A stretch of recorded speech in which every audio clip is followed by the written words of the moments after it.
Yeah, so hi, welcome. The first time in the week. I wasn't singing yesterday. I had surgery. So when I came back, I was like, I could sit down and sing or just like, it didn't hurt or anything. It was just a bit annoying. So I decided, and I left the singing for great. And now I checked some of the games I'm playing regularly, and it looks like if I don't do something, the winter event will end in September in Dislyte, which is not good because I didn't do that one yet. There were like 2 winter events.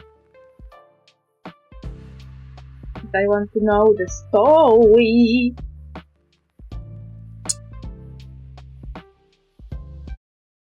And the story is as follows. Wait.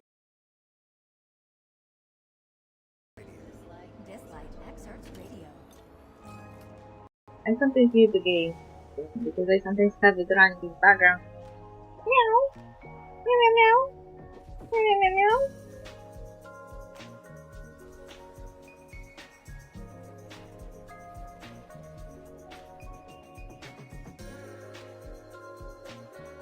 My cat just heard me talking to you and decided that it was unforgivable. I was talking to you, but not to her.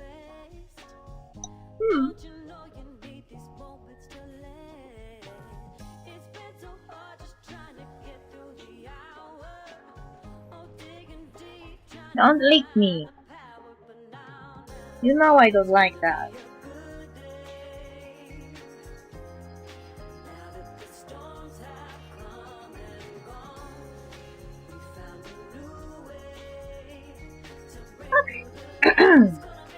Winter event ends in 12 hours. Snowy night. Wonder what that can be about. Sounds scary. Meow. Meow. I don't know if you can hear her. She's meowing just next to the mic.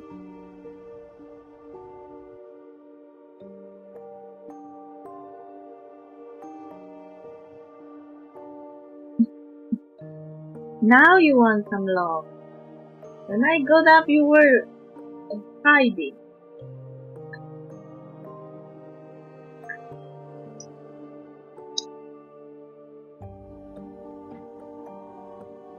She started hiding recently. I mean, she was always hiding, but she never was hiding in the morning. Basically, she started a new routine. So when she's fed, not long after she's fed in the morning, she just goes under the bed and hides. If I close the door to the place where she is hiding, she will pick the wardrobe as the second best place to hide. She will sit at the top of the wardrobe.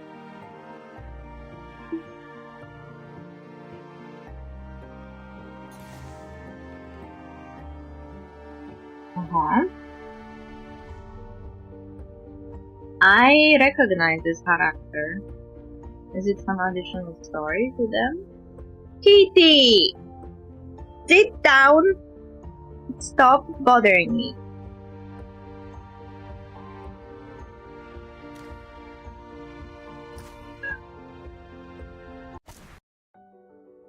What the fuck is this? Rumors spoke of an abandoned lab somewhere in Grande filled with treasures from the distant past. Laboratory with treasures? If that was dungeon, yeah, but laboratory? Now you suddenly want to be loved and petted and now, but when I was Going around the house, you weren't there. You didn't even notice me. Now you suddenly are like this because I'm speaking to the mic. How dare you?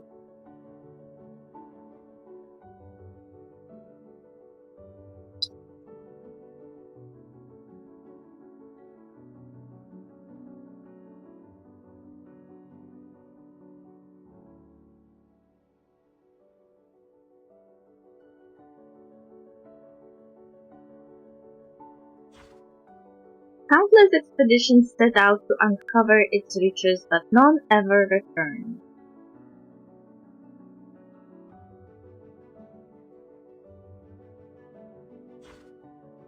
Witnesses said that the lab held no treasure, but rather a man-eating miracle. Taking the guise of a human, it lured unsuspecting victims to the lab to freeze them. No death.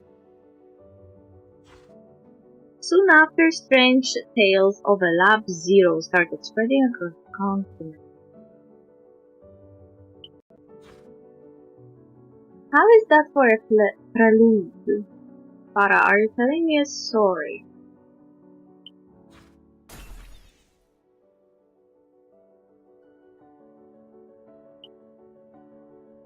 Quite compelling! Oh, it's Amir. Is this like an event where all the blue espers are gathering or something? You're not blue! Mystery with a fairy tale touch. Did you draw inspiration from myths like Yeti? Ife, Meretseker. Yeah. I based it on that lab I once spent my days in. I see.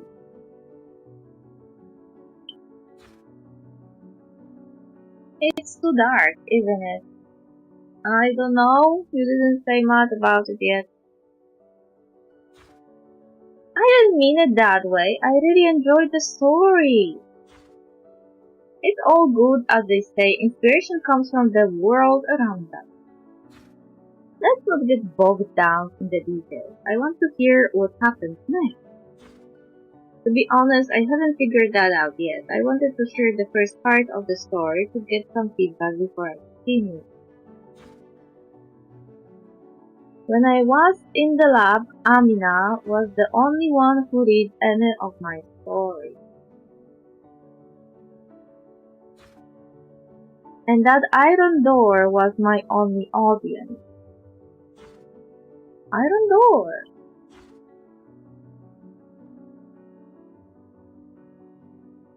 Farah lowers her head in deep thought, leaving Ethan's question hanging in the air.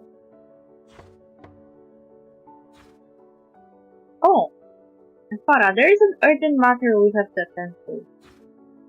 Oh, you two are here as well. That saves me some trouble. Luoyan.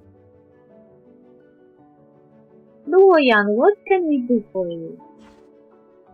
We lost contact with our research team in the Sonic Miracle around 2 days ago, but just now we were able to triangulate their location to the rain sun. How?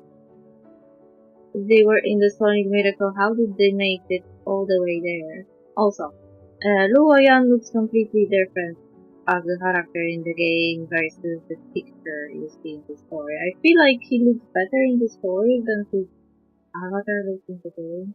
His avatar is too glossy, too squarey.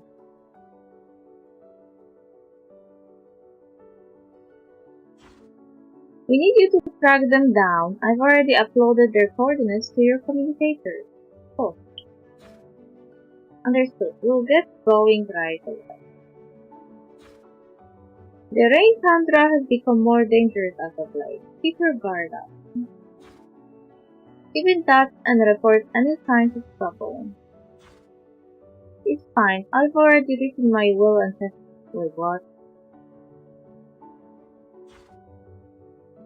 Luoyan lets out a helpless sigh. Oh, I feel you. Don't worry, we'll be careful.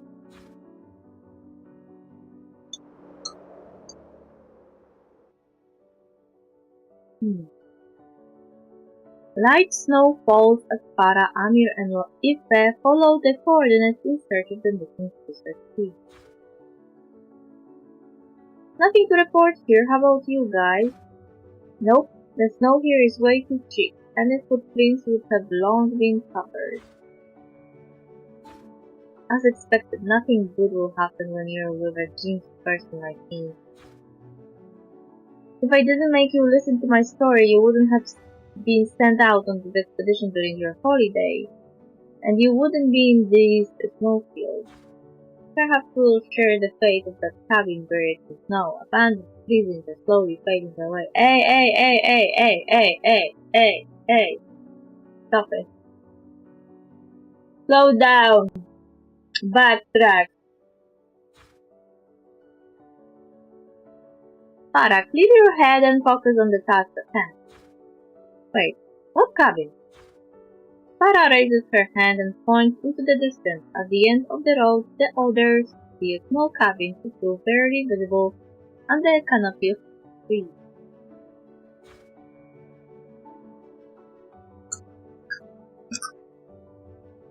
On the cabin is a small sign that reads "Inn." Finally, a place to warm ourselves up. See, Farah, you're not jinxed at all. What's an inn doing in such a desolate place? Let's head inside and take a look. We can ask about the missing research team while we are there. Farah and Aoife nod, and the three walk toward the inn. Is it abandoned though?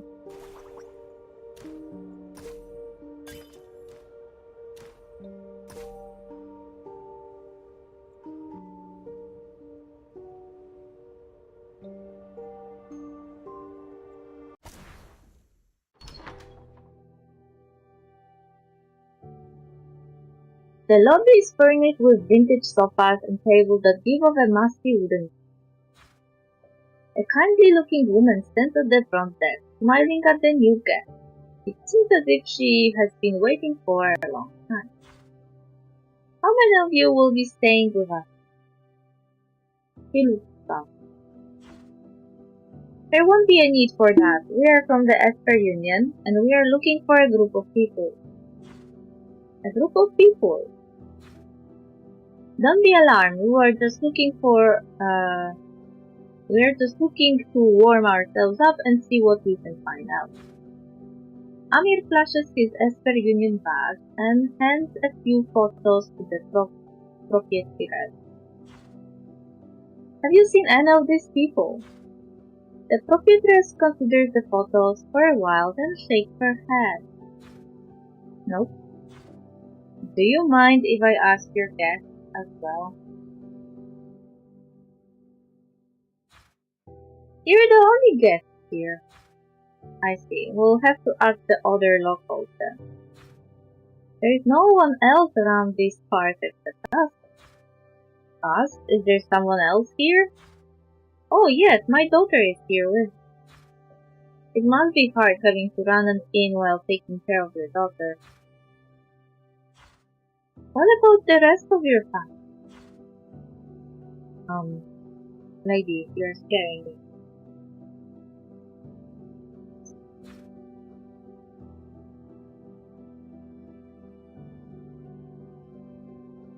Upon hearing Aoife's question, the proprietress' eyes glazed over. She remained silent. I'm sorry, that was out of line. Is something troubling you? The clock on the wall rings loudly, and a look of uneasiness washes over the proprietress' face. So late already? Something wrong? My daughter likes playing outside during the day, but she should be back by now. Could something happen? Could something have happened? Where does your daughter usually play? By the clearing through the cedar forest to the east. What's her name? What does she look like? Her name is Zero. She wears a white cloak, has the same hair color as mine, and is about as tall as my child. Zero. Got it? Don't worry, we'll find her. Who names their child Zero? Zero, where are you? Your mother is worried about you. Look here, footprint. Amir and Aoife rush over to Farah and follow her finger to a set of small footprints in the snow. This footprint definitely belongs to a child. Looks like they go deep into the snowfield. Huh? Do you hear that roar? There are miracles nearby. The sound is coming from the same direction as the footprint. We've got to hurry. The party follows the roaring sound deep into the snowfield. They come across a young girl in a white cloak lying on the snow, surrounded by a pack of miracles. It's Zero! Oi, look here, why don't you pick on someone your own size? Amir throws a volley of snowballs at the Miramons, which quickly turn around and pounce on the party. Why are you throwing snowballs at the monsters? Aren't you an expert? Amina, it's time to fight. Right, cool. Okay.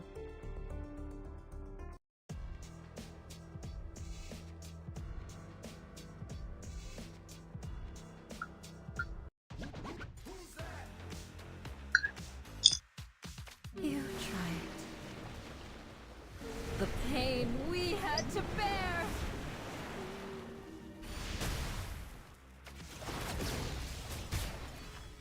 Surprise! I win.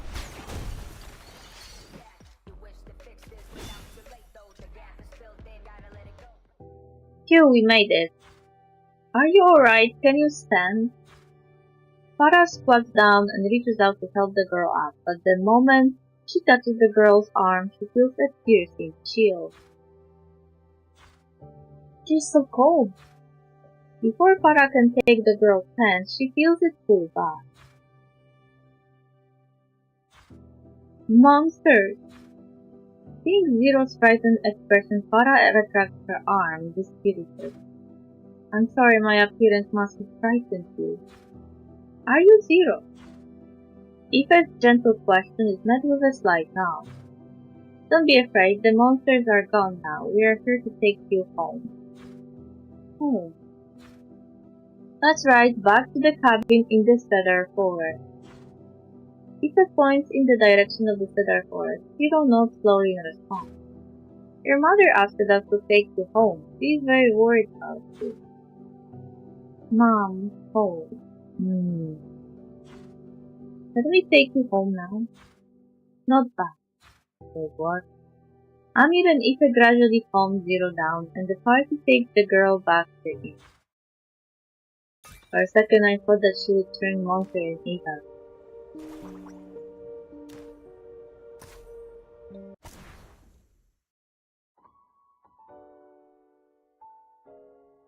We are back. Mom? Zero! Where have you been? Zero runs behind her mother and anxiously tugs at the hem of her clothes. She was being attacked by a pack of Miramons. We got there just quick enough this time, but I'm worried about the next. I'm sorry, I don't mean to alarm you, but I think you shouldn't let her play unsupervised in the future. I will keep a close eye on her. Thank you so much for keeping my daughter safe. No need for thanks, we only did what we should. I don't have anything I can give you in thanks, but if it's up to your standards, you're welcome to stay here for the night. We appreciate your kindness, but we still have work to do. Before Amir can continue, a strong gust of wind blows heavy snow against the inn's door and windows. A snowstorm? The inn's clock rings again as the hour hand strikes 6. It's getting late and there is a snowstorm outside. Why don't you stay there at night? Your duties can wait until tomorrow. I am starting to feel attacked. Why are you trying to make us stay? That's very suspicious and convenient. The party glances at the snowstorm outside and casts a collective sigh. I suppose we should stay for the night. Could you spare us 3 rooms? Of course! Here are the room keys. You're on the second floor, right next to my daughter's room. If there's anything you need, come find me at the front desk or my room on the first floor. Alright. After dinner. Here's a fireplace here, perfect for keeping warm. There's such a large pile of ash. The firewood seems a little damp. Can we get a fire going? Please allow me. Thank you. The proprietress walks to the fireplace, takes the firewood from it, tidies up the ashes, and starts a fire. Now that the fire is lit, I will leave you three to rest. One more thing, this fireplace is rather old. If the fire goes out and you need more firewood, look at me. Whatever you do, don't try to start a fire yourself. Why? Alright, we'll be careful. After the prophetess returns to her room, the party sits down to warm themselves by the fire. The Solstice Festival is just 2 days away. Seeing all the decorations going up all around Union HQ, I can't help but feel excited. Are we going to make it back in time if we can find the research team? Between the three of us, I'm sure we'll find them tomorrow. I agree, let's talk about something other than work. How about... Amir leans forward and lowers his voice. What gift are you exchanging during the Solstice Festival? Isn't the purpose of giving gifts a surprise? It loses its meaning if you say it out loud. It's just us here. It will be fine as long as we don't tell anyone else. Amir tries to convince the girls, but neither of them are buying it. Fine, I'll go first. The gift I'm giving is the new Destiny's Kids album. Not bad, right? Sounds like the gift that you wanted. What do you know? This is how I share the good stuff. Alright, now you two go. I got the limited edition Sunflower Warrior action figure. What were you just lecturing me about? You got something you wanted too. Okay, it's Farah's turn. It's nothing compared to yours. I've only gotten a few gifts, and I never given gifts to others, so I don't really know what people want to receive. Don't worry about that. No one will mind. It's the thought that counts. Amir is right. What matters is the feeling that goes into the gift. I wouldn't be so... thankful about that one.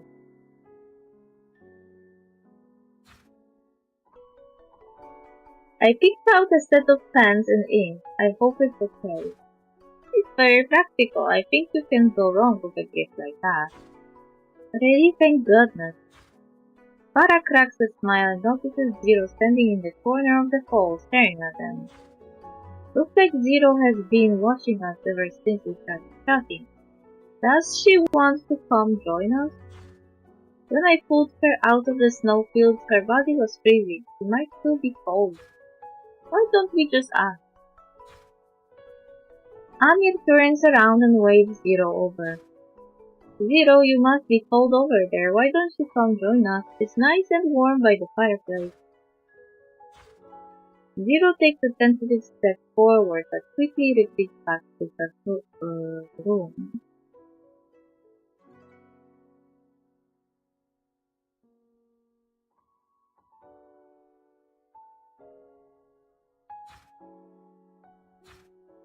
Don't you want to come over? Maybe she's scared of me. She's just a bit shy, that's all. She's very sus, also. Don't you find it suspicious that the child was that cold and isn't dead?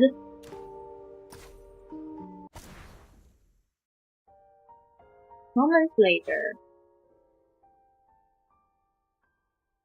Amir and Aoife head to their rooms to get some rest, but Farah decides to stay in the lobby for a while longer. The wind and snow outside the windows, the ticking of the clock in the hall, and the rustling of a pen sheet pressing against paper join to make a lullaby to this snowy night. But suddenly the harmony is broken by a young, uninvited guest. What are you doing? Oh, it's you. Is something wrong? Earlier, earlier,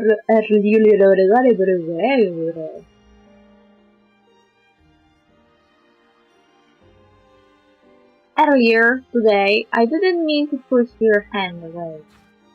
It's okay, I don't hold it against you. Most people are frightened the first time they see me after all. No, that's not true. You don't need to worry about me.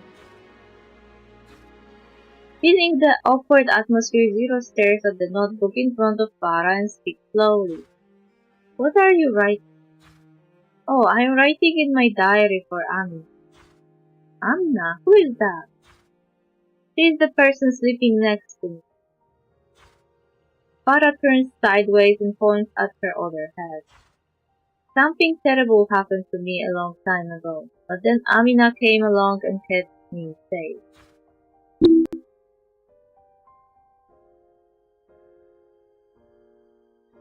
Though Amina is Farah's second personality, she has always seen Amina as a person separate from herself. Something terrible. Was it because of bad people? Yes, you could say that. Don't worry, we destroyed that place long ago. Those bad people aren't around to hurt anyone. Does it hurt here? Zero carefully reaches out her hand and points at Farah's cool head. It doesn't hurt, but we don't share the same memory. That's why I write in my diary, to share my experiences with Ami. Do you both write every day? We do. We exchange and read each other's diaries. When she's awake, Amina also writes down her experiences to share with me. Exchange. When you were chatting with the other two, you also mentioned something about exchanging gifts. Why? What's wrong? I don't get it. What's the point in giving your things to someone else? How should I put this? It's a way for friends to express their affection for each other. Friends? Is Amina your friend? That's right. How about, are that guy in blue and that girl in the snake hat also your friends?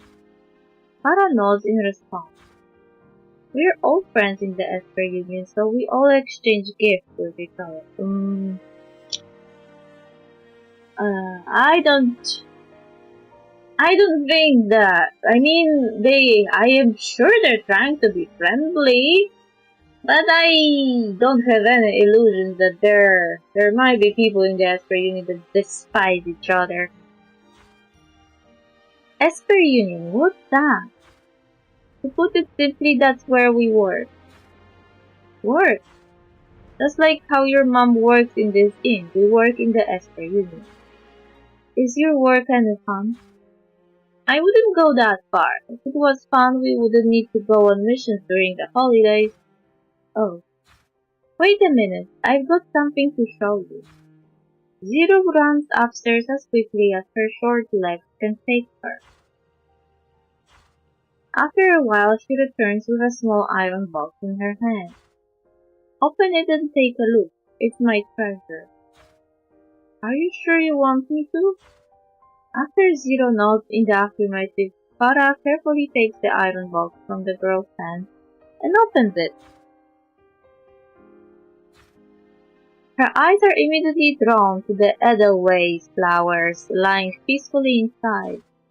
Covered in a thin layer of ice crystals, they reflect vivid color under the warm yellow light. So beautiful, did you make them yourself? Yes. You're the first person to see. I haven't shown them to anyone else yet. If only Amir and Aoife were here to see them too. Farah lets out a smile as Zero regards her face with curiosity. You smiled. Sorry, what was that? You just smiled when you mentioned those two. Oh, did I? Zero nods at Farah's father's face. You also smiled when you were chatting with them earlier. Oh, and when you were talking about Amina too. Why? How come? Zero regards Farah as the Esper reaches out to touch her own face. I didn't really notice. But now that I think about it, I've made a lot of friends since joining the Esper unit. And when I am with friends, I feel happy. So I suppose it's only natural that I end up smiling. Having friends makes you happy. If I show your friends my flowers, will they be happy too? I'm sure they will. Will they smile like you do? Of course, I know they will be really impressed with your beautiful flowers. I want to show them to everyone. Why do you look like a person who is going to kill us all? If only everyone could stay here. Exactly! Where the team disappeared to? Oh no, there is one suspicious in. Don't you think that maybe they disappeared here? Forever. No! Zero whispers to herself as she stares at the flowers. As if she has come to a sudden realization, Zero rushes out with the iron box in her arms, leaving a confused Farah in the hall. What a strange child. Strange child. More like a kidnappee. A kidnapper. Kidnapper. Not kidnappee. Kidnapper. The funny part is that kidnapper sounds as if it was created as a name, as a word that means stealing children because there's a word kid in it. Kidnapping. Kidnapping. Napping, but not napping like sleeping. Napping like taking something. Yeah? But that word is also used for any disappearance and of people that was done by force by others.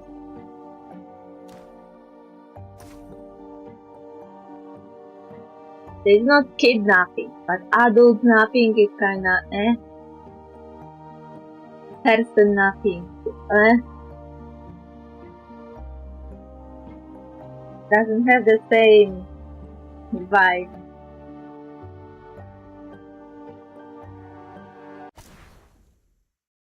Haunted Inn, no shit. Of course it's haunted. The girl is cold as ice. She's dead.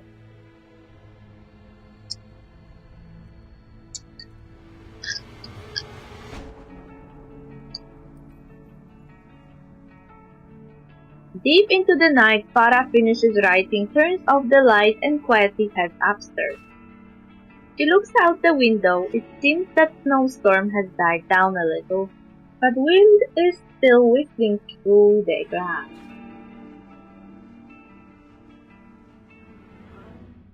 Can we really find the missing research team? I feel like you already found them. You just don't know that.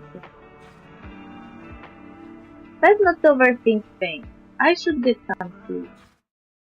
As Farah gets to her room door, she hears a faint voice calling from behind her. Farah, Farah, play. WuWa, come play with us. WuWa, no! Tiny. Who is over there?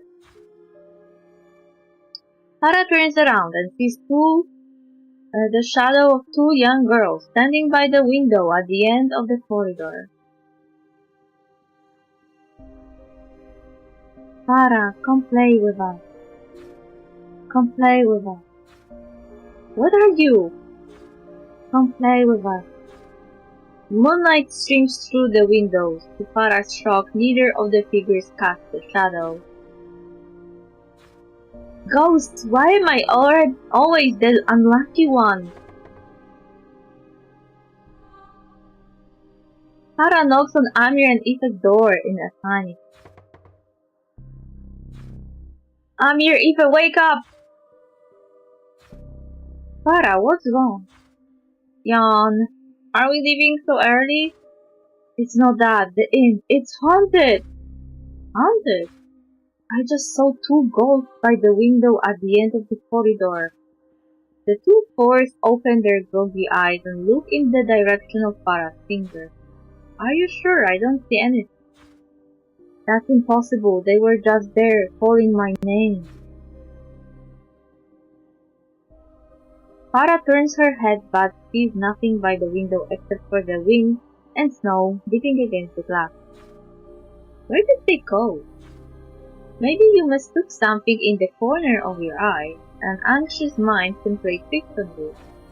Try having a hot bath and getting a good night's rest. But I really did see them. Forget it, maybe the inn's ghosts are only interested in me. When my time comes, make sure you take my will and testament back with you. I'm sure that Farah saw something.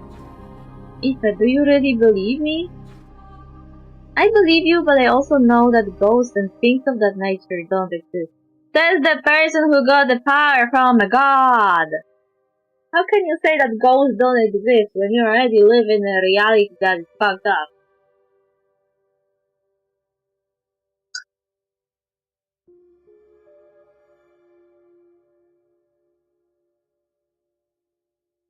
Ghosts not existing only work for our world, where magic doesn't exist, where everything is driven by technology.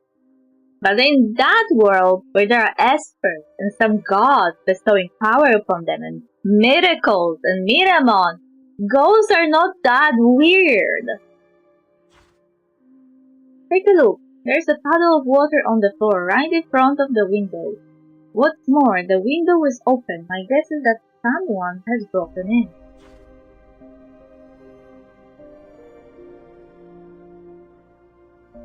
We shouldn't leave anything to chance. Let's search the place. Wait, what?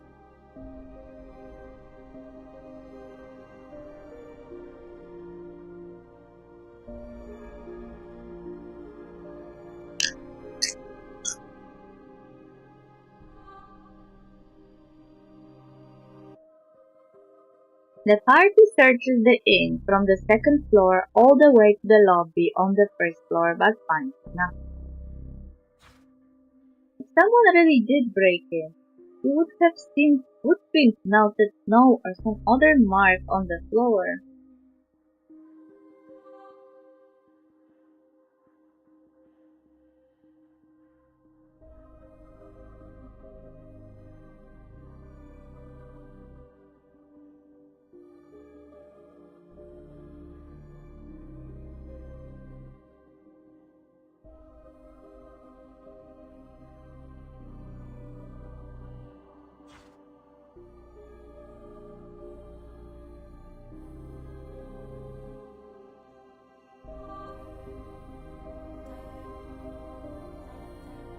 But apart from the window on the second floor, we haven't found anything suspicious. Shh! Keep your voice down. It could be an esper capable of turning invisible.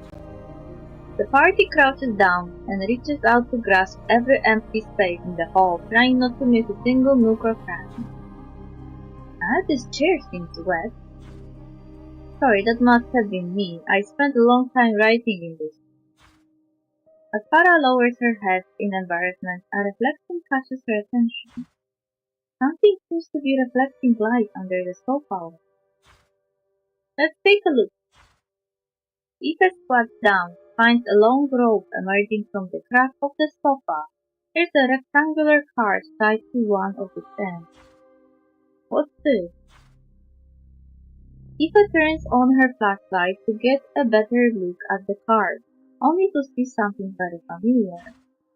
What's the Esper Union work card doing here? Wait, take a look at the photo. Isn't this one of the missing researchers? Doesn't that mean that they were here? But if they stayed at the inn, why did the professor say that she had never seen them?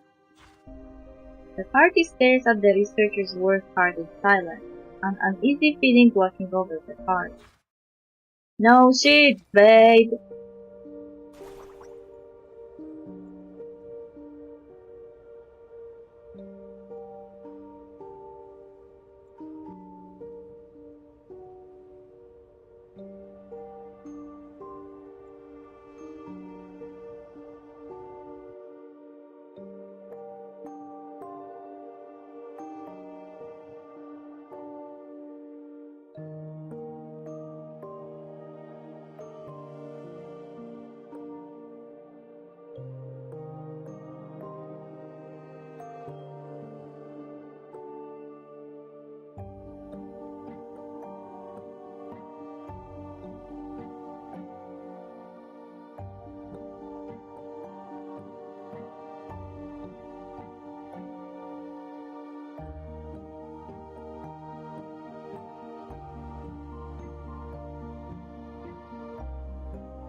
Now that I think about it, there were a lot of weird things about this inn right from the start.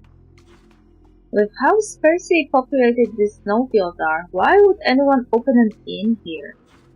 Neither the prophetess nor her daughter is experts, and yet they have been able to survive out here among all the Minimum. Indeed, and when you asked the prophetess if she had any relatives, she didn't answer.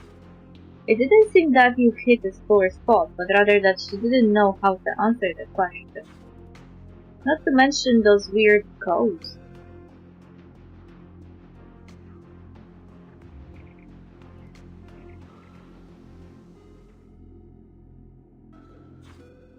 In any case, the work card proves that this inn is connected to the research team's disappearance.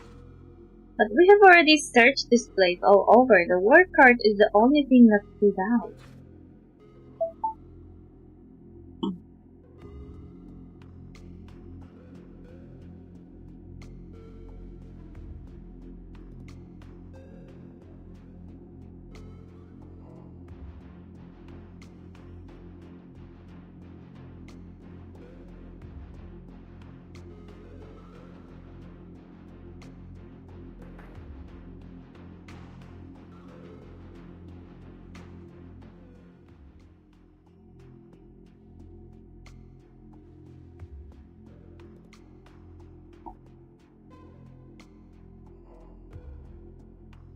There are two more places we haven't searched.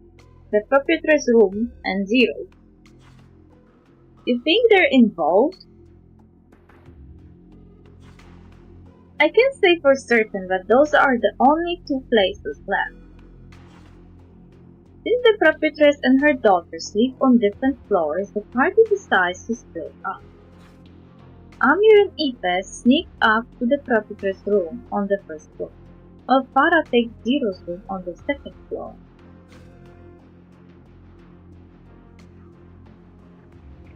Why are the lights on? The prophetess isn't here either. Let's investigate before she returns. Few minutes later. How can there be nothing suspicious? I checked the walls and the floor. There's nothing between them. Seriously, what is going on here? What's wrong? Come and look at this. Am I just seeing things? Ifa hands Amir an old newspaper. One of the stories immediately catches his eye. It speaks of the tragic death of a mother and her child in a snowstorm in the rain tundra. The story is dated from 2 years ago and features a picture of the deceased family. They look just like the prophetess and her daughter. Amir pinches himself in disbelief just to make sure he's not dreaming. How can those two look exactly like the victims of the snowstorm? Aren't they already? There's no way it's just a coincidence, right? Could Farah really have seen those ghosts? Regardless of whether ghosts really exist, I know one thing for certain, the dead cannot be reborn. The question we should ask now is, what's the true identity of the prophetess and her daughter? Amir and Ifa look at the photo in the newspaper. A chill runs down their spine. Now you're...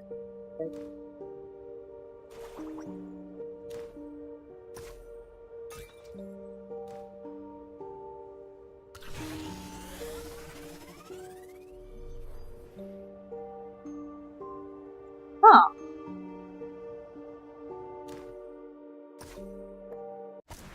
Lab 0. Meanwhile, on the second floor.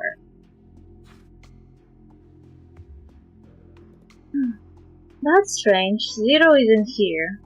Didn't she just go back to her room? She might be a bit off, but she's still just a kid. She's probably got nothing to do with the disappearing.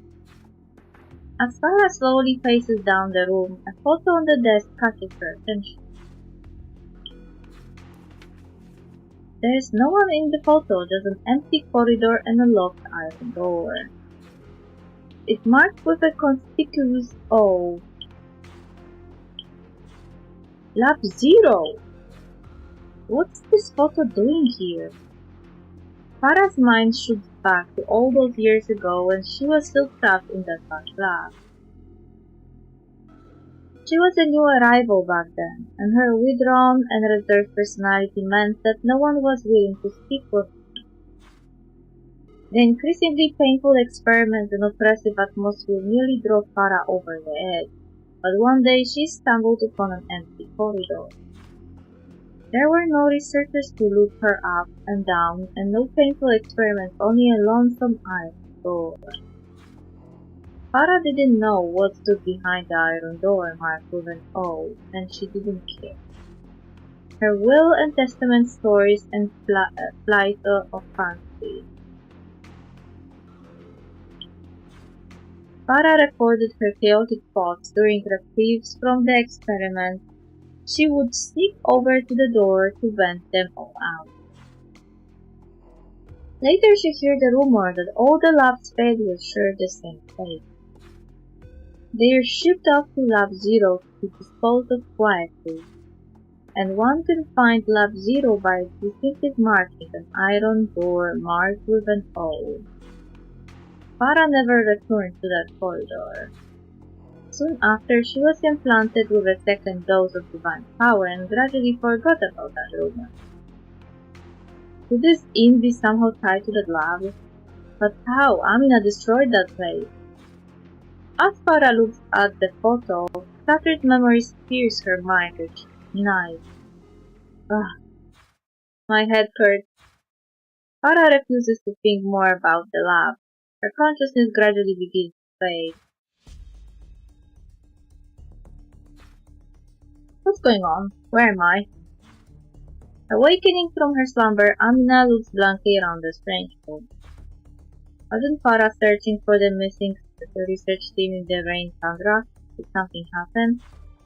Alright, the diary. Amina opens Farah's diary and quickly catches up on the situation. So Farah and her team rescued the girl in the snowfield during their investigation and then spent the night in this inn. Isn't that too much of a coincidence? Find me someone with a brain.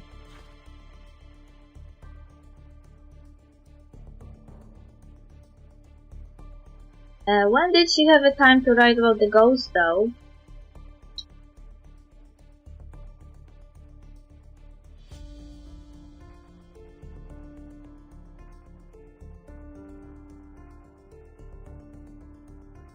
Farah says she saw ghosts. I wonder if she is confusing her nightmares with reality. Amina closes the diary and lowers her head in confusion. At that moment, the photo that Farah dropped on the floor catches her attention. Lab Zero!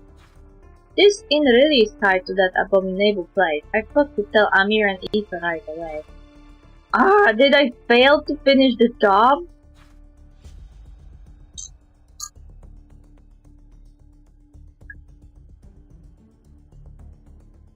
As Amina scratches her head in annoyance, a piece of paper slips out from Farah's diary. Another will and testament. Away you go. There is nothing to be afraid of when I am here. Amina tears Farah's will and testament to pieces and hurries downstairs. Hey, that's rude. Amir, Aoife. Amina calls out their names, but is only met with silence. Where are they? Amina takes 2 steps into the room. Hearing a clicking noise, she lowers her head. Oh wait,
Okay, I had to pick up phone.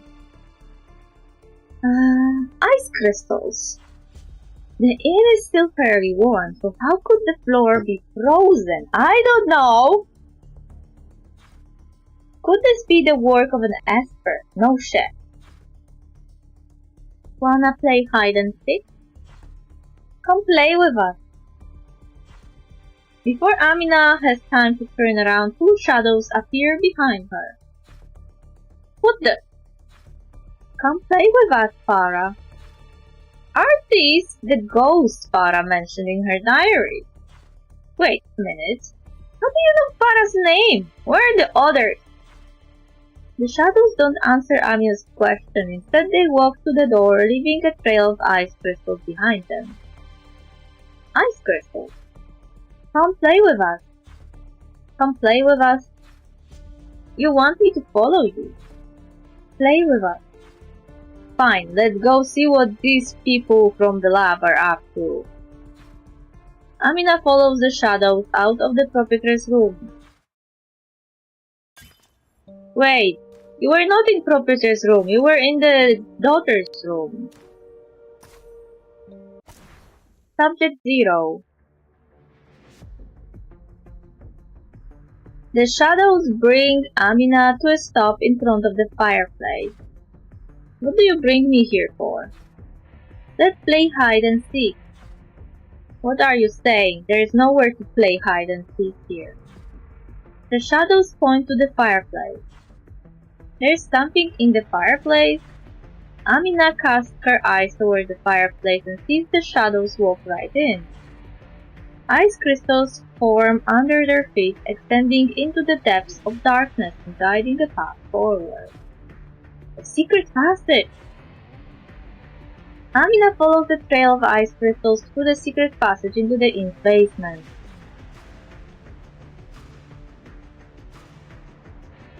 Amina crawls out and dusts herself off. Looking up, she glimpses a marking on the glass. It's the same as the lab Farah was once trapped in. There's definitely something up with this place. Hatred, anger, resentment, and countless other dark thoughts churn in Amina's heart as she resists the urge to destroy the place. Amir! Ipe! Amina calls out her companion's name, but is again met with an empty silence. Those two ghosts are gone too. I thought I had put an end to that damn place ages ago. Looks like they just started over here in the rain thunder. Oi, you dregs! Stop playing tricks and show yourselves, or are you too scared to come and face me? If you don't, I will send this place flying like I did 3 years ago. Snowflakes fall soft and slow. When will the lost child come back home? Singing! It seems to be coming from inside. Amina follows the sound deeper into the lab.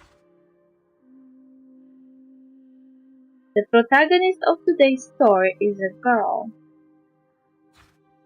who lost her arms and legs in a horrible accident. Ooh. Soon after, she was taken to a room by a bunch of people dressed in white. They would play a different game with her every day. They called these games experiments. One day she regained her limbs. Subject 0. That's what they called her. They then locked her in an empty room and never played games with her ever again. It's worrying.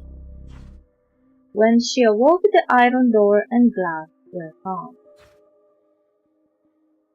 She saw another girl surrounded by flames. It was that girl who would always sneak to her door and read her stories. She loved hearing those stories, and she desperately wanted to speak with her.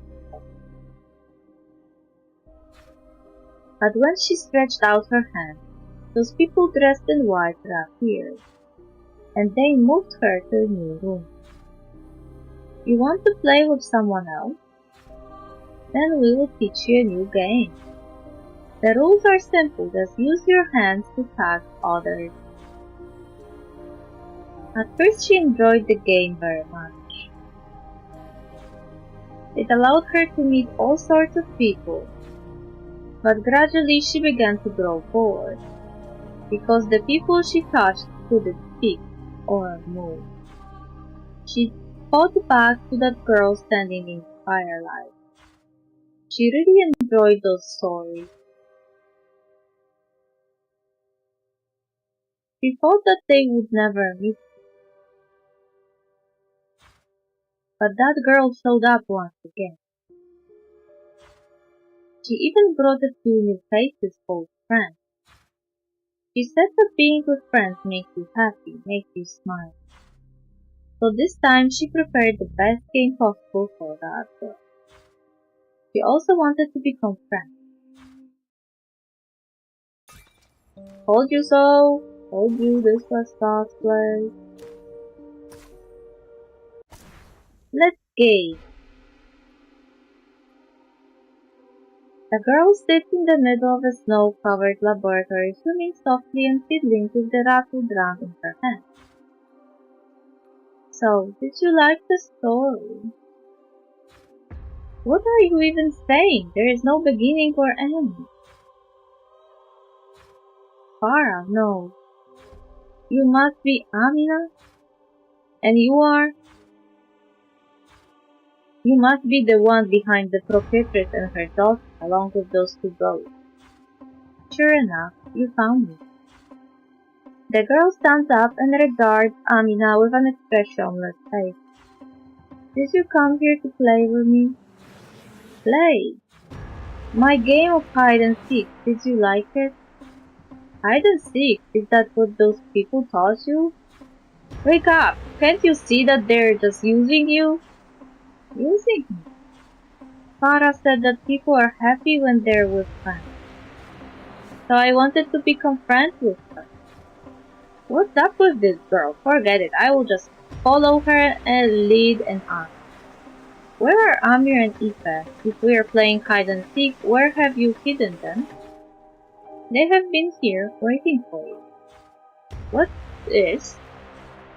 Subject 0 slowly moves aside to reveal Amir and Aoife frozen into ice sculptures behind her. I brought Farah's friend. Will she be happy? Will she still want to be friends with me? Friend, is your noggin frozen over?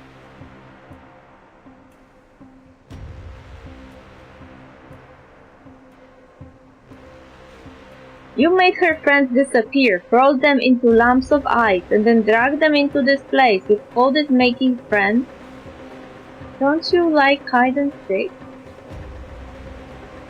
More like hide and seek!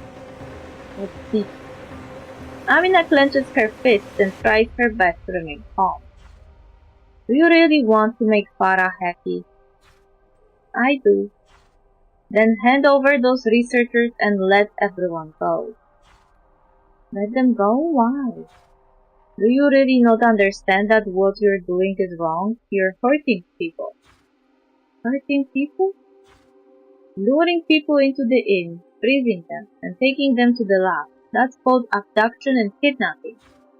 If Farah wakes up and sees what you have done, she's not going to be happy at all. But Farah said that people are happy when they're with friends. I want to be happy. I want to be her friend. I want Farah to be happy too. If everyone stayed with their friends, we would all be happy. Everyone should be happy, but why? Why aren't you smiling? I don't understand. I thought that you would like my game. I thought that you would want to be friends. You are not making any sense. Howling wind blows through the lab and sends heavy snow rolling down towards Amina.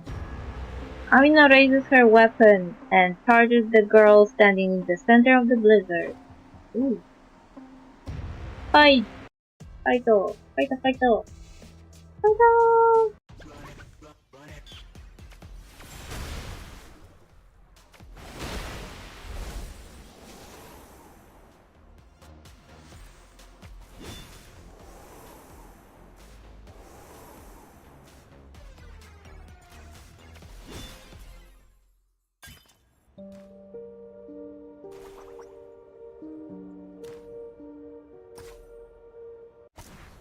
Melting snow. As Subject Zero's strength is gradually exhausted by Amina, the blizzard surrounding the lab begins to calm. The true face of the lab reveals itself to Amina. What's going on? Apart from Subject Zero and Amina, only ice sculptors stand silently in the snow-white lab. Amir, Ife, the missing Union research team, those who disappeared in the snowstorm, and even the lab's own researchers. They're all trapped in ice with looks of shock on their faces. All these people frozen. Don't go. As Subject Zero falls to the ground, her faint and cold voice reaches Amina's ears. How long have you been here by yourself? I don't know. Where are the others? Did they abandon you here? I wanted friends to play with me. I don't want to be alone. You want me to stay? The girl nods weakly. Amina looks around the lab and takes everything in. Who knows how long it's been this way, but it's clear that Subject Zero is the only one left here. Without the normal bribing, Subject Zero didn't understand that she was abandoned, nor did she ever think about escaping. And so she stayed here, reaching out to touch others, encasing them in ice, repeating the game her researchers taught her again and again. I will stay. Really? You want to be my friend? But only if you let everyone go. But can we all stay here together? The inn, the snowfield, everything here. And those flowers that Farah likes. I'll give them all to you. And then you will tell stories and we'll play hide and seek. But a day will come when I will run out of stories and hide and seek will get boring. Then you will be bored and unhappy again. That won't happen. So why did you get bored of hide and seek the first time? How did you feel when you touched those people and realized they couldn't move? I don't know. The people in white said that you can make friends by playing games. And Farah said that having friends makes you happy. I want to be like Farah. I want to have friends. I want to be happy. But when I reach my hand out, they all stop moving. No, that's not what I want. I don't want Farah to be like that. I'll be all alone again. You may not have been taught the concept of friend and hurt, but you understood them deep down in your heart. Hello! How should I call you? Rabbi? Ruby? Hello, how are you? I'll find the chat. When we were fighting, you never touched me with your hand. It's because you didn't want to please me, right? You don't actually want to hurt anyone, do you? I'm not sure either. Amina lays down her weapon and approaches Subject Zero. No, don't come any closer. Didn't you want to play? But if you touch me, you won't move anymore. Why don't we give it a try? Did she just hug her? No, you're gonna... Amina brushes Subject Zero's concerned side and wraps her arms tightly around the girl. I finally understand what you want. How strange. You didn't turn into ice. Staying here alone must have been cold. It's warm, but it doesn't hurt. Wow. This is a hug. It's how friends express affection. Hug. This is how a hug feels. It's so warm. In Amina's embrace, the girl lets out a satisfied smile. Time ticks backward, melting the ice and snow. In this moment, the girl reading stories to the iron door and her dedicated listener behind the door finally get to know each other. As the frozen lava melts, Eve and Amir gradually return to their senses. After learning of the whole story, the party decides to take the poor girl and the other victims back to the Esper Union. Will you come with us? Come where? To the Union. The Union? That means I can stay with you and Farah? You will make a lot more friends too. At the Union, no one will lock you up in a cold room, and no one will make you play those strange games. Really? You have my word.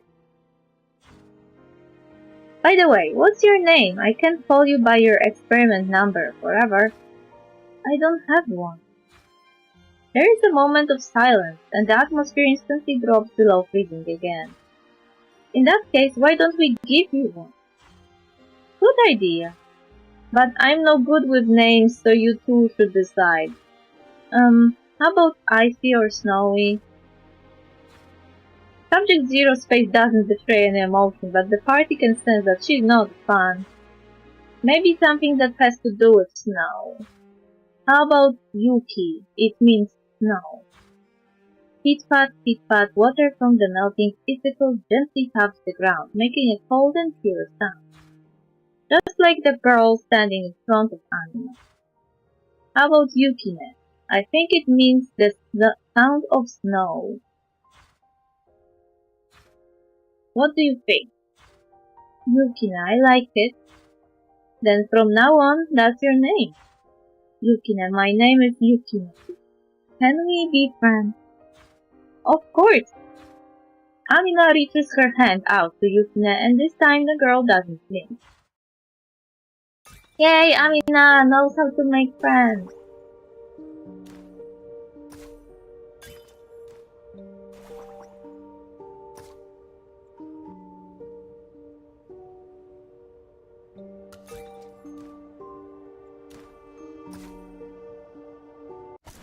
Winter's Gift.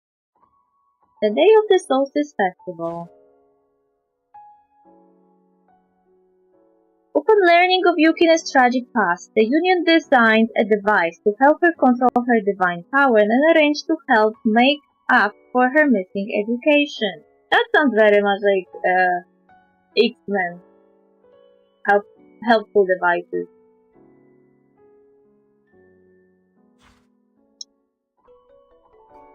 Farah's guarantee allows Yukine to move about freely while accompanied despite being a monitored esper. In fact, she's out and about today. All we need to do is give out Solstice Festival gifts to people passing by, then say Happy Solstice Festival. Got it? I see. Look, Tang Xuan is coming this way. Wanna give it a try? Yukine nods and approaches Tang Xuan. We shouldn't have any accidents with something so simple, right? Farah makes a silent wish. Look behind you. Yukine quietly approaches Tang Xuan from behind, with only her cold eyes poking out from under the wide brim of her hat. Ghost! Please, accept this gift. Phew, it's just you. I wasn't startled, promise. Happy Solstice Festival. May you rest in peace. Wait, what? Rest in peace? Oh no! She meant to say, may your days be peaceful. Having been watching from the sidelines, Farah can't help but try and smooth things over. You can quickly nod in agreement. Yukine. She's still learning how to put sentences together, or there are some mistakes here. So there are some mistakes here and there. It's no biggie. Happy Solstice Festival. Farah wipes the sweat from her forehead. It's clear that Yukine still has a way to go before she can live a normal life. Aoife, what's going on? Farah, that story you wrote, Cabin in the Snow, has gone viral. What is?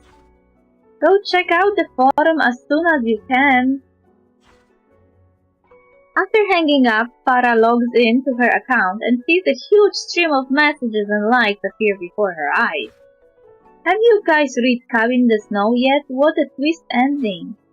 Totally, I was expecting a cliched monster story, sci-fi ending, but it turned out that the perpetrator was a victim as well. I teared up a little. These kinds of family-friendly endings are so tiresome. Doesn't anyone want to write a proper thriller or horror story anymore? I really enjoyed the story. It's a nice change of pace from all the traditional mystery stories I've been reading lately. The theme of love and redemption never gets old, no matter how many times I read it. That's right, it's different from the author's usual style, but it's a great story for the Solstice Festival. What are you reading? People are talking about the story I posted, the one I based on what happened in the snowfield. Doesn't mean I'm in the story too. Of course you are the protagonist. I wanna see, but I don't know this word. It's okay, I will read it to you. Thanks. This word is used like this, right? That's right, you learn quick. Farah's spray summons a small blush of Yukinu's cheek. Yukina presses an iron box in Farah's hand. Inside are a bunch of ice flowers. Happy Solstice Festival. Aww. Happy Solstice Festival. Elsewhere. Esper Union meeting room. What's the situation? The research team and the other victims are being treated. There is no risk of mortality. Our team in the snowfields has sealed the underground lab off. We have been interviewing the researchers. According to their account, they weren't the only ones who escaped when Amina burned down the original lab. That means there could be more of these places hidden in the darkness, and perhaps even more victims like Farah and Yuki. I want everyone associated with that lab tracked down and found. Yes. Nice.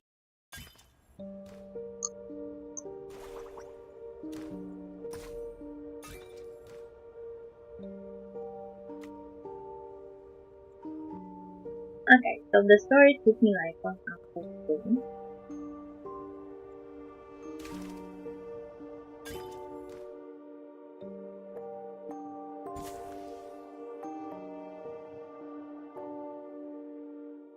Sane Inferno Disney. Sane Inferno.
Okay.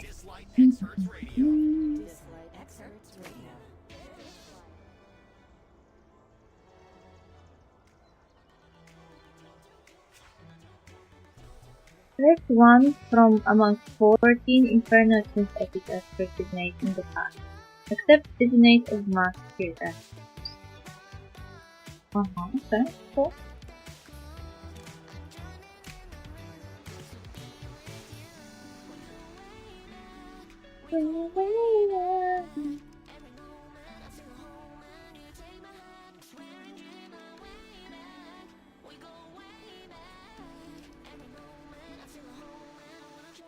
Let's see who's in the back. Yusuba and Jean.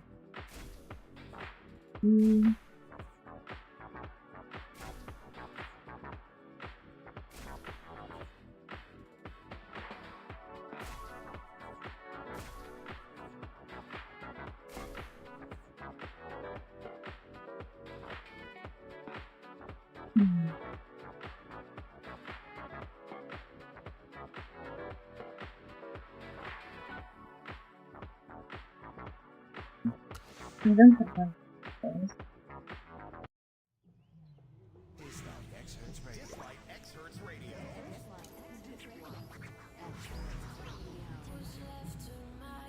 I feel like this is the same. Because I did what I wanted this.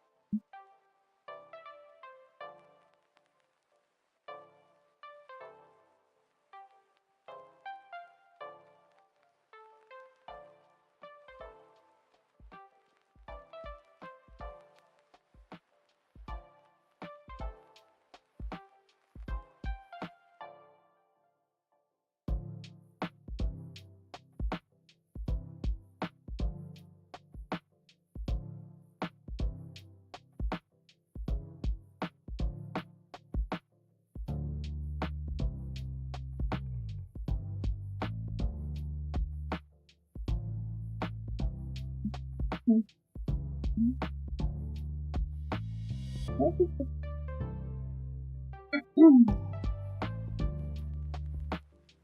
I was actually interested in checking the WuWa Sweden play after.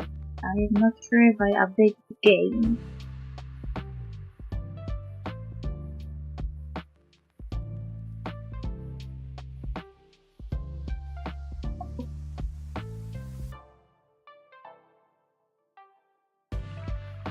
Why my graphic is always for this?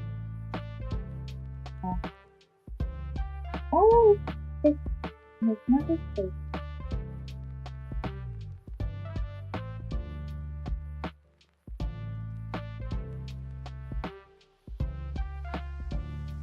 Okay, yeah, it looks like I did update the records.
Oh, different starting screen.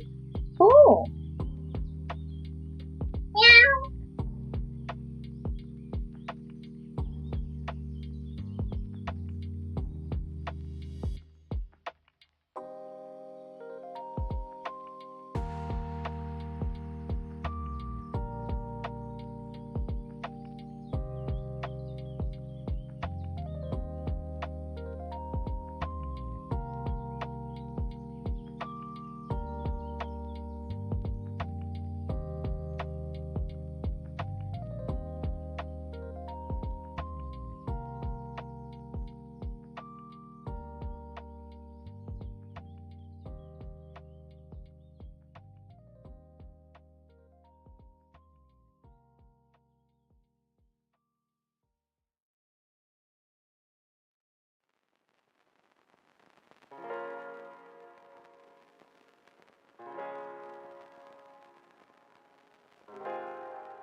It's like,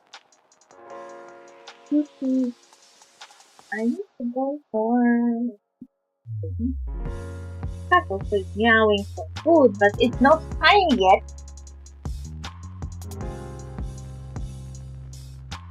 Be right back.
Ay, ay, ay. Ay, ay, ay, ay, ay. Loud.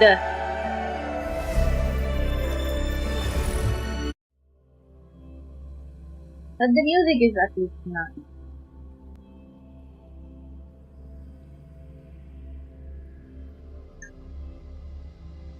Will the starting screen of the game always change when we visit new place? Because I am pretty sure we are visiting a new region.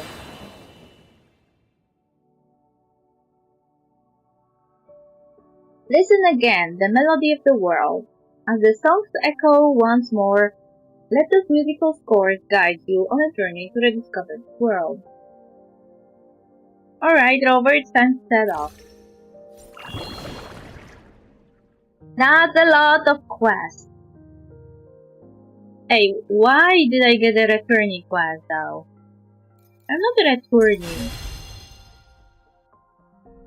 Next stop, Renastica.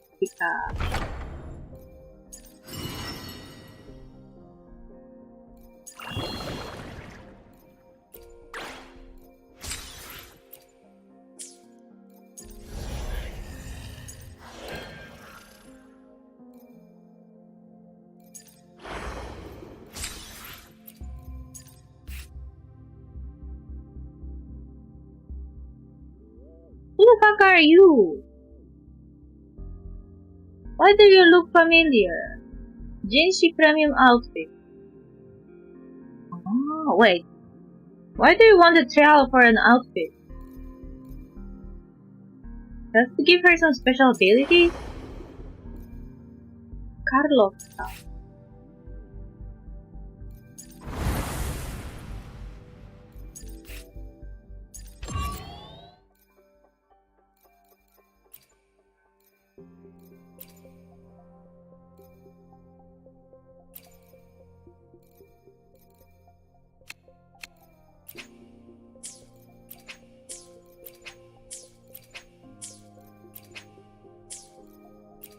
I'm not going to buy it. Why are you trying to make me buy stuff?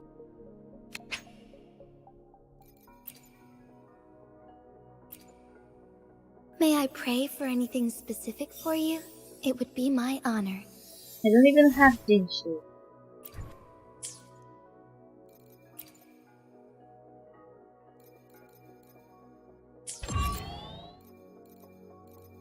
Wait, features. Oh, so permanent events are here too. Cool.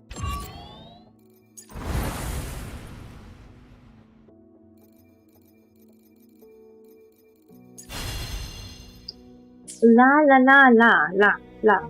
Let me catch up with everything first.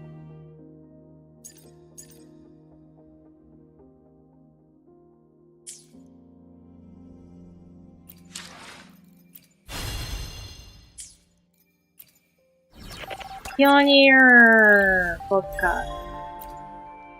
Flame all. Unlock no, but nothing. Poor, you know. She's on the banner, and she's on the banner, and this, and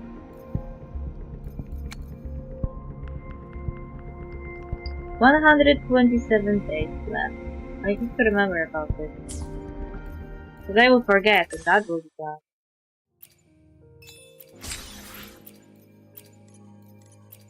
Boss challenges? Weekly challenges?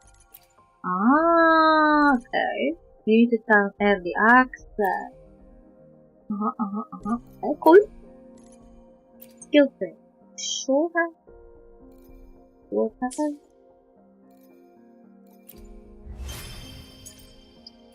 Why did I get Sophie? For what?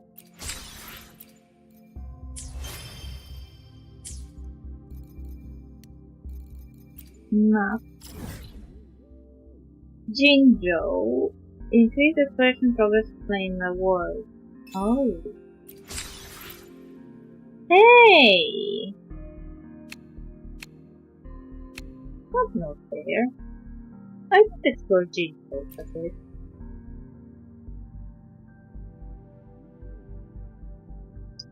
But I guess the game disagrees too.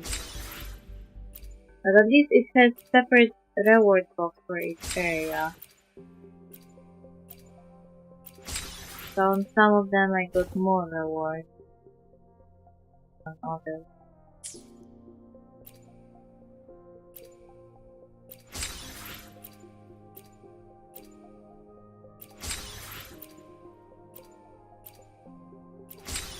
Well, exploration wasn't really the purpose last time. Now suddenly it is? It was their fault for making exploration expendable.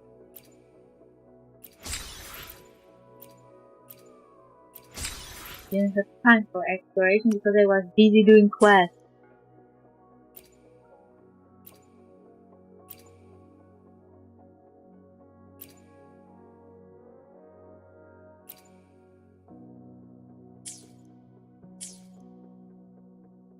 Okay, where is the quest? Why is it here? Oh, so this is the entire area that got unlocked. Jesus fucking Christ! Didn't you have bigger maps?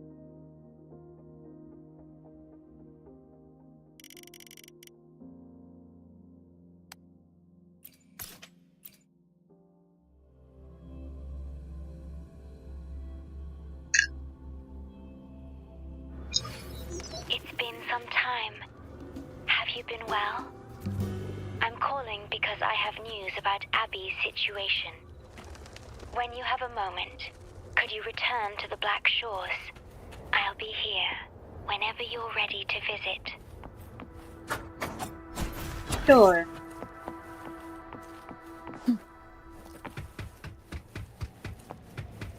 They just fell from the stairs.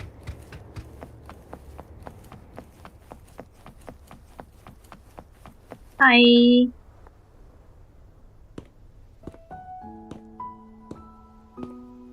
Game music. Play. You're back. Yes, I am. Are you? Why are you playing alone? I am expressing myself through music, just like you taught me.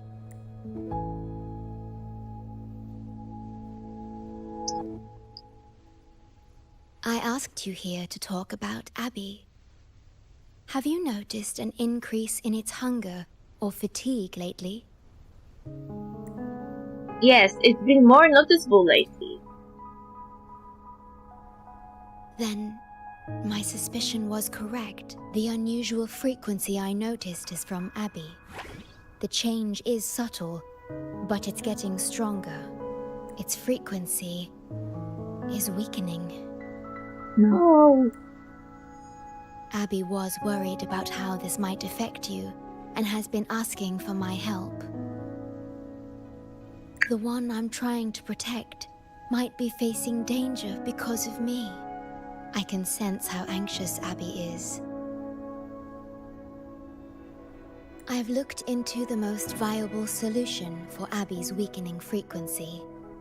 Before I explain, you should see a past record stored in tethers.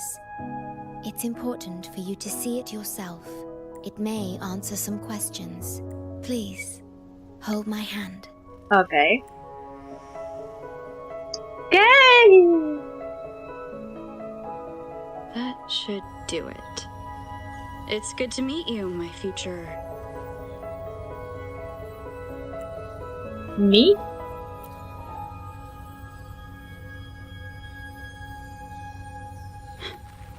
Me. Yay! That's okay.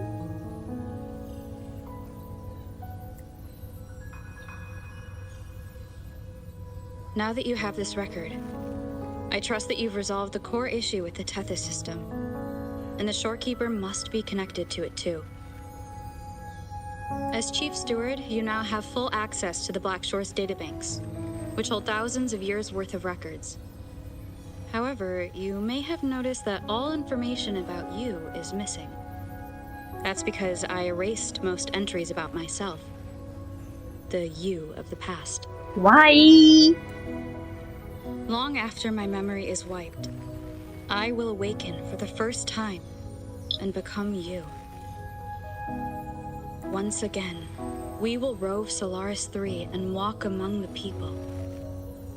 You've witnessed a taste of civilization's struggles, and you may have questions, but I'm afraid I can't answer them yet. What you see before you is a memo, or rather, a beacon I've set for myself. If that one has also awakened... Seek out Imperator. We made a pact long ago.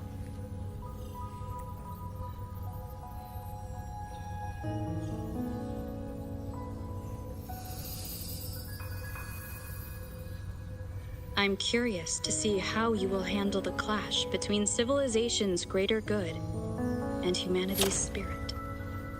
What does it mean? Don't leave me in suspense! Why are you doing this to me? Me, future! Now past me, how dare you?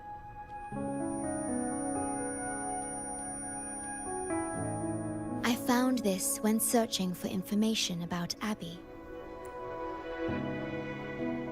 It remained hidden until the core leak in the tether system was finally resolved. It's no coincidence you're finding it now. That message. I think I should trust it. Well, who is Imperator? Imperator is Rinasita's sentinel. It is also the solution Tethys proposes. As Rinasita's sentinel, Imperator should have the knowledge to fix Abby's weakening frequency. Rinasita, also called the Land of Echoes, is renowned for its echo technologies. It's home to many like Abby who have physical forms. Rinasita. I may finally learn who Abby really is. It just so happens that the best time to visit Rinasita is now. Why?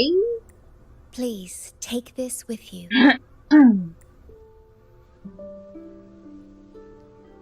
To our esteemed business partner. As the celebrated Carnival returns to Rinasita, the Montelli family, proud organizers of this grand festival, extend an invitation for you to grace Ragunna with your esteemed presence and partake in the celebrations. In the spirit of goodwill, we have arranged a modest sum for your use during your stay in Rinasita. These funds are available at your convenience at the Averado Bank. The Montelli family holds in high regard each of its many friendships. Should you choose to place the Blake Bloom upon the golden scale, we shall consider you our most honored guest and a lifelong friend of the family. Okay. The Montelli family eagerly awaits your arrival.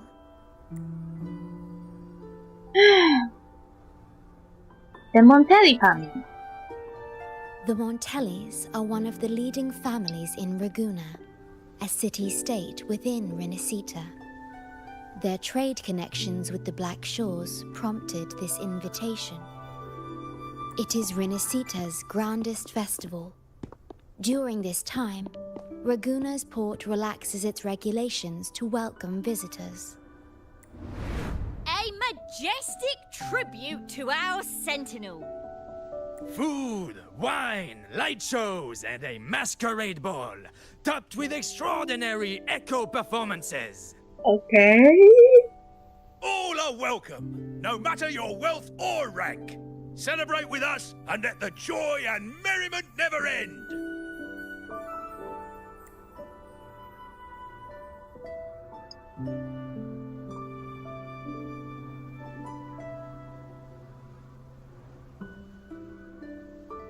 Seems like a good time. Yes, it's also an excellent travel destination. Is it Fantasy Italy? France, I can't choose. However, Italy. Rinascita is particularly special to the Black Shores. The Threnodians' revival in Jinzhou has triggered similar reactions in other countries, with Rinascita as the one exception. We've detected no frequency fluctuations related to Threnodians there. While many of our bloom bearers have visited Rinascita city-states before, our presence is often met with a hint of skepticism. Given the circumstances, the best approach would be to visit as a guest of a prominent family. Good, let's head out. How can we get to Rinascita?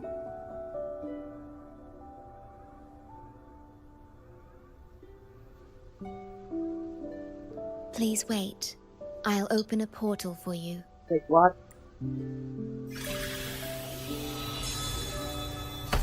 That quickly?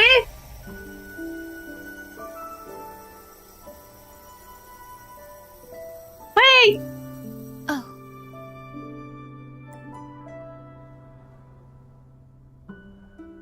Opening a portal will drain your computing power. I think it's better served for Black Shore's operations. Aww. You needn't worry about this small matter.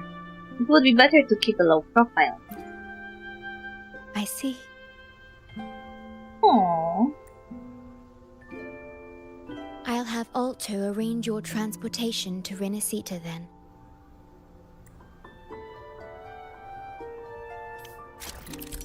You think I will let you exhaust yourself? A beacon you once set for yourself, imbued with the strength and faith to keep moving forward. Rover's spectral abilities have been enhanced. Resonance Liberation Echoing Orchestra and Resonance Skill Resonating Spin now inflict spectrophrasal effects on the target while retaining their original effect. Check the Resonator's port interface for more details. Negative statuses include Aero Erosion, Electro Flare, Electrofraggle, Fusion Burst, Glacial Chase, and Phantom Bay. Did they just boost the Spectral Rover?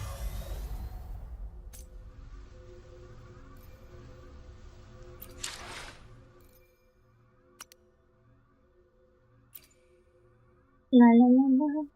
La la la la la la. La la la la la la la la la la. La la la la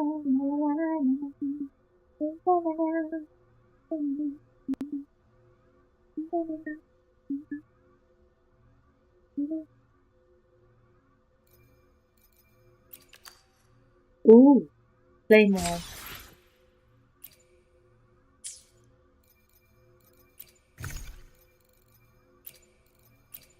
Rover spectral skills have been enhanced. Go to Resonator's port for more details.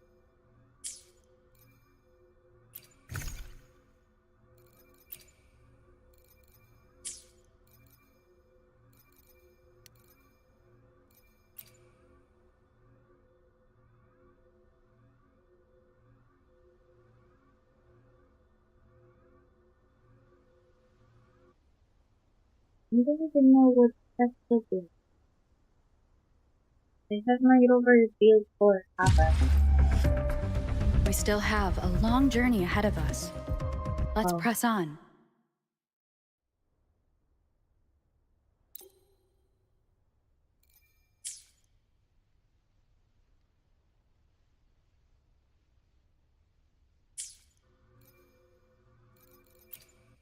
Let me be there for everyone, as we head toward our shared future, leaving the past behind.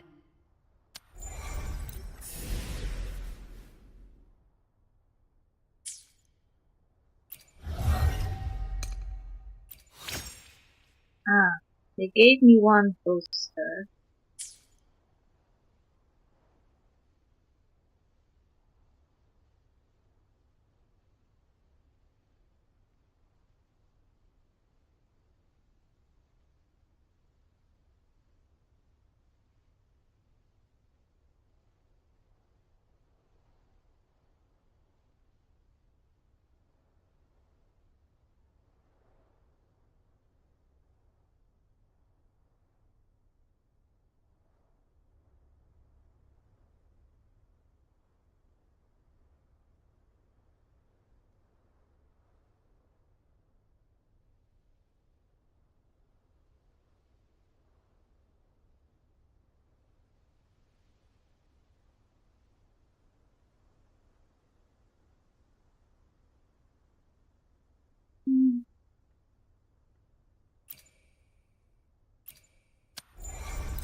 Alpha! Option fast travel to the forest. What do you mean?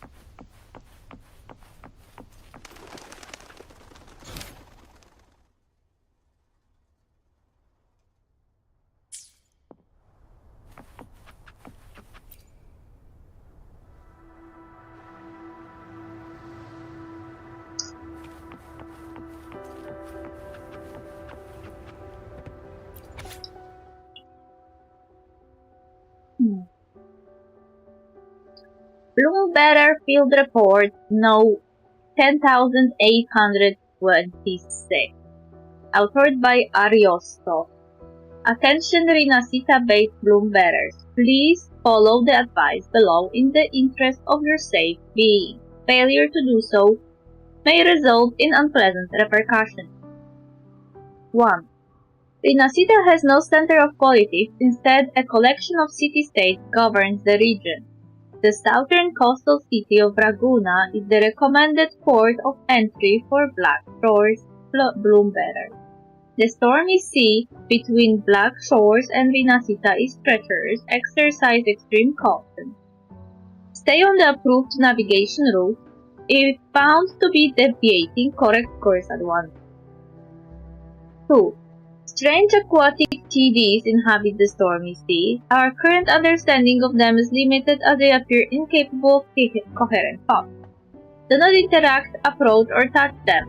Take evasive action at once should the one move towards your vessel. 3. Raguna, a city-state by the sea, is the city with the strongest link to the Sentinel. This connection is maintained by the Order of the Deep, an organization claiming to act as the Sentinel's representative.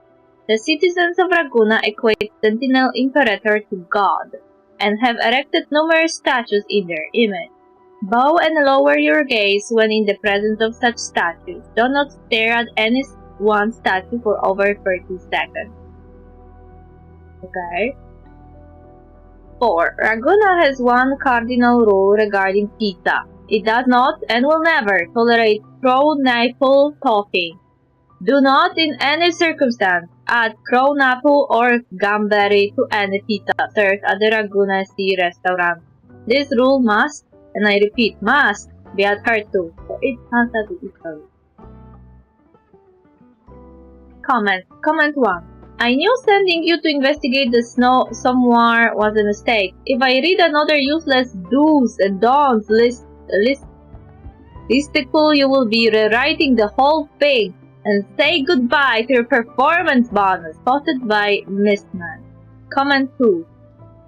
Living by the sea, do the Ragunesi eat rice from a coral bowl? Posted by Sheep Go Ba. Sheep Go Ba! Sheep Go Ba! Everything I've shared above is based on first-hand experience gathered by shedding blood, sweat, and tears. In all seriousness, other than its common echoes, the city of Raguna is also renowned for its faith, centered around the Sentinel, reinforced via mythologies created by the Order of the Deep to justify the post-lament state of affairs. Personally, I find their mythologies not entirely baseless, as the worldviews espoused are similar to that of the Tethys system. The first inhabitants of Rinasita were refugees displaced by the lament and wave-worn disasters. Guided by the Sentinel to settle in Rinasita, these refugees were of vastly different backgrounds, cultures, and ideologies. Raguna's religious and political systems were likely structured around a unifying monofaith to increase city cohesion. I encourage Bloombearers to approach Raguna's many rituals and customs with a critical but open mind. I was born in Rinasita, but after years with the Black Shores upon my return, the change was far greater than I had anticipated. Most notably, the Order now holds absolute authority in Raguna. I advise all Bloombearers to maintain cordial relationship with the Order, respect their rules, and avoid confrontation. Given the Order's current stance towards the Black Shores, Bloombearers must exercise utmost discretion while in Raguna. To help Bloombearers earn the trust of Order members, I've compiled a few useful examples of how to phrase sentences so they resemble clauses from their codex. Let me demonstrate. Oh, mighty Lord in Black, the founder and ruler of the Black Shores, may I one day be worthy of your talent and devote myself fully to your service. Greedy Kumani, reflect upon the error of your ways before the Lord's altar and seek redemption. Praise to Shorekeeper, guardian of the Black Shores. Your starlight scatters the darkness and banishes all evil. With your light to guide us, we are delivered to salvation. Comment 1. Even if you say that, I don't accept a delay in the report posted by Shorekeeper.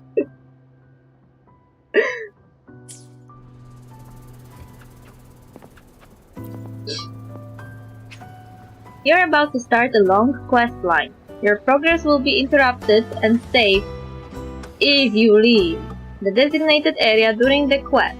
When you return, you can resume this quest from the last checkpoint. Oh, Jesus Christ. Sounds bad. There you are! I've got your ship ready. You'll have to sail to Rinasita, but the Threnodian ruckuses everywhere have left you with only the dinghies. Don't worry. Behold, my private stash!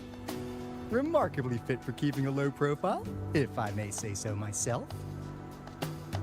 It must have hidden depths.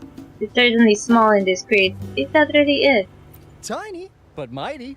It's got all the essentials. This is cutting-edge gear from the new Fed World Expo. Nearly lost my shirt haggling for it. Planning to stock up for the Black Shores. Word is, Raganazi treat the Sentinel like a god. Churches and all. Real holy rollers. When in Raguna, do as the Raganazi do, okay?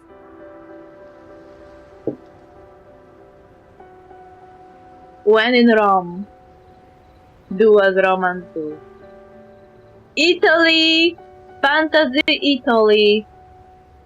Or more like, probably some kind of blend between modern Italy and ancient Rome, considering the city-states. And also the reverence of the Imperator sounds very much like Vatican reference. Because Vatican God, you know?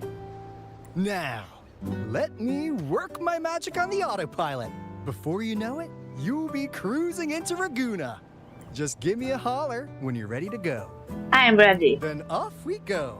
Our destination is... Laguna, the Sea of Stars! This better be a safe journey.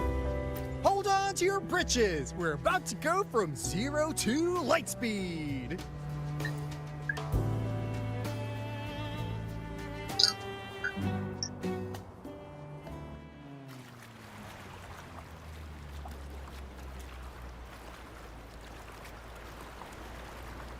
Yeesh. This fog's giving me the creeps. I've got a bad feeling about this. Wait! What's that huge shadow under the water? It's getting closer. Watch out! I only wanted it then.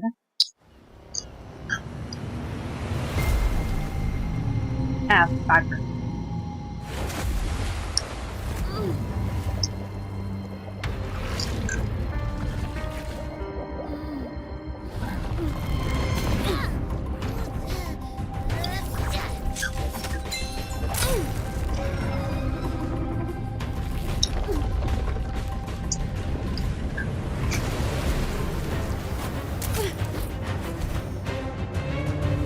What if that is the Sentinel or something? Divine guidance be lost.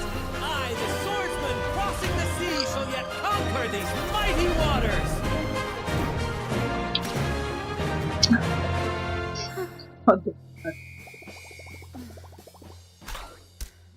Are you a pirate or a circus captain?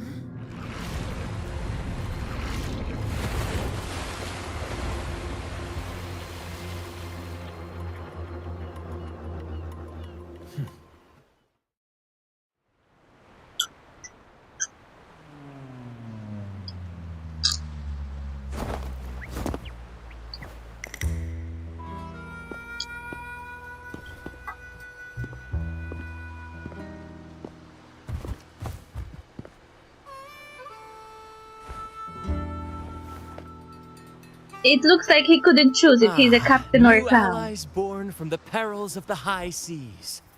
What better way to begin an epic story? Thanks for helping. Merely my duty, dear friend. The mists thicken once more, shrouding this ever-tumultuous path. A maiden voyage for you, I presume? These waters teem with colossal, mystical, tacit discords. That behemoth you saw is called Cetus the Tidebreaker. It is a gentle giant that usually keeps to deep waters and exhibits no aggressive behavior. I guess it doesn't like me. It did look unusual. I saw something odd on its hide. Could that be the cause of its madness?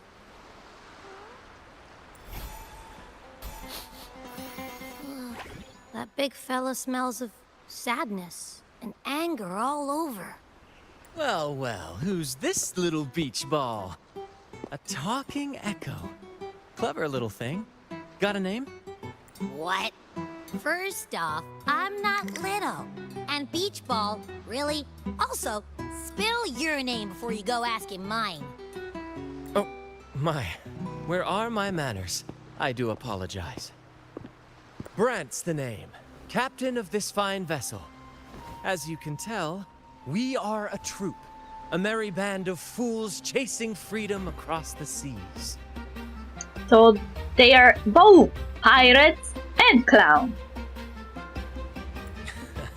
Please forgive the lack of propriety. Now, travelers from afar, may I know your names? I'm Ophelia, this is Abby. I am Roller, this is Hover. I'm the Watcher of the Realm, Master of both light and dark.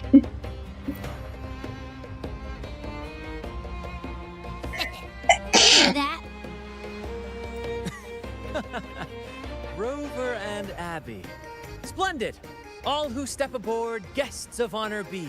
With names exchanged, friendships born at sea. Ahoy, crew!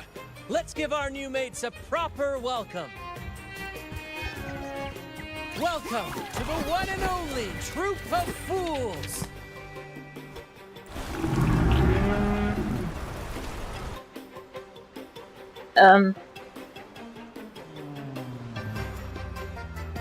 What is that? I thought it was a ship. Not a ship! It's not a ship! Are those echoes? Incredible! Never seen them like this before. 60, no, 70% is special.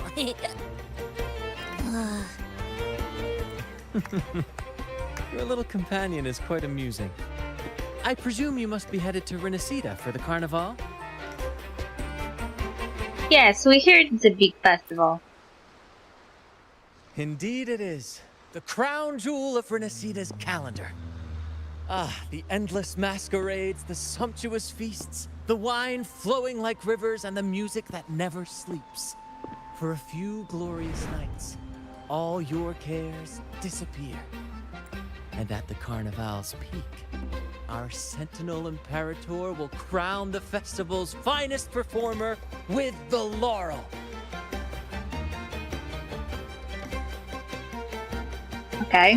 What was that suspicious cloud I saw? Does the lore get you an audience with the Sentinel? Of course not. No mortal has ever laid eyes on the Divine Sentinel up in the heaven of heavens. But the laureate may hear the Sentinel's voice. We've got a real laureate in our troop. Shame he didn't sail with us today. Oh, the tales he would tell. You'd love to hear about his glory days. Chatting with the Sentinel if you get the laurel? That's something. Are you also attending the carnival?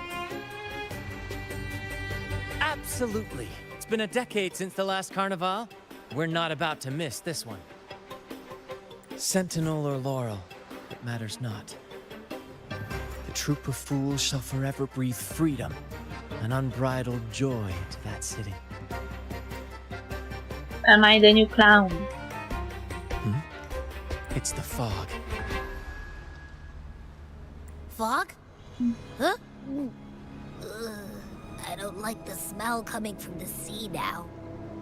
Beware, my friends. The fog can affect echoes. This isn't just bad weather. It's a wave-worn phenomenon. Many tacit discords lurk in the fog, ready to obliterate any passing ship.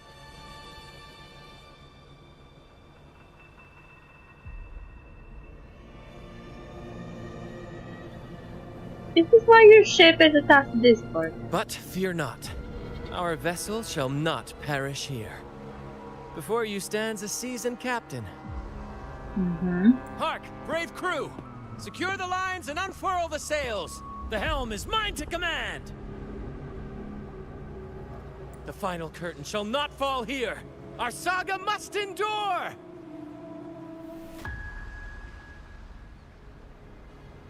Leave it to me.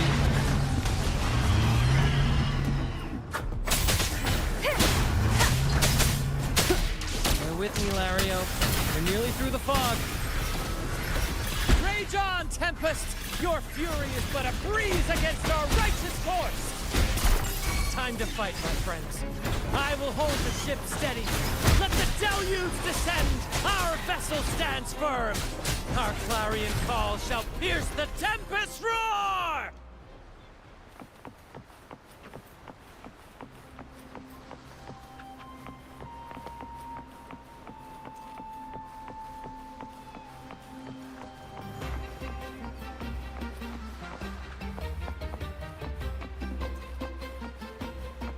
Thank you for your aid, my friends.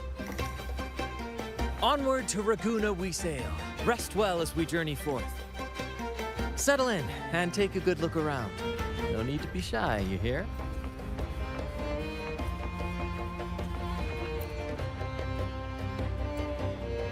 The enigmatic giant wraps you in a bear hug. A peculiar yet friendly energy washes over you.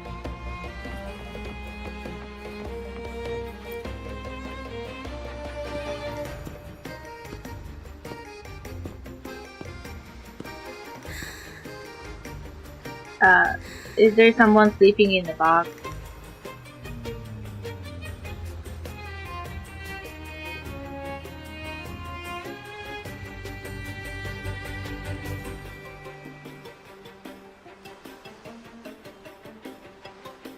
Hello? This is an echo too.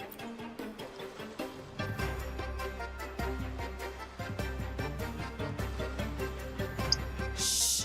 It's probably napping. But its frequency is way off from the other echoes. This chest is our first mate's personal haven. All good, Rochia? Some new friends have joined us. Hello. Well, you see, she's rather reserved. Her way of being friendly is an acquired taste. This coin is one of her prized possessions. I'd wager it's her way of saying nice to meet you. Uh-huh. Maybe she's taken by your rapport with Abby.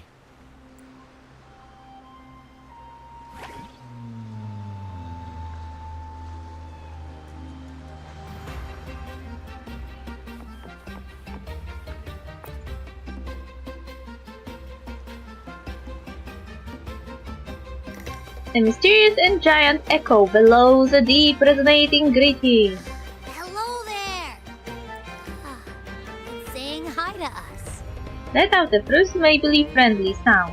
Hello! Cheerful sounds. It happily bobs its head, careful not to affect the ship's fall.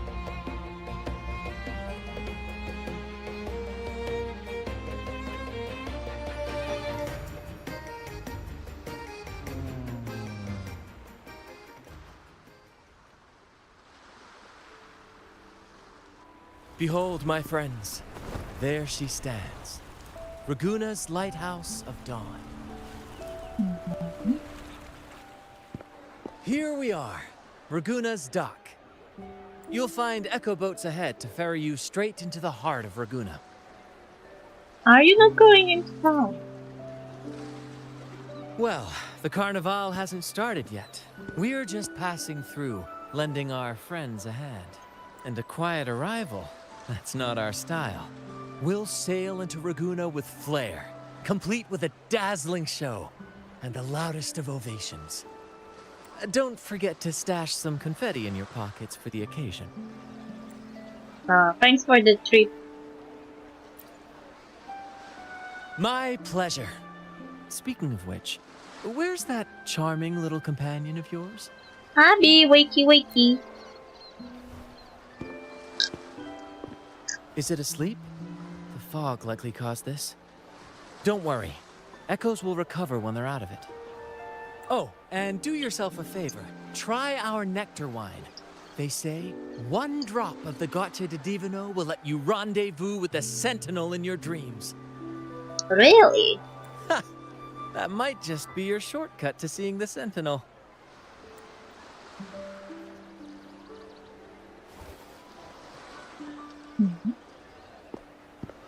May the winds be in your favor.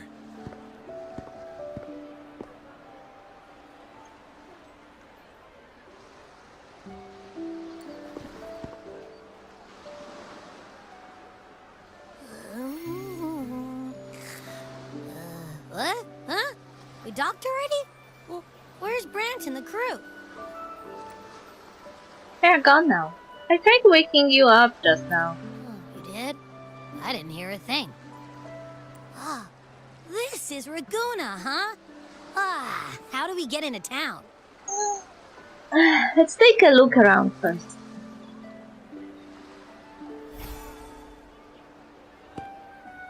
Go forth, dear pilgrims, on your sacred journey. May the Sentinel guide you as it has guided the returning ships.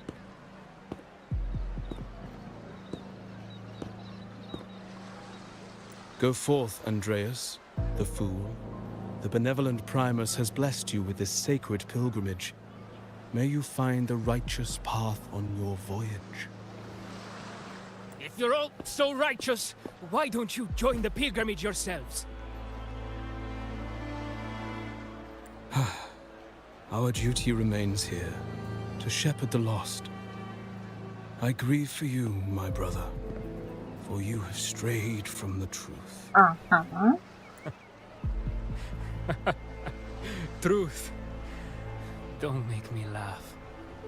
Your transgression is absolved before the sacred pilgrims sail. Go, now, and board with humility.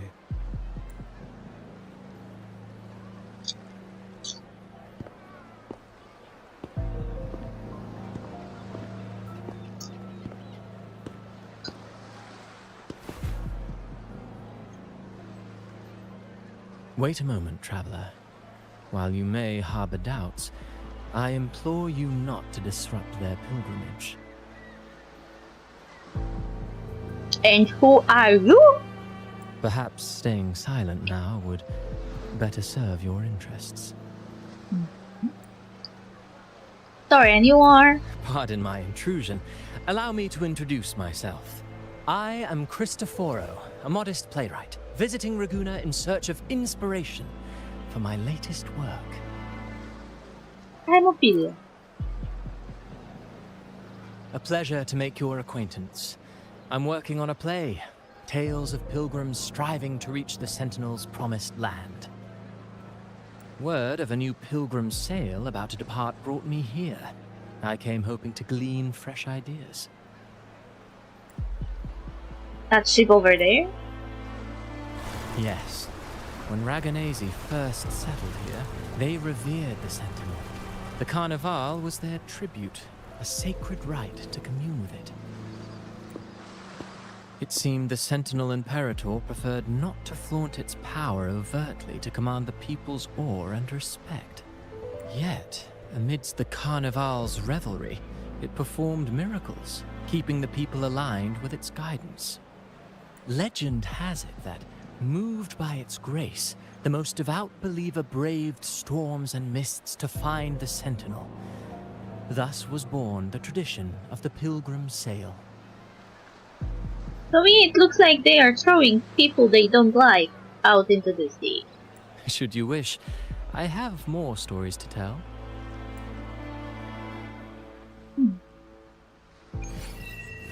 To the sea, though brave. Off the moon. Talk to Christopher.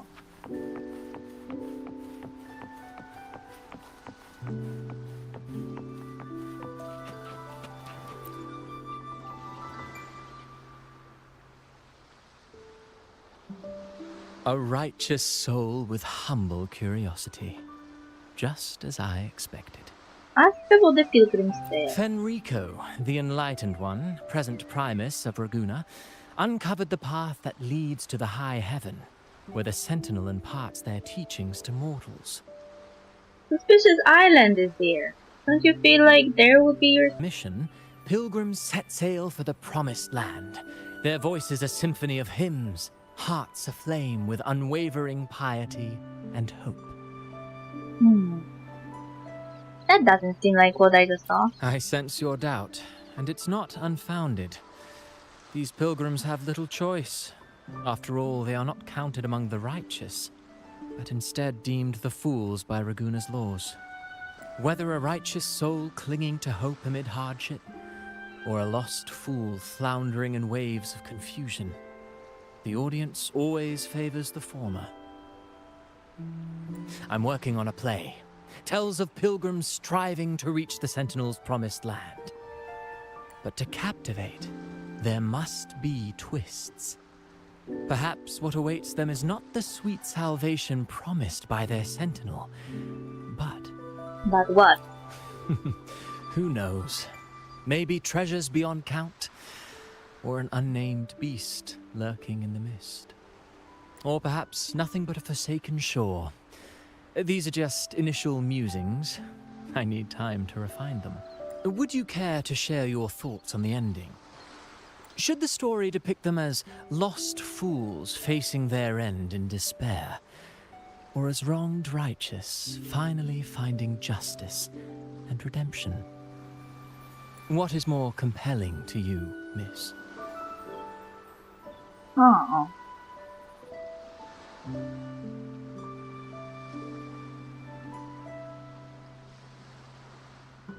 To be honest, neither. Ah, I see.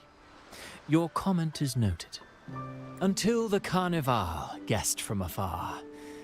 I hope you enjoy the show.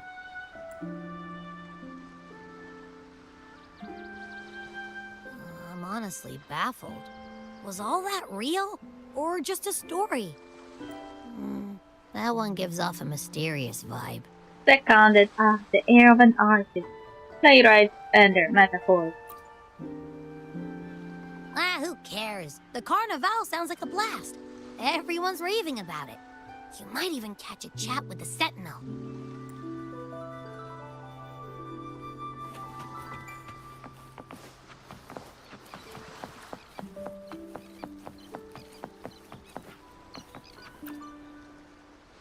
Hello there. You need a lift to the city? Hop on this gondola right here. This boat is an echo? Correct. In Raguna, we sail in echoes. They are trusted and reliable helpers, gifts from divinity. A third of a Ragunese's life is spent on a gondola. Pretty amazing, right? Wait, now you're going Venice? Italy, ancient Rome, Vatican, and now Venice. This little one will get you there safe and sound. Wait, what?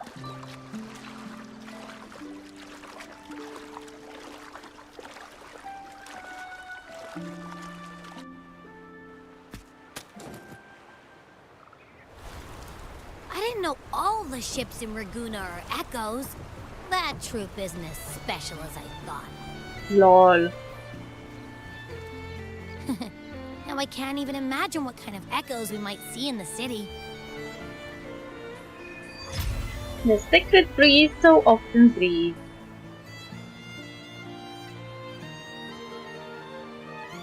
Maybe we'll come across some that look like you. A whole pack of them. You're kidding me. Even in the land of echoes, I, Abby, will always be the most special one.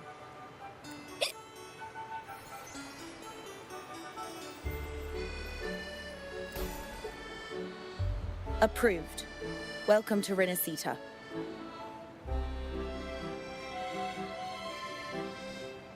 Excuse me. First-time visitors must cooperate for inspection. Is this a reserve terminal? Reserve terminals should be declared upon entry. May I see your declaration form, please? Wait, what? I didn't know about that. These are the rules. I'll need you to cooperate. Forgive the inconvenience. By the Order's decree, all visitors must undergo customs clearance to ensure safety. Or do you have a guarantor? Show the invitation letter.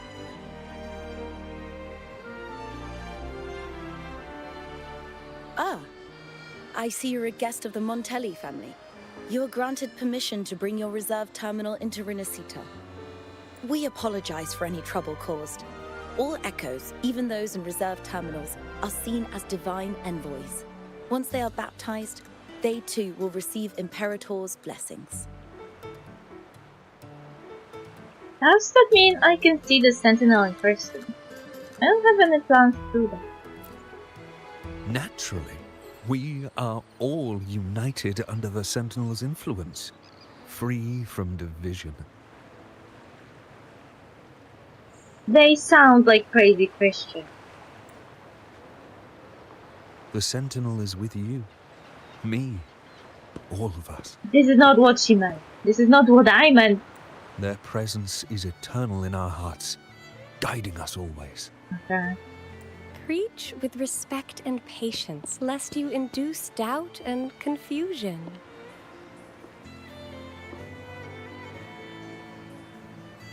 Acolyte Phoebe.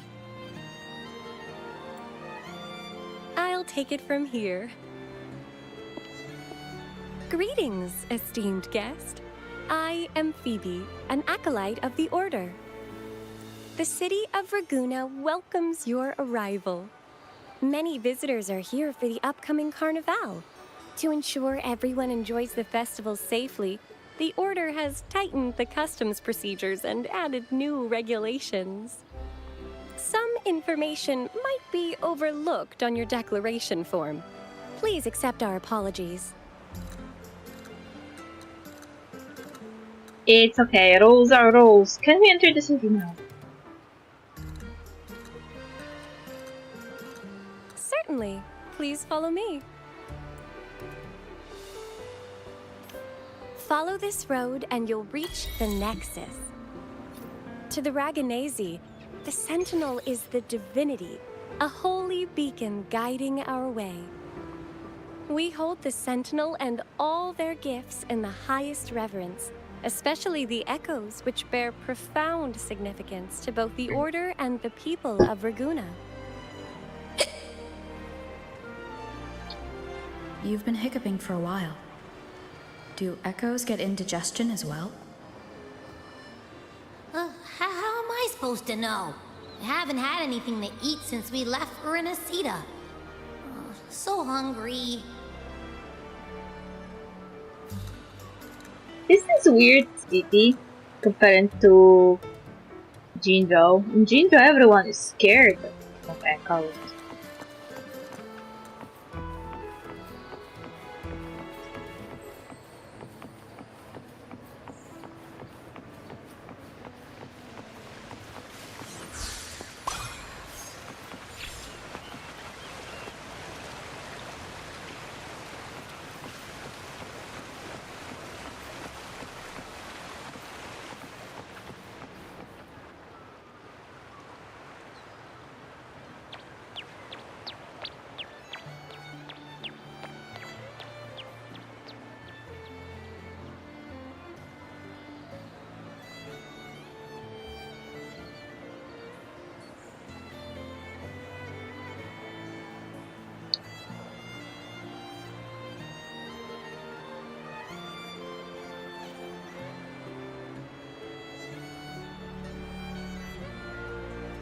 Wow, are they all echoes?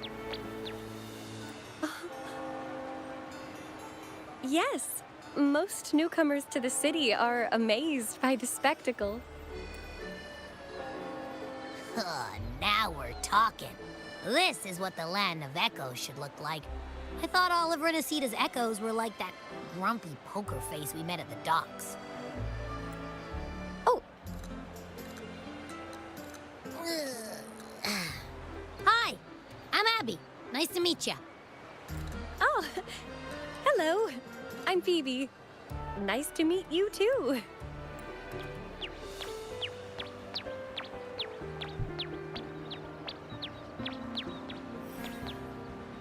Oh.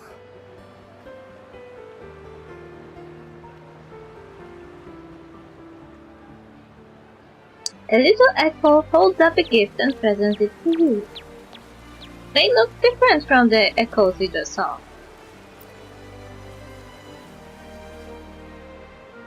Yes, thanks to the Sentinel's blessing, most of the common echoes in Renacita are friendly and approachable.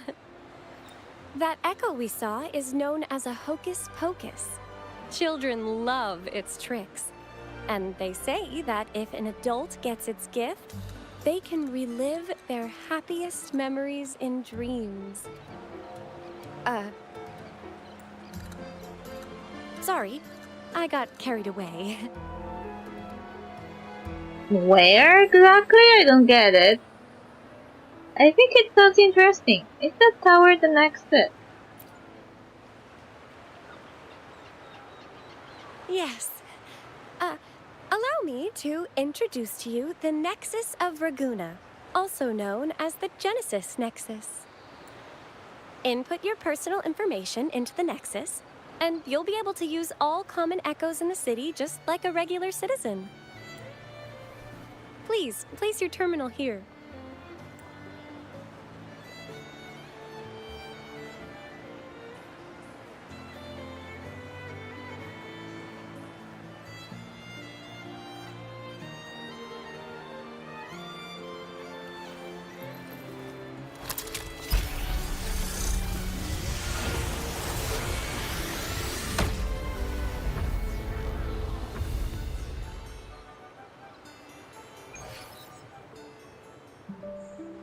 Seek salvation from where all began.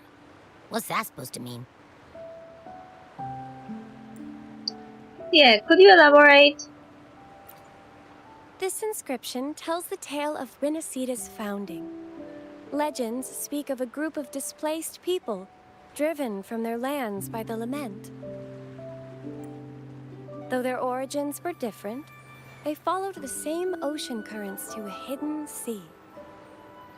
They prayed for paradise, but were met with a nightmare filled with tacit discords. The sky darkened, the sea roared, and towering waves threatened to engulf them. At that moment, a radiant light pierced the clouds, and a voice resounded from the sky. Make the waters your second home, like seabirds nesting along the coast. Build your shelters hither and thither, like stars in the night sky. Your fortress is fragile, made only of wickers and planks, but fear not, for it is strong enough to withstand the wuthering waves. Heeding the heavenly voice, the displaced united. A gentle breeze guided their ships, filling their sails with wind. Through the storm, they glimpsed a bright light from an unnamed island. This was the light of the Genesis Nexus. The Nexus granted them knowledge of echoes and sent them to help build their cities. The people named the island Renacita and built sanctuaries with inscriptions, honoring the voice that guided them to paradise. The voice did indeed reveal itself. The faithful saw the true form of their savior, who declared its sacred name, Imperator. This legend is known widely among the Ragonesi. Though the true beginnings of Renacita remain shrouded in lost history, scholars of the Order have never stopped their quest to uncover it. Got it. Now, where can we meet the Sentinel? You wish for an audience with the Sentinel? Has anyone done this before? I heard you can talk with the Sentinel during the carnival. Yes. The Sentinel bestows the laurel, through which the Chosen One can hear their voice. Only one has received such an honor, the current Primus, Fenrico. As the only enlightened one in recorded history, Primus Fenrico can directly connect with the Sentinel to heed divine oracles. Meaning they can resonate with the Sentinel? Indeed. Primus Fenrico is the Sentinel Imperator's resonator. As such, he bears the title the Enlightened One. You'll have the chance to see him at the Carnival when he announces the opening of the ceremony. I hope you enjoy your time here in Raguna and join in with the festivities. If you need help with anything, just let me know. As an acolyte, it's my job to assist all our visitors. Why'd I get a feeling? Okay, where to next? Let's go get our money first. Why'd I get The a feeling? invitation mentioned we could pick it up from Everardo Bank. Shut the fuck up! Let me speak! Why'd I get the feeling that the acolyte Phoebe is a second Yang? Figaro. Night of Genesis, lift me up. There's dust here again. Better wipe it off quickly. I wipe. Too high, I can't reach. How will the Genesis nexus? It existed before our civilizations, an engineering marvel achievable only through the Sentinel's divine war. The most unique ability of the Genesis Nexus is to allow the echoes within its databank to exist in a tangible state for an extended period. Sentinel once bestowed their authority upon the Order, granting them control over the Genesis Nexus, and the ownership of the echoes within its databank. Simply based on the benevolent and compassionate principles of the Sentinel, we have shared the use of the common echoes with the people, hoping their miracles will spread across the land. I am only responsible for the basic maintenance of the Genesis Nexus. For specific issues regarding the echo within the databank, you can consult Acolyte Tullio of the Servitude Hall. He often comes here to deposit frequency samples for the Genesis Nexus, but his duties with the Servitude Hall keep him busy. To see Acolyte Tullio, you will need a bit of luck.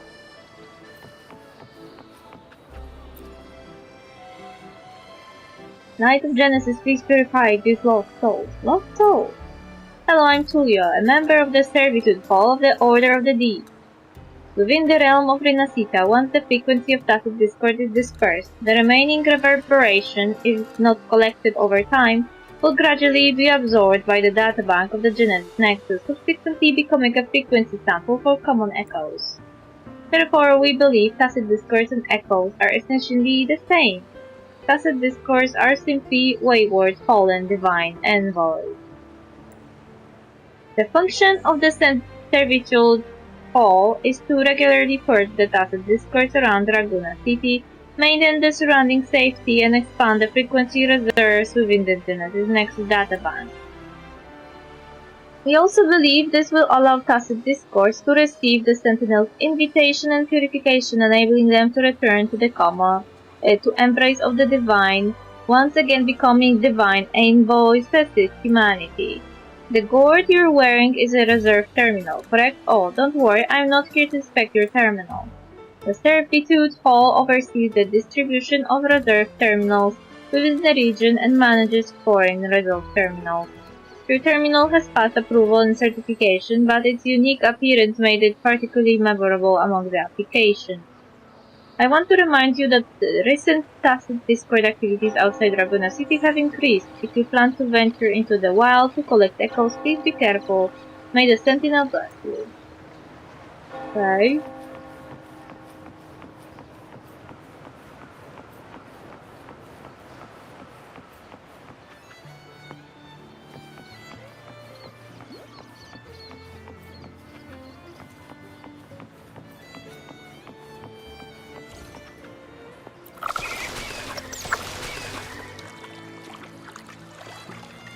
this going on its own? A gift from one of Renacita's founding families.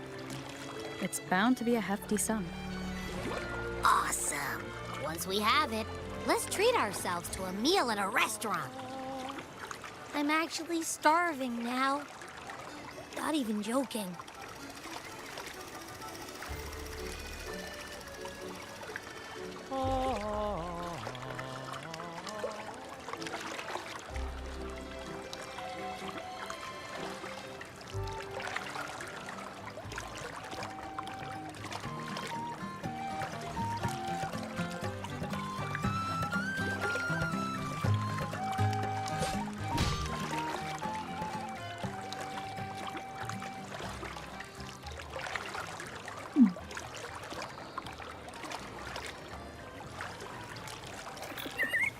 This is a testament to my connection with the world around me, and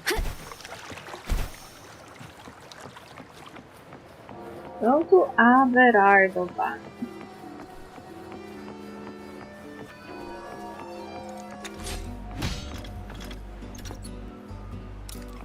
Hi, withdraw fund.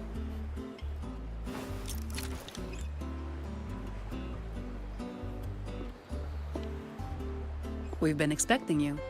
Welcome to Averardo Bank, miss. Now she has horns. You are? I'm Zani, a staff member here.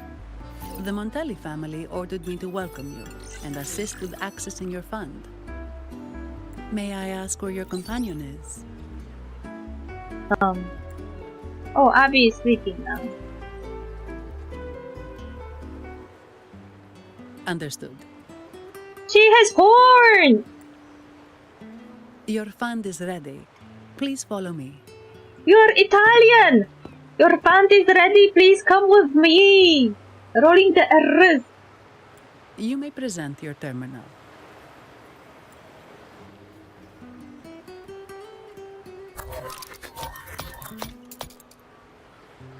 I believe this is your first time using our service. As the Montelli family's esteemed guest, we're upgrading your account to Gold membership. Wait, what? Mercurio here will sort out your subscription.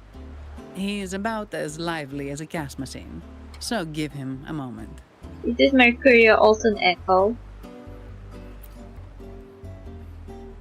Yes, all echoes here belong to the Montelli family. Mercurio is designed to provide self-service banking.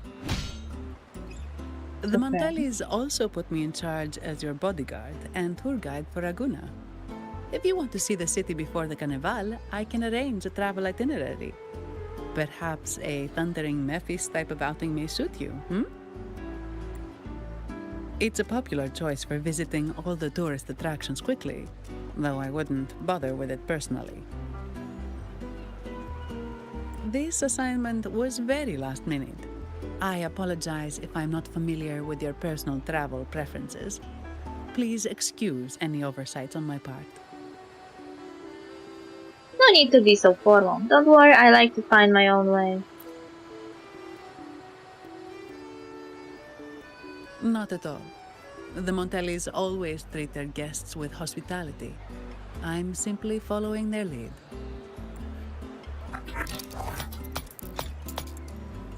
The fund has been deposited into your account. Is there anything else you need help with? Are there any good restaurants nearby? Yes. The nearest one is Trattoria Margherita. I personally recommend Pizza Tropicale. Would you like to dine there? Sorry, I have some work to handle. Please excuse me for a moment. Oh. So, you have work, I have pizza. The last lots for the auction have arrived and will be escorted back by designated echoes. Make sure you get them on time. Keep an eye on number 23 and 56. They're foreign curiosities insured by Mr. Lombardi.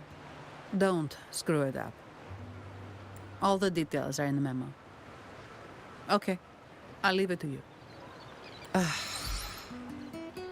Sorry to keep you waiting. I'll take you to the restaurant now. Seems like a package schedule. Is everything alright? Yes, thank you for asking. The bank is short-staffed due to secondments, so I'm handling a few extra things. Normally, I wouldn't take on extra assignments, but my manager promised some paydays off, and the Montellis can be very generous. Sorry, too much. I'll do my best to meet your needs during your stay here. No, you can continue. They are offering really generous paid day offs. You can loosen up a bit. Don't worry about me. I can handle myself without involving the Montellis. I'm not one for formalities, so let's keep it relaxed. If that's what you want. Thank you. All that formality was starting to feel like exercise. Let's go get something to eat, shall we? I am starting to get warm. Warming up to her. Wanna not eat pita with me, Miss Sexy Lady with porn. I have only 2 settings. Pretty ladies with porn. No, wait. 3 settings. Pretty people with white hair.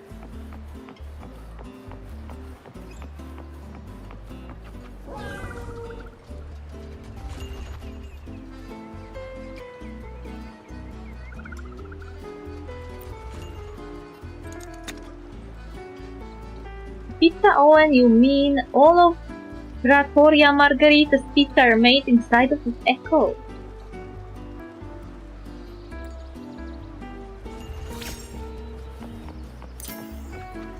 Margherita.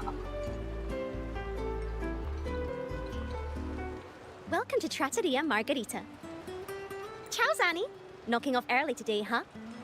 Not really. Still on duty. Is that so? You seem alright considering. So what will it be today? The adios work days? Or the thank goodness it's the holiday platter? The last one. Thanks. And this lady here, a visitor from afar. It's a pleasure. I'm her guest. I'm Zanni's new friend. I see. You certainly have the air of someone who matters. Here, look at this. You can order anything you like. The Montellis are getting the bill. And a recommendation, I will have 2 portions of the platter Zanni just ordered. Bring me all your specials. How about steak margherita and Nivola pasta? Both excellent choices. The woman speaks the truth. Take a seat. Your meals will be ready soon. I didn't order though.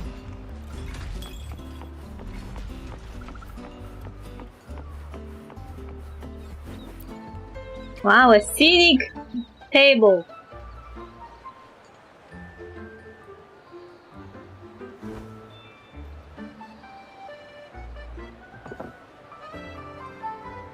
Ooh. Here's your food. Enjoy. Oh, pizza! Spaghetti! Is that hamburger?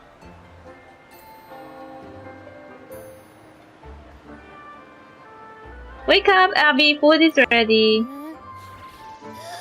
What's that smell? It's so good!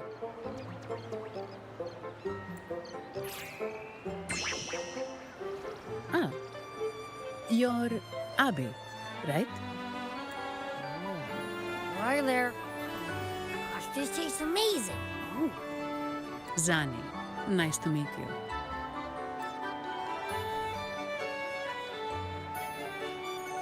Did not expect to see an echo residing in a resumator's body. Interesting. Even someone from the land of echoes finds this surprising. Have you ever seen echoes like Abby?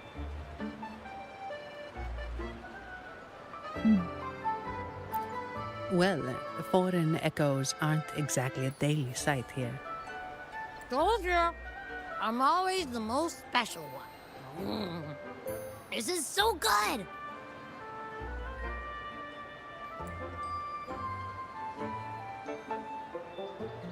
All right, let's dig in. You will enjoy the food, of course.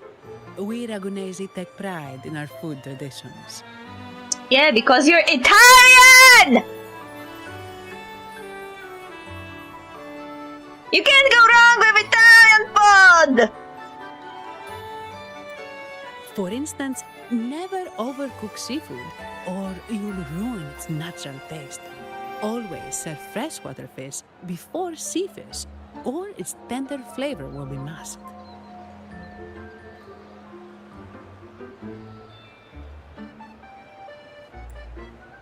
I'd start with this appetizer.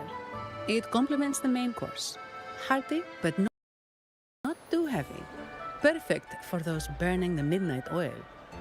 Okay. There are even rules to eat the food. Typical Italian. And don't forget the aperitif. As we say, if you can't appreciate good wine, you don't deserve good water. Okay.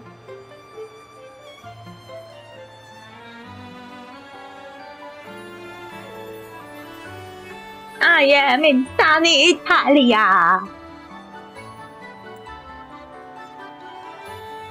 Now try the nectar wine from Egla town. It's aged in oak barrels from the Faghesia Peninsula, known as the harvest spirit or Gocce di Divino for its exceptional flavor. I feel as if I was talking with a true Italian. So this is the Gocce di Divino. To you, guests from afar.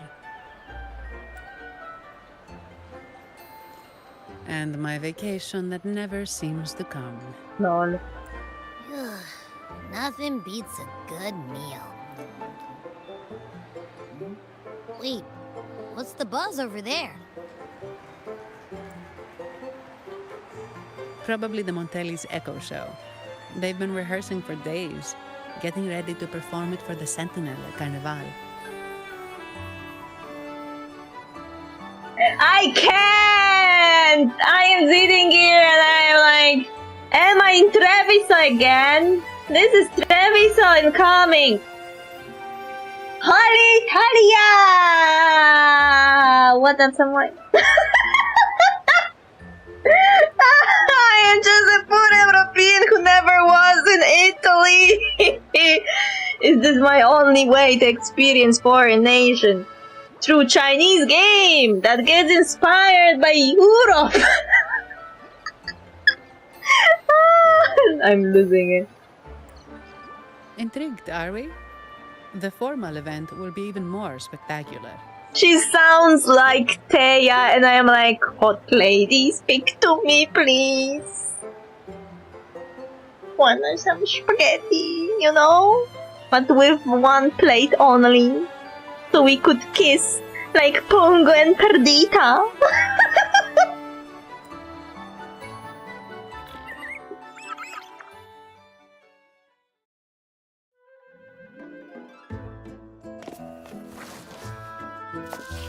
Oh. Hey, they're both looking feminine and they're dancing together. That's gay. Hey! What's up?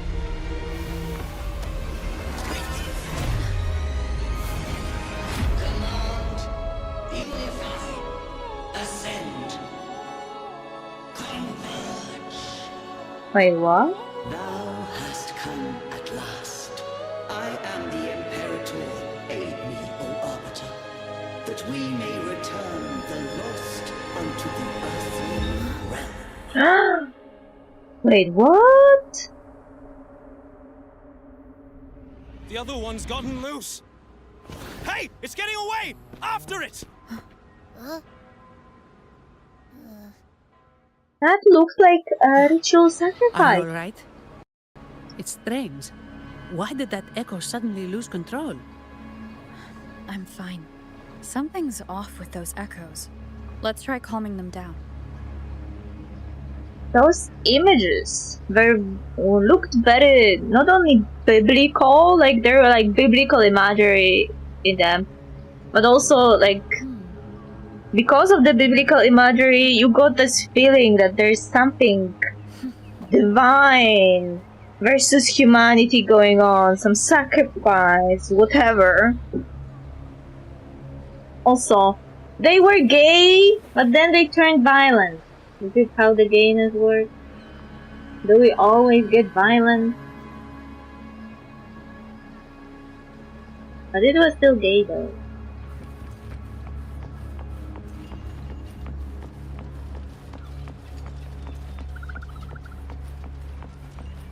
Track the echo that lost control.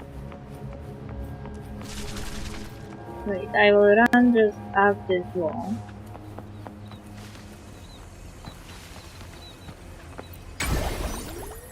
Stane Italia.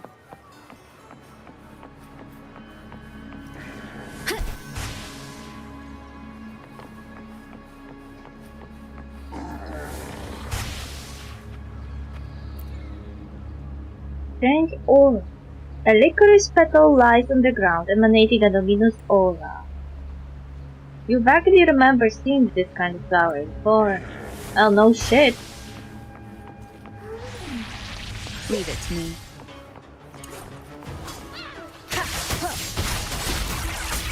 Wonderful sound.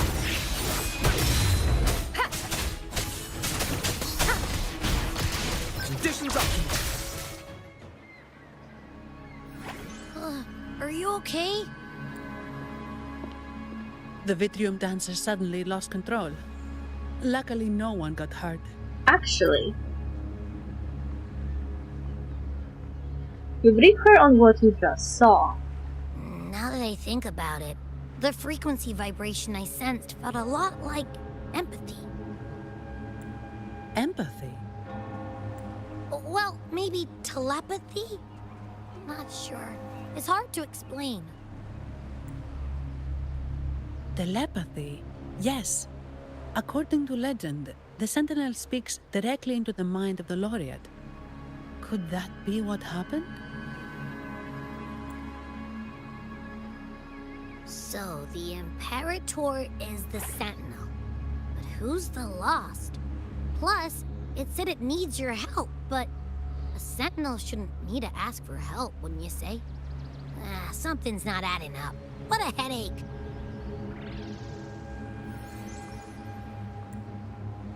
We need to learn how the Sentinel talks to people. That Vitrium dancer was trying to tell me something. The Sentinel has countless ways to send a message. And through the Order is apparently the most convenient one. Why did they go through all the trouble? Maybe I'm wrong. Maybe calling for help was the only option. With that message left on Tethys, could the Sentinel here be in a situation similar to Jue's? But it seems like the locals haven't laid eyes on their Sentinel. Everything feels off. That echo might be our only lead right now. Was the Echo performance hosted by the Montellis?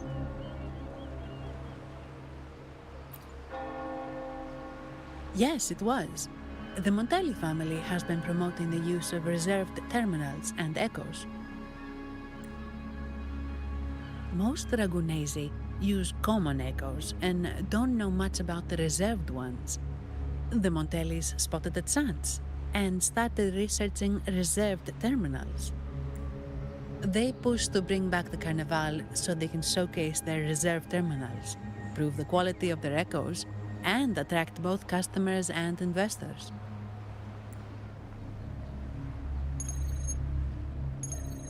Oh, sorry, just a minute. Yes, Mr. Alberto. An echo was... Daniel recounts what happened to the caller moments later. I see. Sorry to keep you waiting. That was Mr. Alberto from the Montelli family, also my employer. He extends a sincere apology for what just happened. They too are at a loss to explain what caused the accident. He told me that the Montelli family would investigate further. Please rest assured. Did the Montellis really have no answers?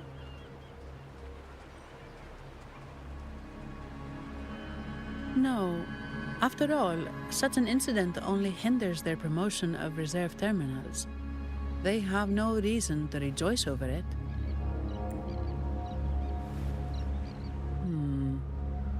Come to think of it, that echo, it was looking at you. It seemed to target you. I've got sharp eyes.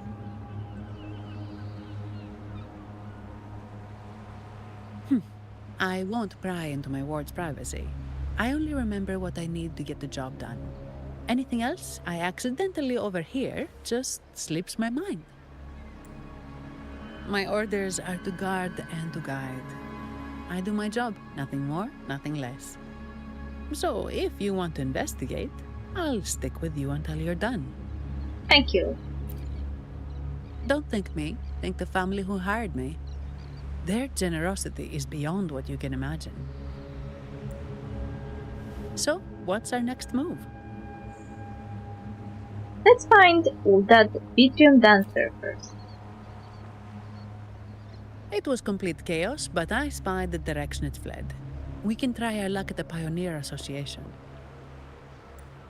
I know someone there whose forte might help us uncover some details we missed. Sure, let's head to the Pioneer Association first. Good. Let's go this way. It's right over there.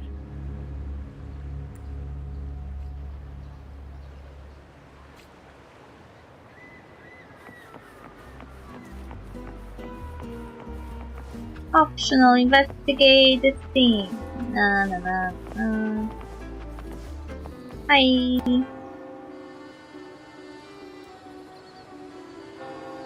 Dear Sentinel above. Excuse me, do you know anything about the echo that lost control? Oh, the Sentinel is in a great rage. They are warning us, reminding us of our follies. We shouldn't have forgotten. 10 years ago, it was our unbridled indulgence that brought about divine punishment. We should have heeded Primus Fenrico's words. What do you mean? Oh, dear visitor from afar, you may not know.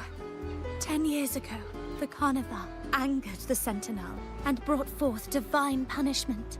Primus Fenrico foresaw the shadow beneath the revelry and halted its spread. Simply put, many terrible accidents happened during that Carnival, like echoes losing control. Since then, the Primus ordered the Carnival to stop. Most Ragunesi don't like to talk about that tragedy, so it's understandable you haven't heard of it. Echoes are messengers of the Sentinel. They lost control and attacked people because they were corrupted, reflecting our transgressions against the Sentinel. For sure. This year, the Order has approved the Carnival.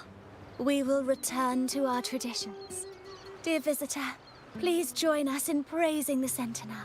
Only then can our misguided souls be forgiven.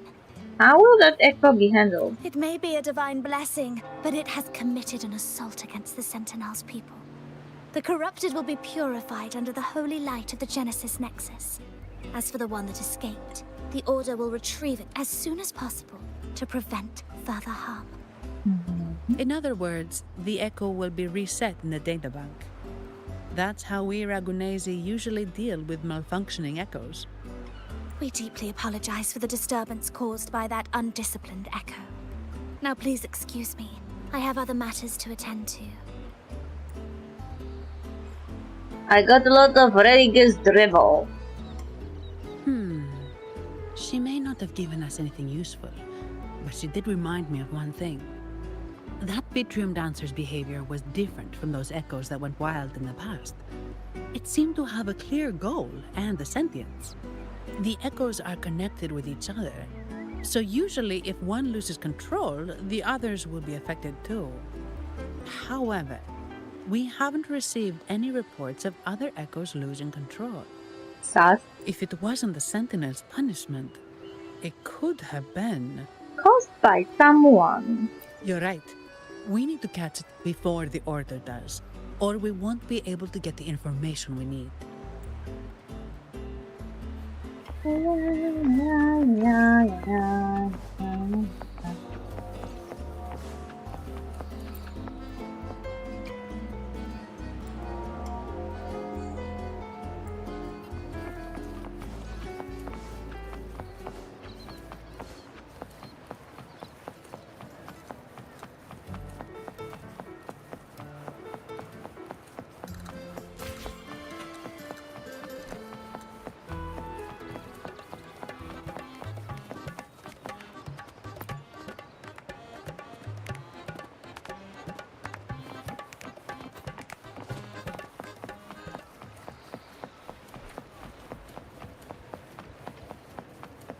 Wind guide me.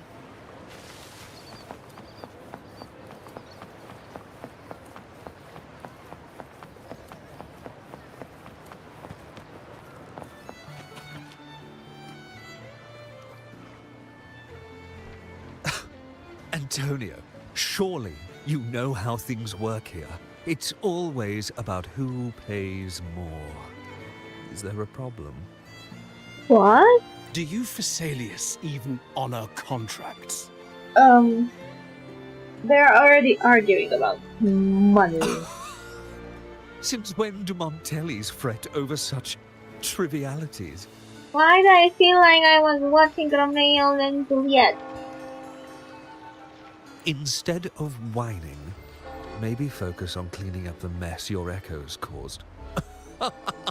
Not in the sense that any of them is like Romeo and Juliet, more in the sense that the family name reminds me of the name from the Romeo and Juliet. You know, Capuletti and Montecchi and stuff.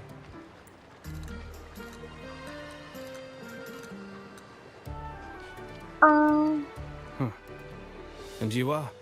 Greetings, Sir Antonio. I'm Zani from the Averardo Bank. This lady here is a distinguished guest of your family. She was attacked by a rogue Vitrium dancer while dining, and we're investigating. Ah, so you're... Please, accept my apologies. It's a relief to see you unscathed. We are as puzzled as you are about the Echo's behavior. It's okay, but there's something else I want to know. Miss Carlotta asked me to hold nothing back. So, ask away. Tell me about reserved terminals and reserved echoes. Well, before I do, a little context first. In Raguna, the Order controls all terminals for echo use. They store echoes in their databank and only grant access after thorough screening. Only a select few resonators are permitted to carry a reserved terminal. You see, most Reganesi rely on the Genesis Nexus and common echoes, with little need for the special access types. However, things have changed with Raguna opening up to the greater Solaris. People want to travel, making reserved terminals essential for safety outside the Order's reach. You see why demand is up. The Montellis saw an opportunity and started to develop them.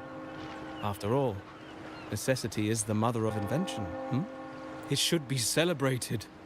But some think we disrespect the Order's authority or even the Sentinel by doing this. The path forward has been resistant. If you ask me, I suspect the Phasaelia family has been spreading slanders about us.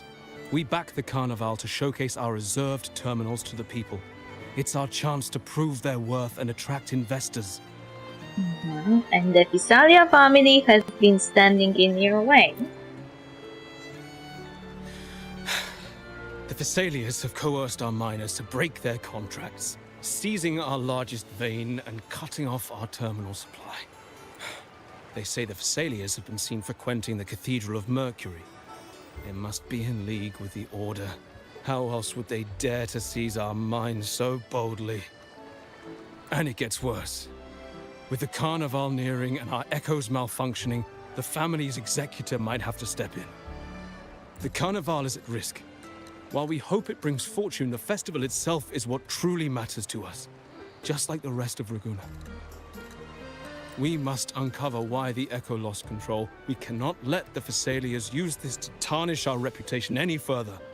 I can help you with the investigation. That would be good for us, but it hardly seems proper to involve our esteemed guest in our troubles. I have my own reasons. Ah, understood.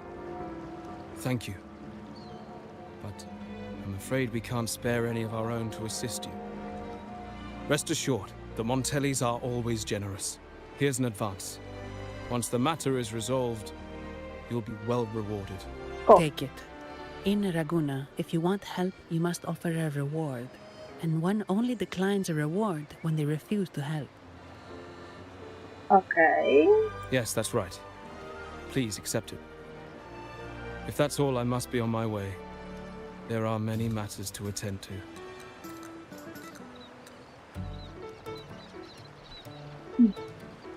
Poor Antonio. From what we know, the Montelli family has no motive for such incidents.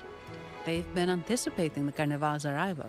But the Phasaelia family is another story. They've been against the celebration from the start. Perhaps they could be behind everything. But I don't understand. What could they hope to gain by stopping the Carnival? The mystery continues. Maybe it's related to the Sentinel. You have a hunch, huh? Only investigation brings us answers. You're right. Let's go.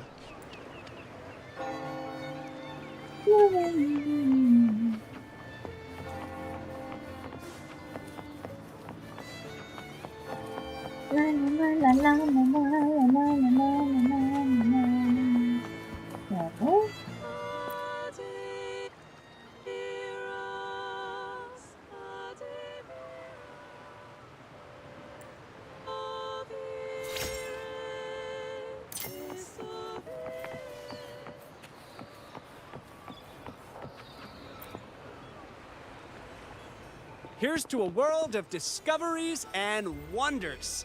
Welcome to the Pioneer Association. What is in his hair? Miss Sandy, it's been some time. Have you finally decided to join us?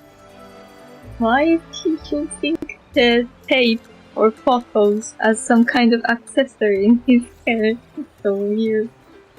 No, I'm here for something else. This is Mr. Fulmin from the Pioneer Association. Oh, hello, you brought a new friend. Pleasure to meet you. I'm Fulmin, head of the Wutherium Film Studio under the Pioneer Association in Raguna. How should I address you? I don't know, Mr. Film Walking.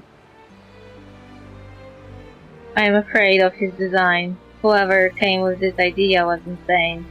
Nice to meet you, Amphidia. Your name rings a bell. Oh, you're the legendary Rover! Savior from a foreign land, the dark thunderbolt streaking across the world. I've longed to meet you. By the Sentinel, let me seize this extraordinary moment. They're just titles, not worth bragging about. Let's get down to business. We're here to ask a favor. We're investigating a Vitrium dancer who caused a scene around Trattoria Margherita. It fled in this direction, and we're wondering if you can recreate the scene for us. Ah, I know the one you mean. Saw it streaking out of the city with a few order fellows in tow. As for recreating the scene... Seamoss, my friend, it's time to get to work.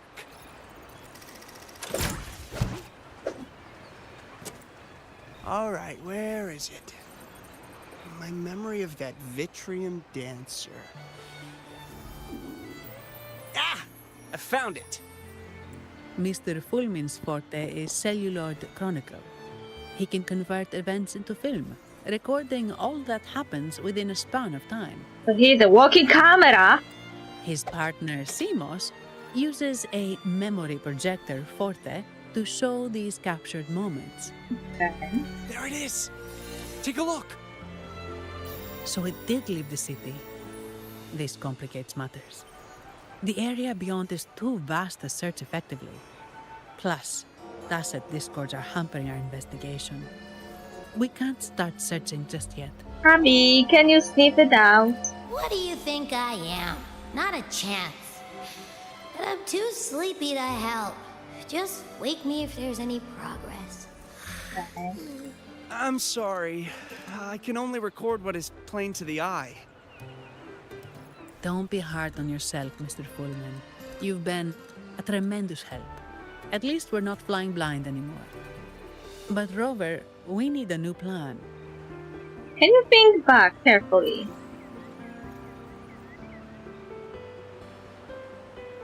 Was anything unusual? Give me a moment.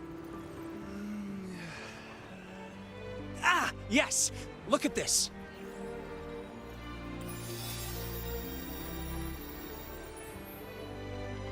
How could this be? His garb suggests he's from the Montelli family. Could they be involved in this turmoil? It's too soon to tell.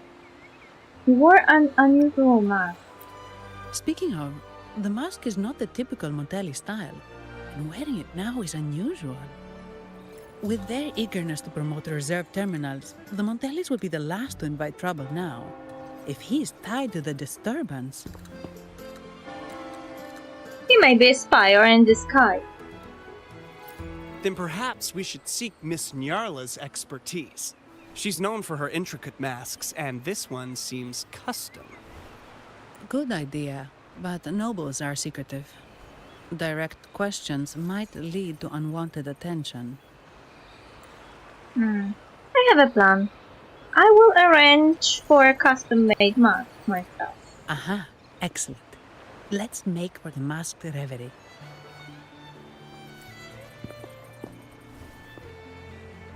Thank you for your assistance, Mr. Coolman. Good luck!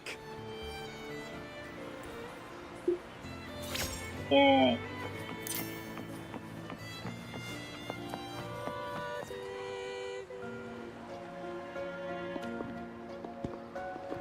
Has the perfume, compact, and jewelry set arrived? Yes, they have. Would you like them now, or shall we deliver them to your residence before tonight? Tonight? No, I'll take them now. Of course. I'll have someone fetch them immediately. It won't take long.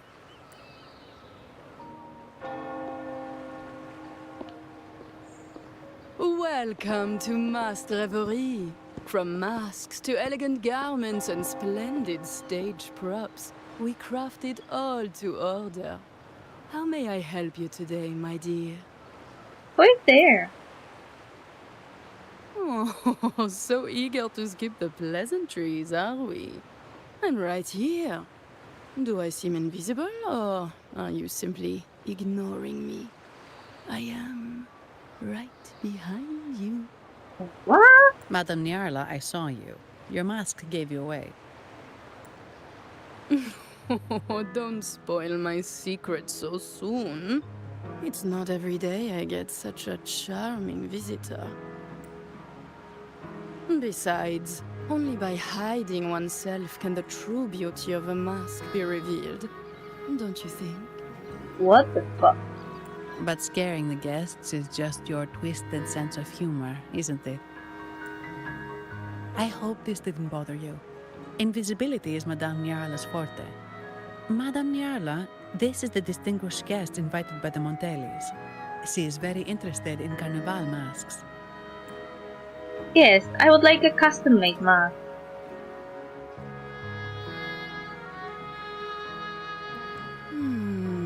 That's quite a detailed description, even covering the smallest intricacies. I admit I'm surprised. Not long ago, we customized a mask just like the one you've described. If the Carnival is a dream shared by all Ragunesi, then a well-crafted mask is the key to it. When faces are hidden, souls break free from the shackles of everyday life. That's why we love balls and plays, eagerly awaiting the Carnival. Masks liberate our spirits. We believe they reveal what lies within. It is our honor to help our customers express their innermost selves. So, are you certain you want to custom order this particular mask?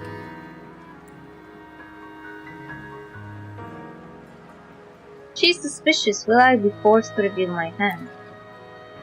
That's a very fine mask. If I remember correctly, the one Mr. Gilberto picked up last week looked very similar. If it's your first mask, a unique design might be more fitting. You have an impressive memory. I'll be on my way now.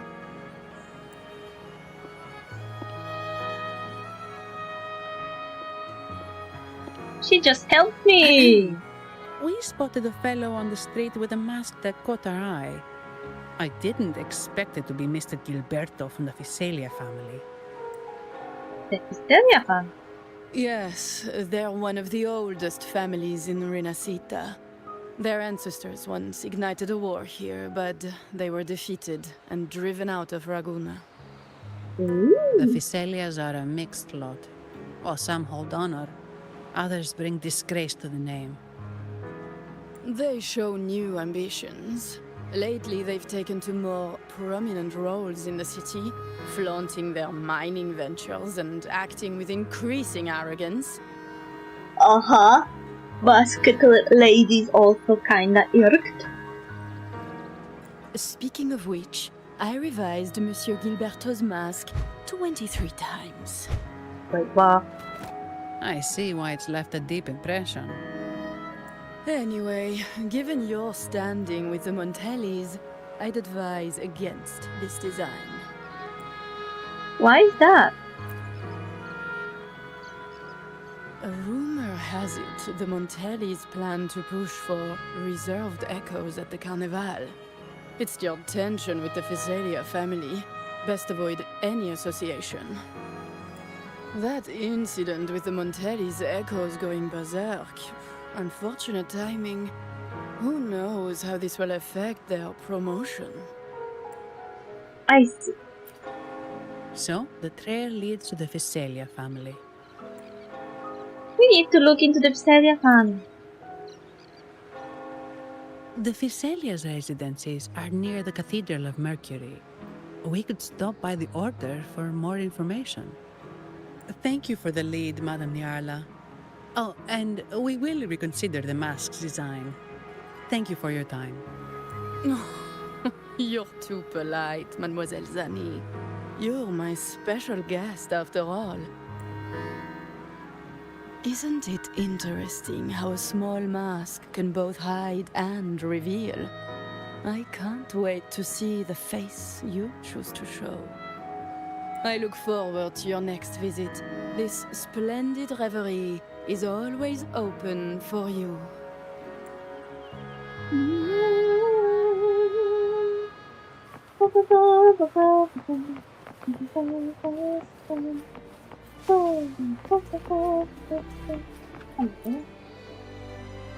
Ciao, we need to get to the Cathedral of Mercury.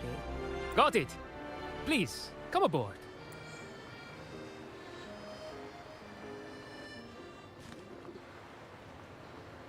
Legends say the Sentinel quelled the storm and stilled the waves, sparing countless lives at sea.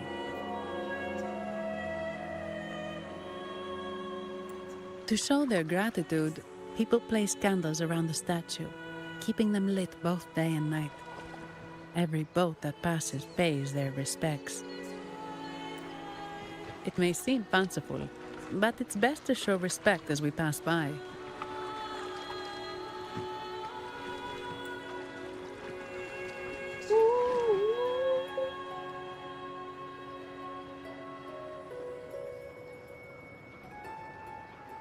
So, is this the statue of the Sentinel? Why does it feel weird?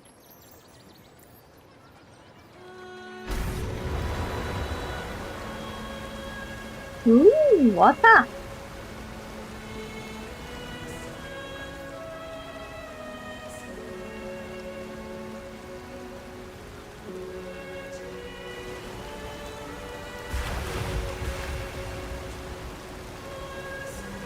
That's interesting.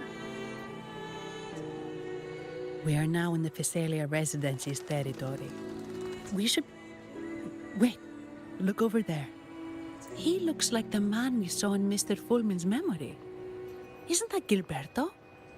Let's follow him. Gilberto.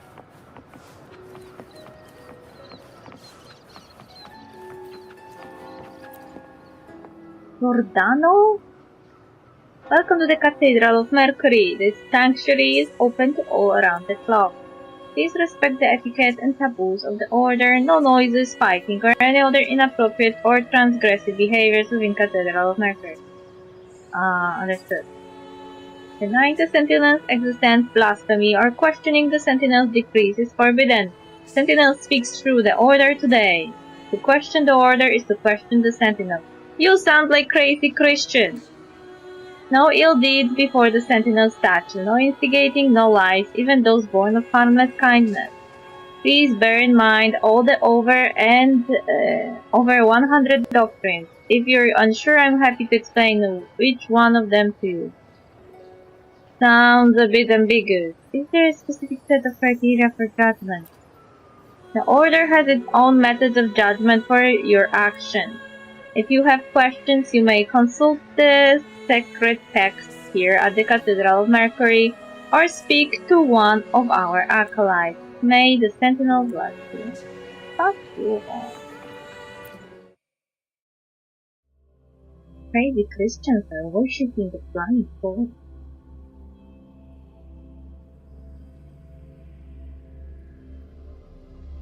Peter.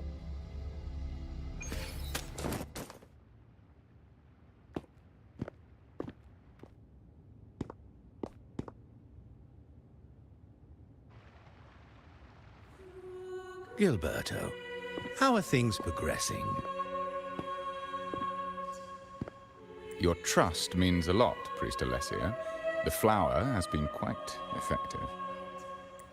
A word of caution. Don't overstep. We can't afford unwanted scrutiny. You already got one. I know what I'm doing. Our sanctuary isn't infinite. Some murmurs are getting harder to quiet. I understand. That's why we seek unity and integration. Our beliefs are already one. This is also the destiny they intend.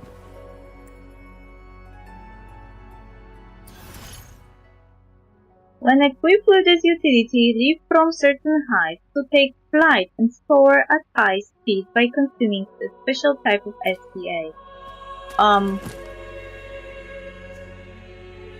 I attained flight.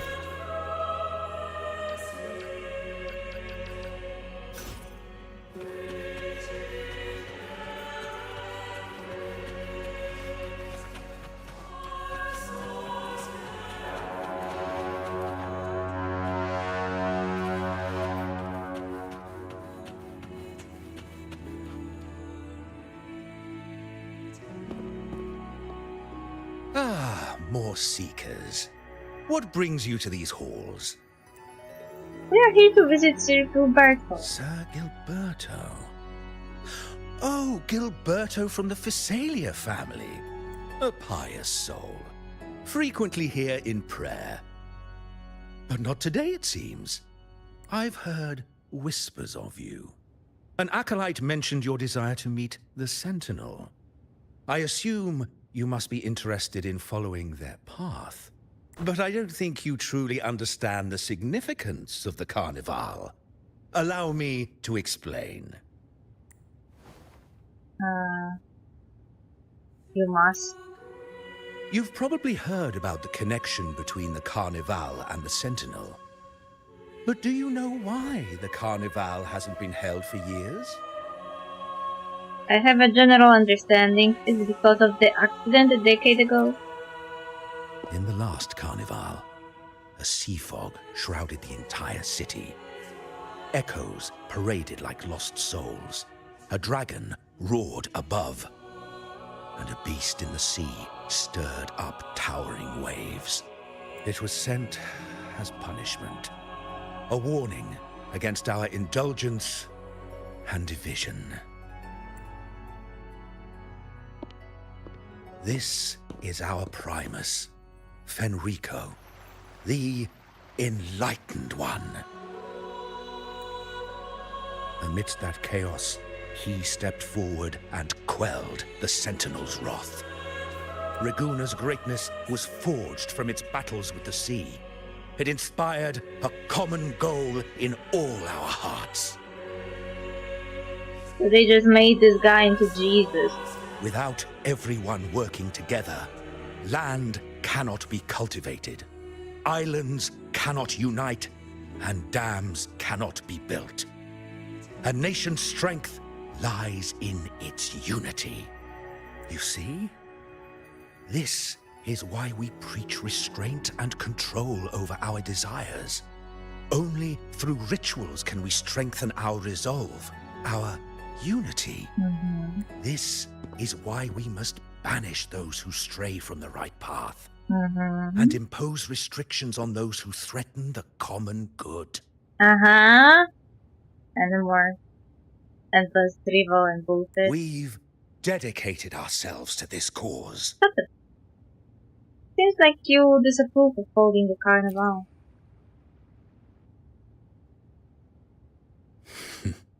You misunderstand me. I simply mean that the Order's actions are always made with great deliberation. Guided by the Sentinel, we strive to unite and lead the people. We hope to build a kingdom on high, a land of the blessed, as it was in the beginning and ever shall be. I trust you'll have faith in the Order's judgment. We handle all matters that come to our attention. Nah. What was that? What did you say? How could the Montelli family? Forgive me. I must attend to pressing matters. If you have further questions, seek answers in the cathedral. We are always open to those in search of truth.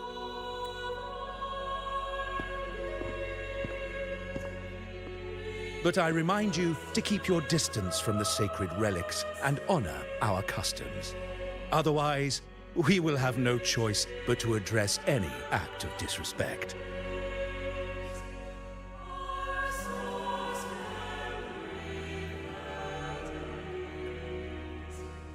Huh. What's got him so rattled that he'd leave us like that? He's hiding something. We saw Gilberto enter the cathedral with our own eyes. He couldn't have vanished into thin air. Could there be a hidden chamber or secret passage within the cathedral? Now that you mention it, something's not sitting right.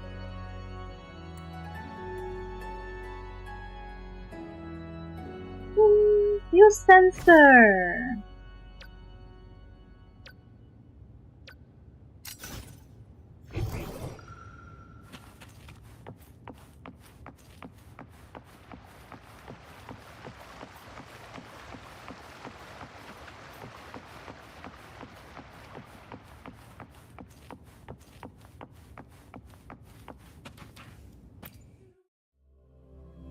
Oh yoy, this looks scary.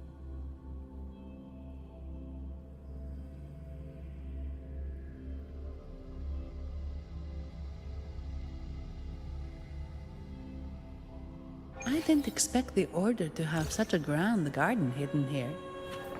But where could Gilberto have gone? Let's split up and see what we can find.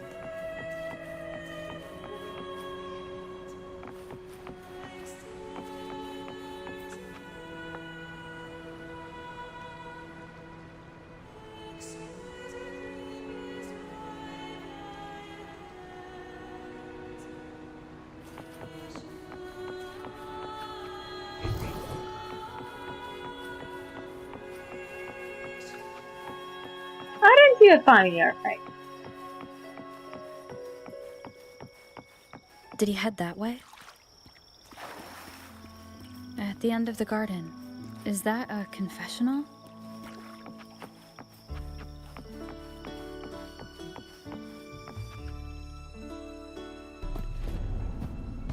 Looks like they're slowly finding their way. Trolova, is that you? No need to rush. I too am curious to see what truths await them. The grand revelry draws closer and closer. Sacred breeze so often breathes.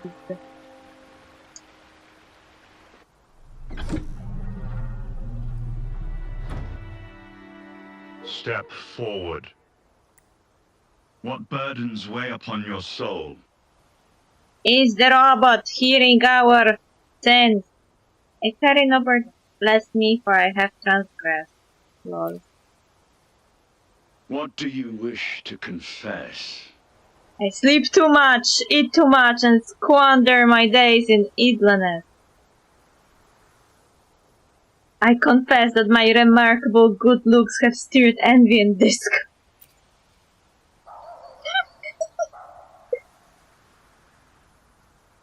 May the Sentinel grant your absolution. Go in peace, and transgress no more. Now, I shall open the path to your ascension. Really? Did I pick the good answer?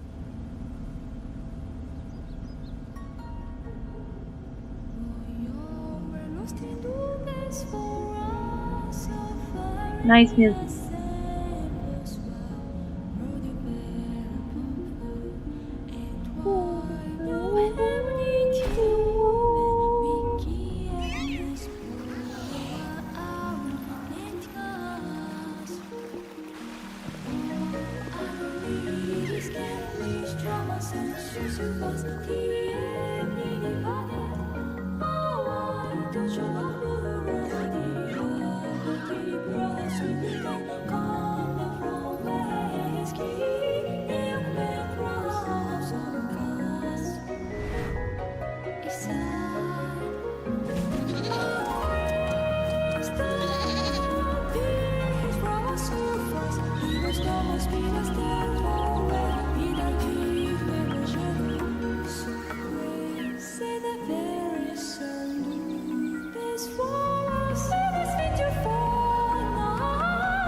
What is this place? Veils off in sun or shadow.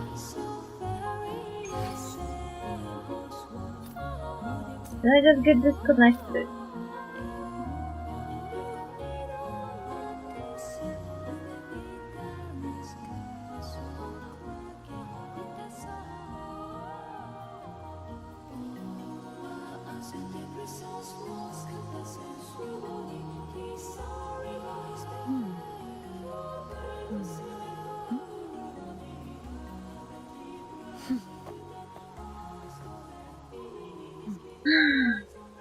What is everything saying?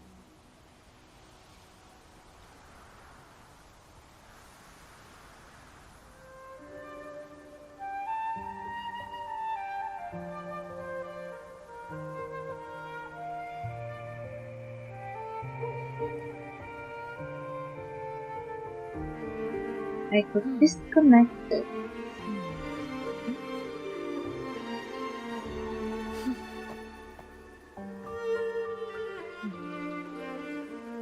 That's a nice view you are getting. I need to log in somewhere first.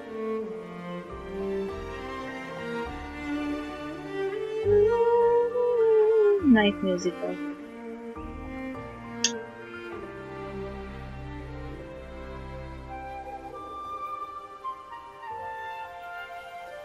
How can I get disconnected from Restream in the middle of the street?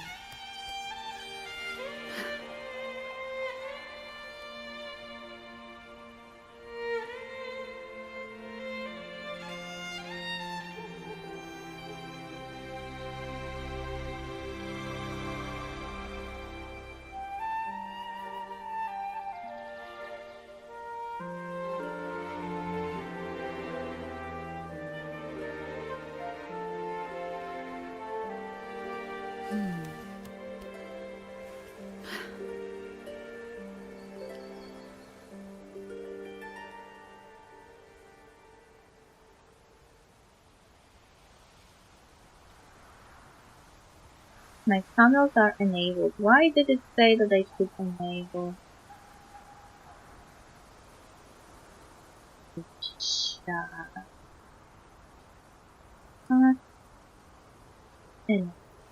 This is a testament to my connection with the world around me, and nothing.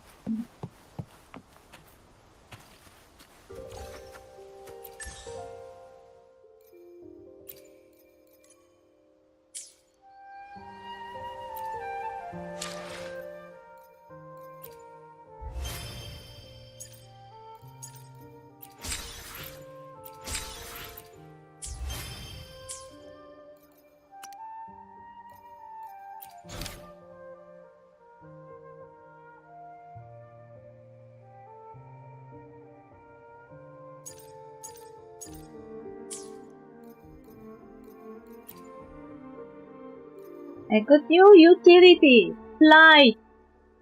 Projector. Oh, transform. Transform? Transferring to Lottie Lost to complete the exploration objective. Paddle waddle. Light.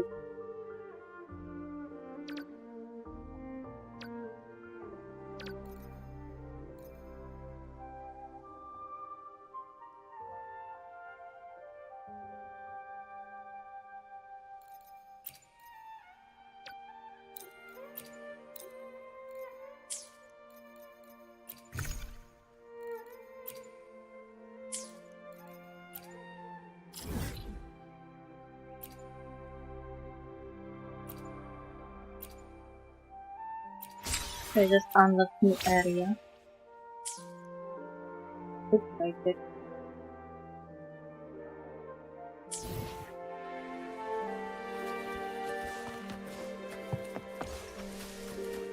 Pew.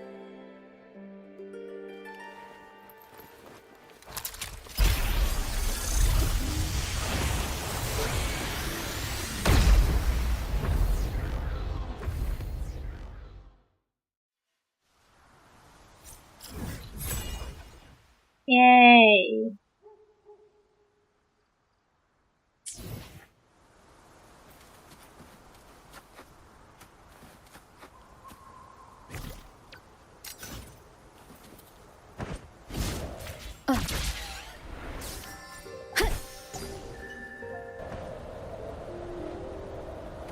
Ooh, that was weird.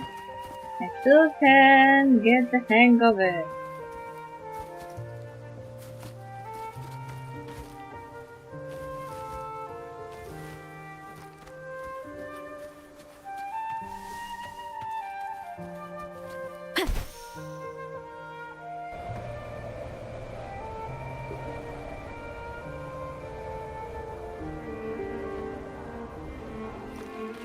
How to fly better.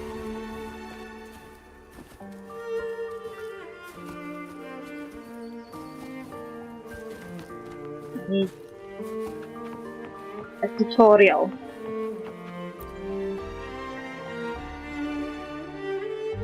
You're saying the Visalia family was involved in the incident at the Carnival rehearsal?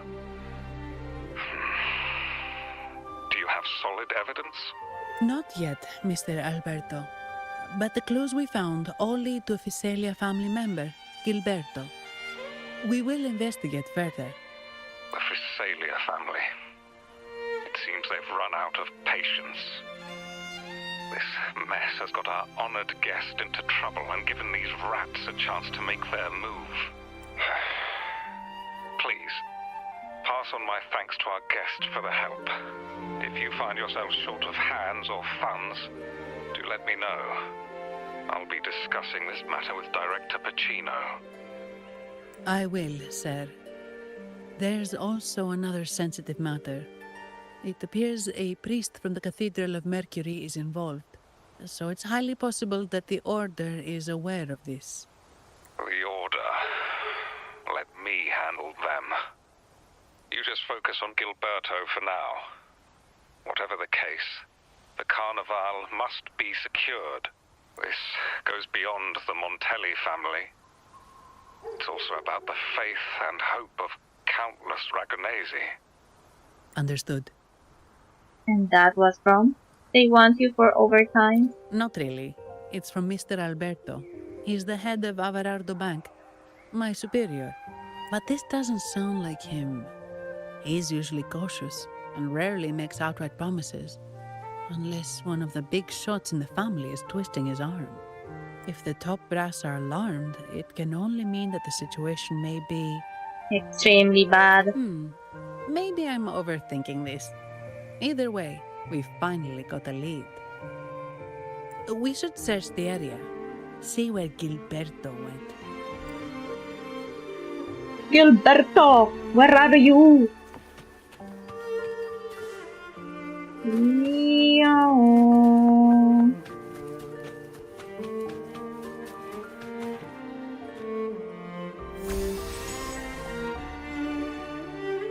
Strange.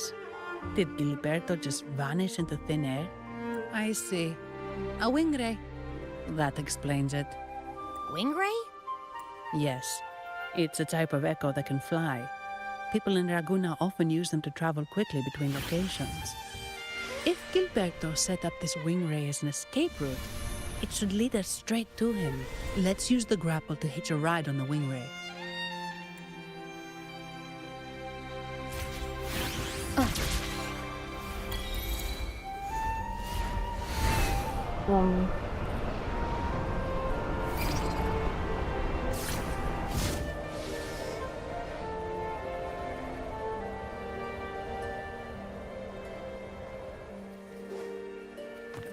Let's see.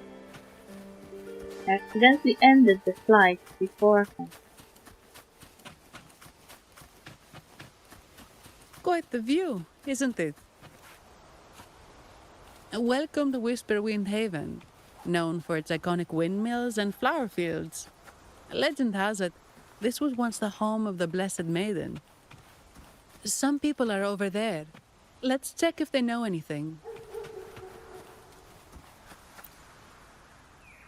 Look!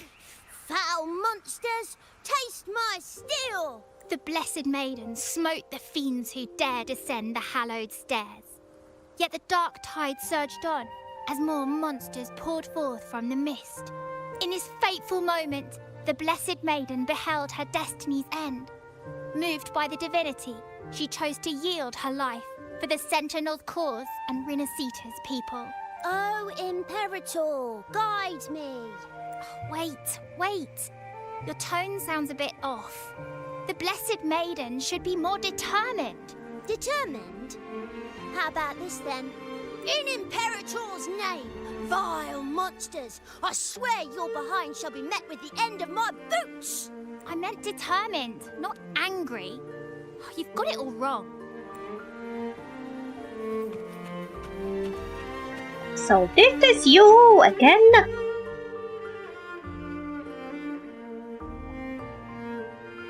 Ah, we meet again, valiant champion of the foreign land. Our paths intertwine once more. A result of Imperator's divine intervention. Don't you agree? Pardon me. But this lady by your side seems rather familiar. I am Zani. I work at Averardo Bank. Ah, yes. You look quite chivalrous, if I may say so. Yet, with your weary face, I'm afraid I can only dub you the Sorrowful Knight. That's quite fitting. Do I thank you for that? Ah, no need for the formalities. Allow me to reintroduce myself. I am Cristoforo, a humble playwright grappling with modern trends. Delighted to meet you. What are you doing here? Actually, I've been working on a script about the Blessed Maiden lately. The well-known martyred maiden, Fleur-de-Lis. Her brave sacrifice during the Dark Tide saved Raguna many years ago.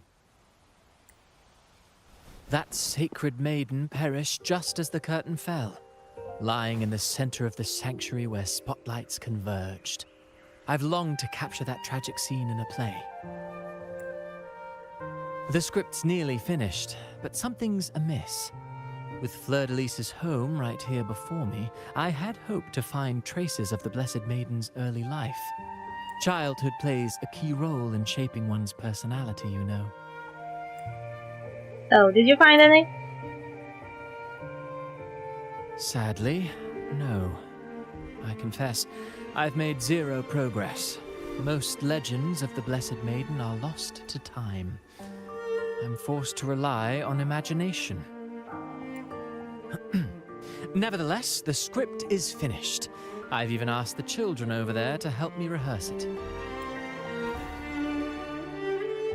Here, have a copy. I'm eager for your thoughts. That's very generous of you.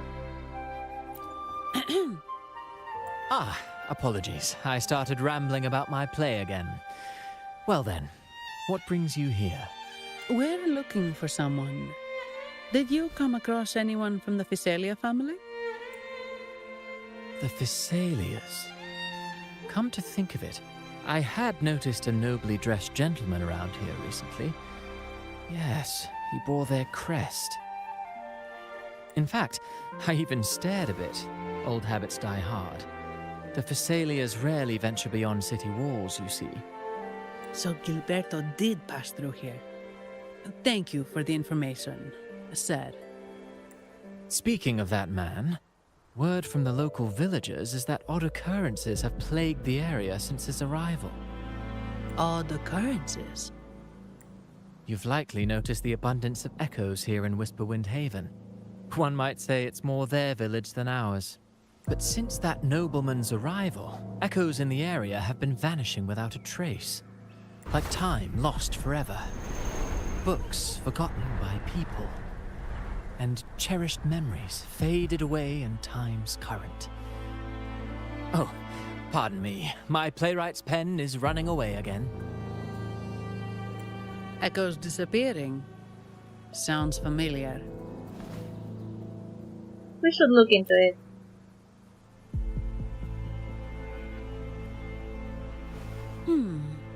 Echoes started acting strangely when Gilberto showed up, just like what happened in the Carnival rehearsal. This is no coincidence. Mr. Cristoforo, do you know where those echoes were last seen before they disappeared? I'm in the dark as well. However, they might know a thing or two. These echoes are keen to find their friends too. They're not fighters, but they can surely be your guide. Why not take them along?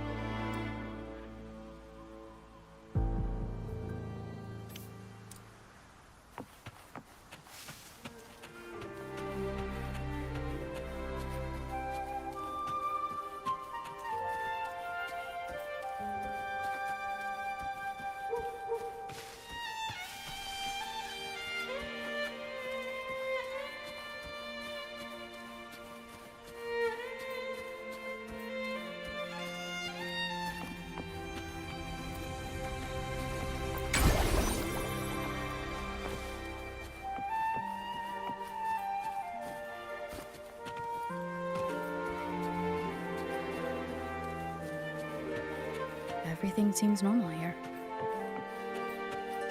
Let's keep moving.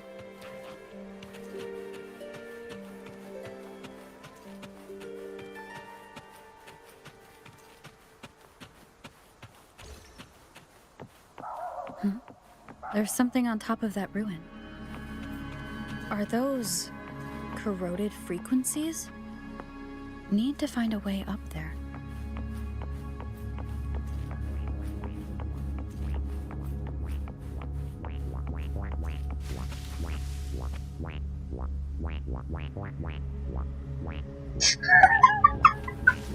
The sound they're making!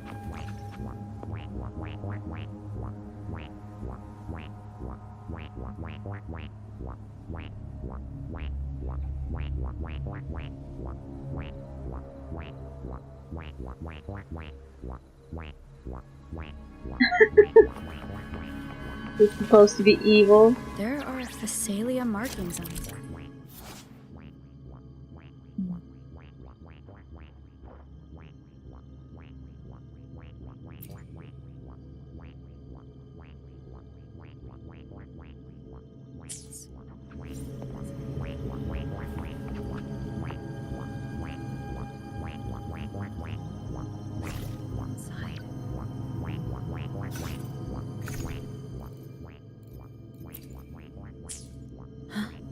Something's being wrapped in these strange frequencies. I should clear them out first.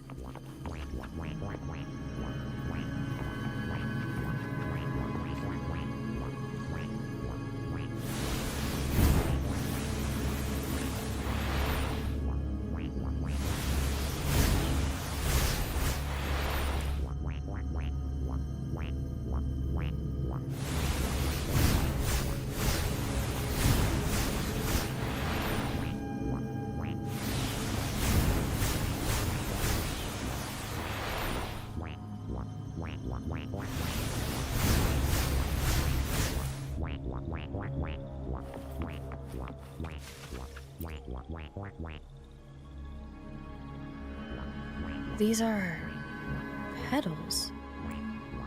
I think I saw them before.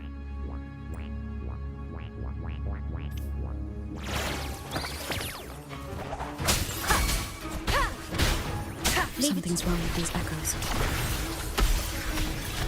Looks like someone's pulling their strings, just like at the rehearsal. Need to find a way to stop them first.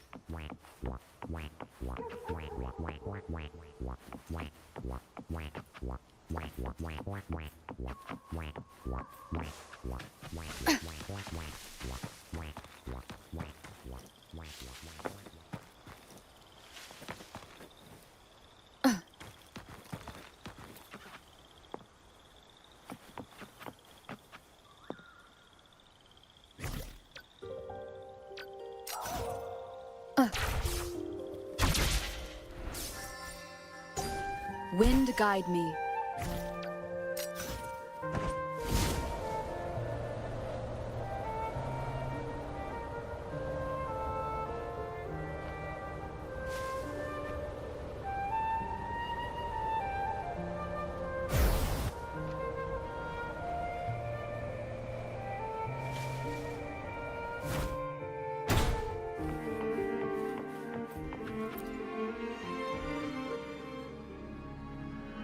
Ah, you have returned. How did it go? Any discoveries to share?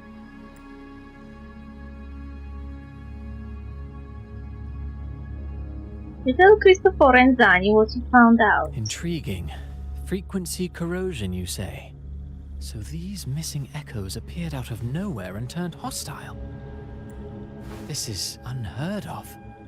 Echoes are the Sentinel's gift to Renacita. They're not supposed to turn on each other, much less humans. Actually, there was a similar incident with hostile echoes in Raguna City recently. It was more serious, and the echoes involved almost hurt us. That's why we're investigating. I presume the Phasalia you seek is entangled in this affair? We're not sure yet.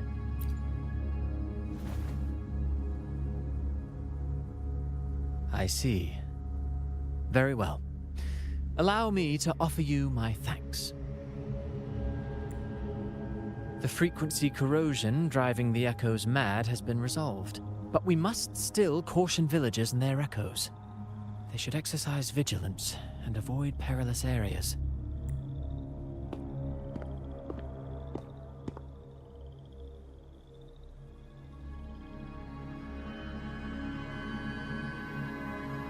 Looks like we're dealing with a repeat of the rehearsal incident here. But if Gilberto was behind this, how did he pull it off? The petals might have the answer. Petals? They give off a strange feeling. And ideas of what might be, Abby? Alright, let's give it a try. Tastes kinda weird. It's not an echo, or a tacit discord. The frequency's coming from a resonator, a super strong one. Strange.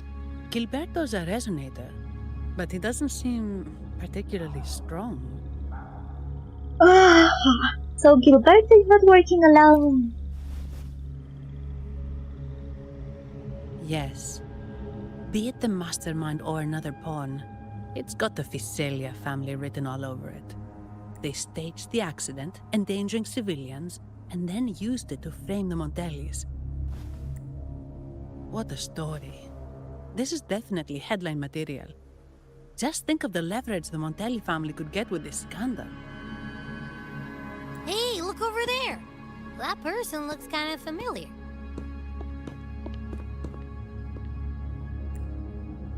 It's Phoebe! What's she doing here with all those echoes? Wait, I got an idea.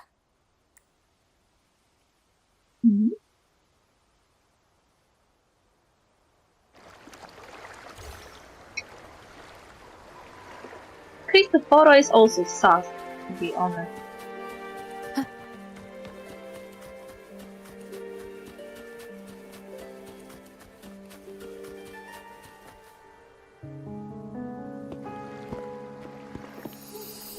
Livia, Breno, any sign of Beppe?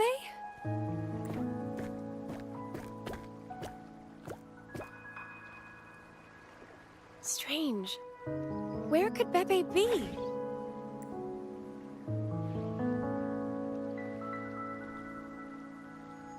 Oh, cut it out, Breno! Stop that! Wait, Breno's right here. Then who's poking me in the back? Beppe, you better have a good Nah, Beppe, it's me, Abby! Oh! That's enough, Abby. Lame. I was just trying to have some fun with her.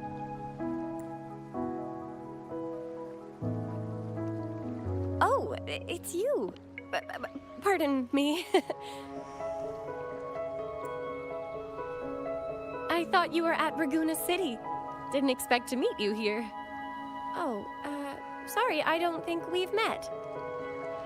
Greetings, madam. My name is Zani, Avarardo Bank. Oh, I don't think we've met before. Well, it's probably because I haven't been to church much. Please don't stare at me like that. There are more pressing matters. We're investigating the Echo incident from the Carnival rehearsal at Whisperwind Haven, as requested by the Montelli family. One of our clues led us here. The Echo incident. Yes, I've also heard of it. I even heard you were caught right in the middle of it. Please accept my apologies on behalf of the Order. Okay, I didn't get hurt.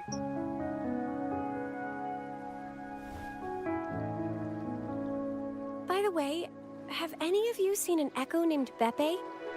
They're about this tall and usually wander around here, but I can't seem to find them anywhere. May I? Sorry, we didn't see the Echo you mentioned, but we found clues on their odd behavior. They all point to a member of the Fiselia family, Gilberto. He's also caused similar incidents here recently. Echoes went out of control and attacked each other. The Order has also received reports of missing Echoes in this area. Is it possible that the Fiselia family is involved? I find it really hard to believe. From what I know, the Fiselia family is deeply respectful of the divinity. How could they commit such a blasphemous act? The Echoes are gifts from the Sentinel. Have you seen this before? A pedal? The ritual one? No. Wait. This frequency. Oh, right. I think I saw this flower in the Cathedral of Mercury, and Priest Alessio was wearing it. Wait. Could he be involved with the Fiselia family's plans? Most certainly. No, we're still lacking key evidence.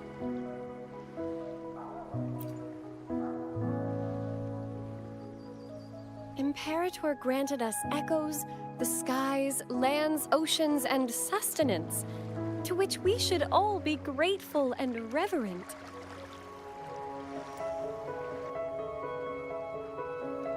I request to join your investigation. As a servant of the Sentinel, I simply cannot turn a blind eye to their unholy acts. What do you think, Zani? Fine by me. With someone from the Order as a neutral witness, the Fiselias won't be able to accuse us of fabricating evidence. As long as I'm not treated like a heretic and get kicked out of Renacita later. I'm okay with it as well. Great. It seems we've reached an agreement. Beppe? Oh, thank the divinity you're safe. But what happened to you?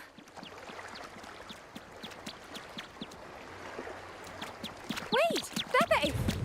Oh.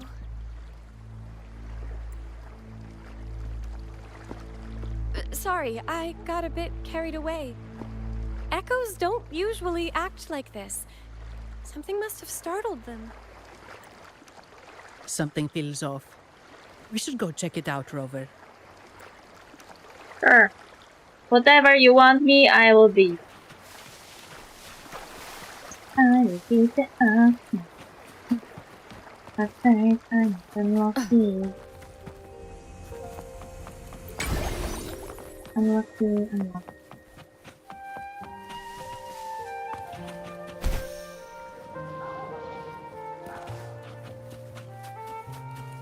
Leave it to me.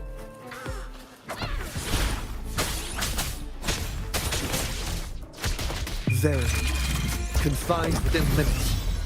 Yay?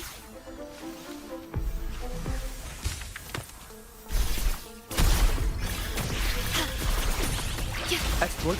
Pride. New exotype. Lucky Lock.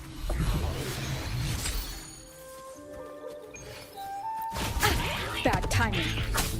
Mimic? How dare you?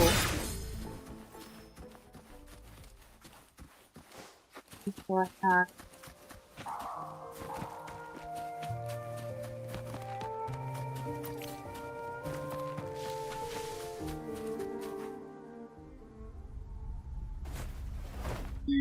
Gilberto! Excellent. Everything is in place. Now, all we need is Her Majesty's approval. O great Imperator, may you raise the tides, deliver your edict to our queen, and let the clouds cover Raguna, cleansing it of the wickedness left by the pleasure-seekers of this city of transgression. Is he praying? I know the Phasalias are extremely devout, but who is this queen he mentioned? This prayer sounds odd. It's definitely not from the Order's codex. O divinity in the abyss, Lord of tides and riddles, may you soon be freed. Let all lies melt away under your power. May you grant me strength to overcome all who oppose you. From the abyss. Lord of tides and riddles? Huh? Who's there? Uh-oh. Things just went south. Looks like we've got a fight on our hands.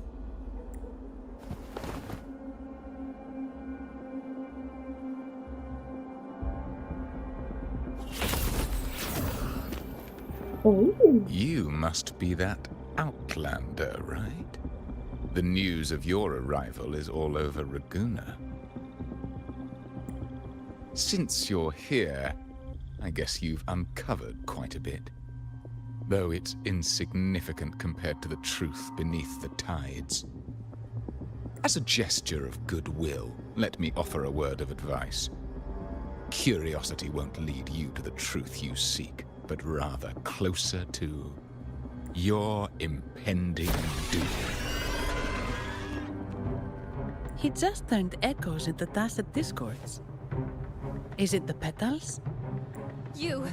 What have you done to those echoes?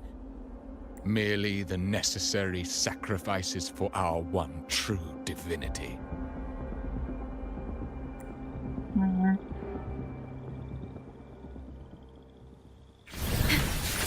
In war with time. Variable elimination. One with the sound. That was it. No, this cannot be. How pathetic. You're nothing but a discarded pawn, which is not unusual with the Phasalia family. Mr. Gilberto, please explain this Lord of Tides and Riddles you mentioned. I appreciate your passion for the Order, Miss Phoebe, but now is not the time. We need to uncover the real culprit behind the Phasalias. Oh, forgive me. Do you really think you've won? No, it's already too late. I might just be a pawn, insignificant and small, but while you're focusing on me, you've missed something far more important. He shows no remorse for his crimes. I'll contact Mr. Alberto and have the family send someone to take over. Oh. What? That's the Nimbus Sanctum.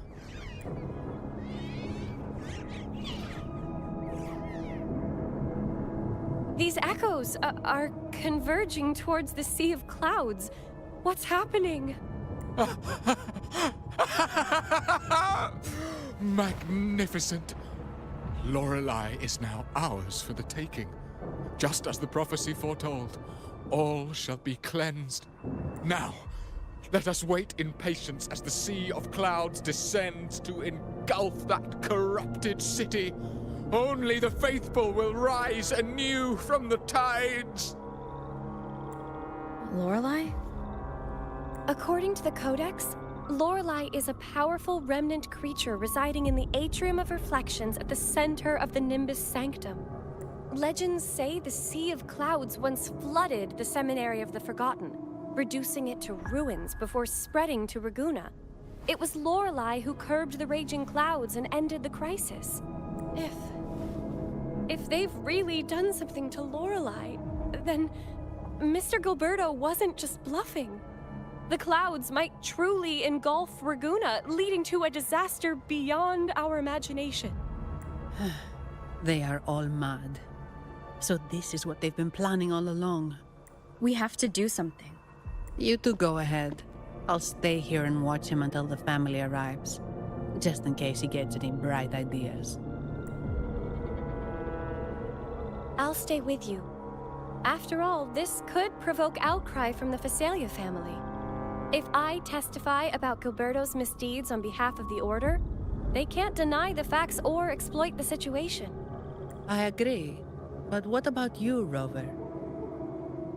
David got the point. Don't worry, I can take care of myself. All right. There's a port nearby where you can catch a gondola. It can take you close to the Atrium of Reflections. After we hand Gilberto over to the family, we'll meet up with you as soon as possible. Please be extra careful, Rover. May the Sentinel protect you. Yay! Are we close? The end.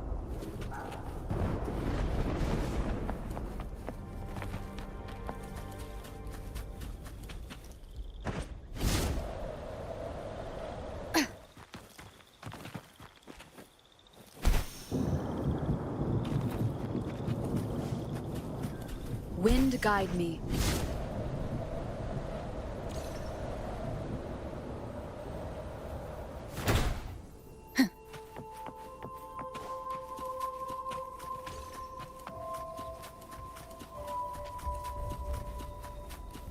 Leave it to me.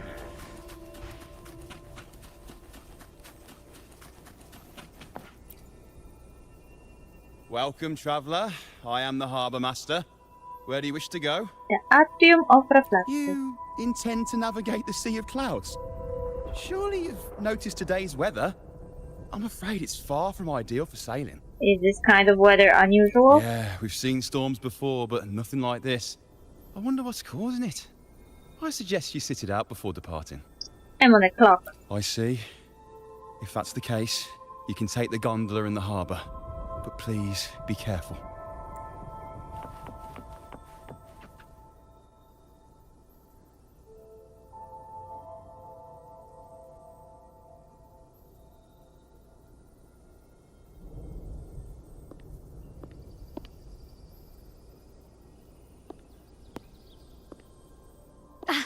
Perfect.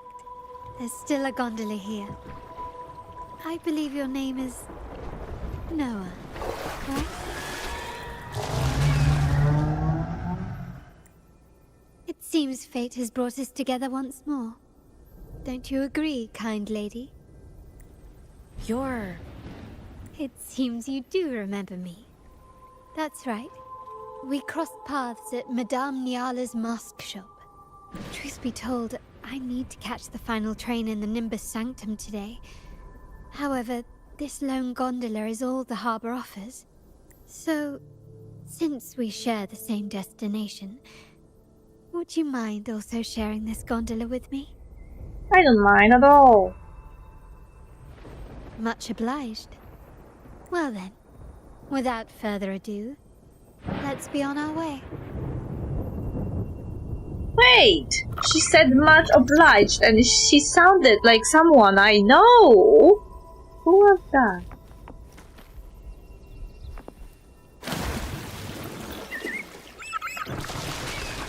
That song, where is it coming from? That's Lorelai's song, guiding ships through the mist. But her singing sounds a bit different today. There are hints of sorrow and agony. Perhaps it's merely my fancy. Regardless, her melody will guide us through fog and storm to the heart of the Nimbus Sanctum.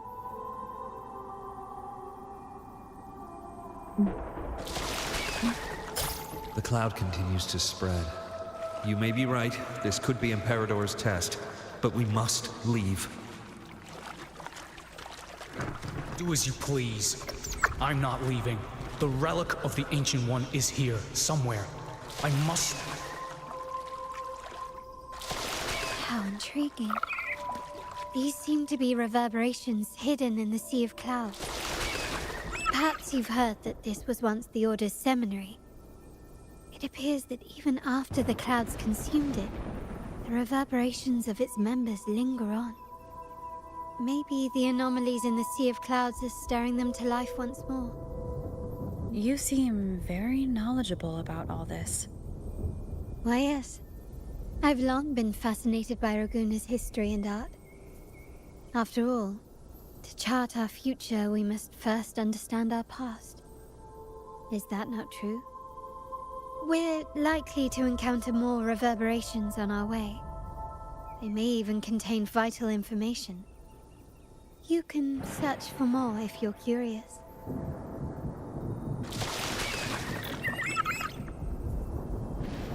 Wind guide me.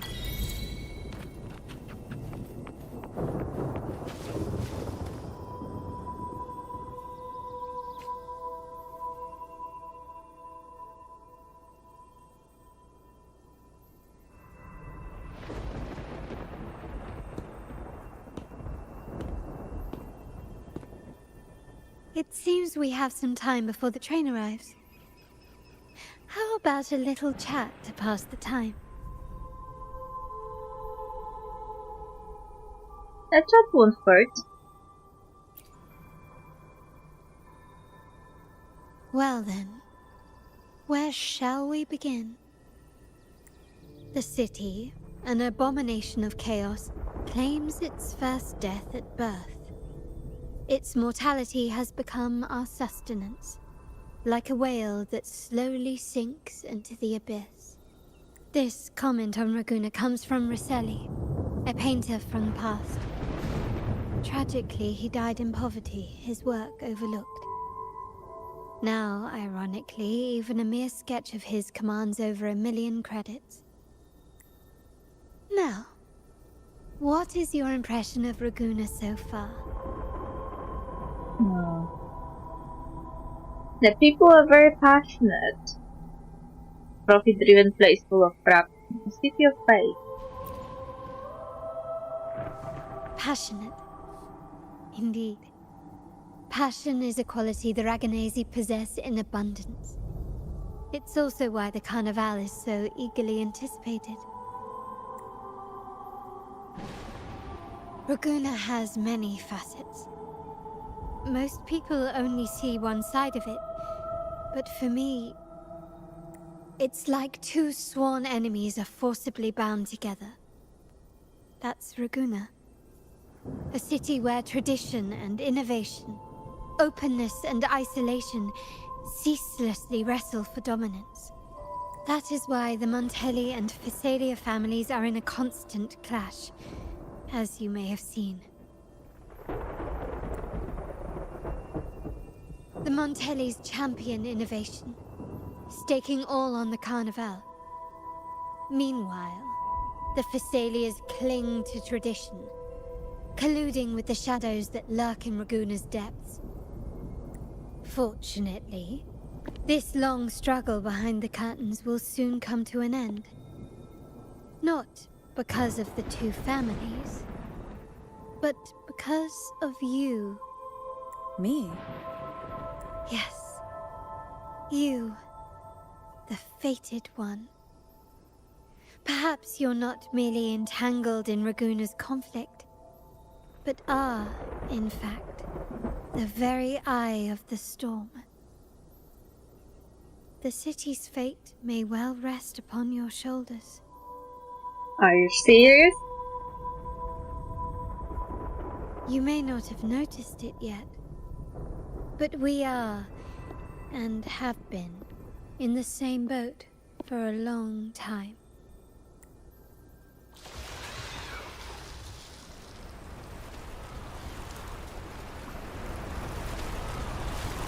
Ah, there's the train. It's time to say goodbye now.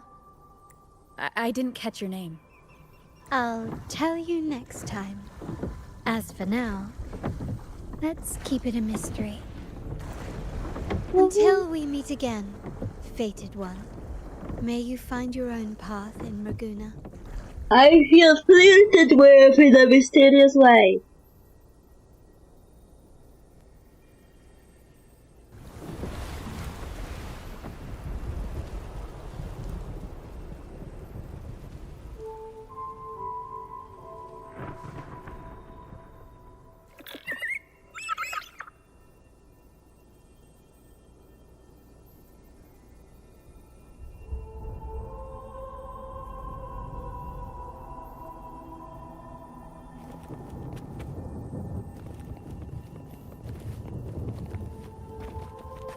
So this is what's become of the seminary? I never expected this. You've been here before? No, but I've seen paintings of the seminary in the cathedral. It had an enormous dome and spires that seemed to touch the heavens. Then the order was forced to abandon it when a sea of clouds swallowed it.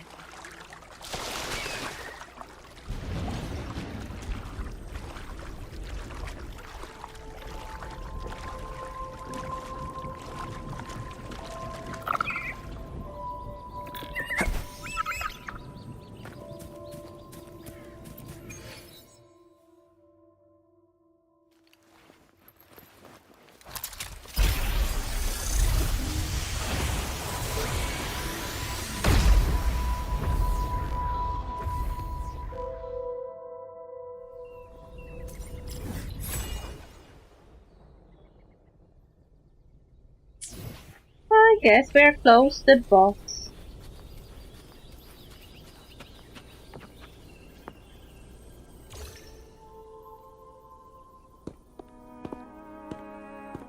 Have you also come to repent and seek forgiveness?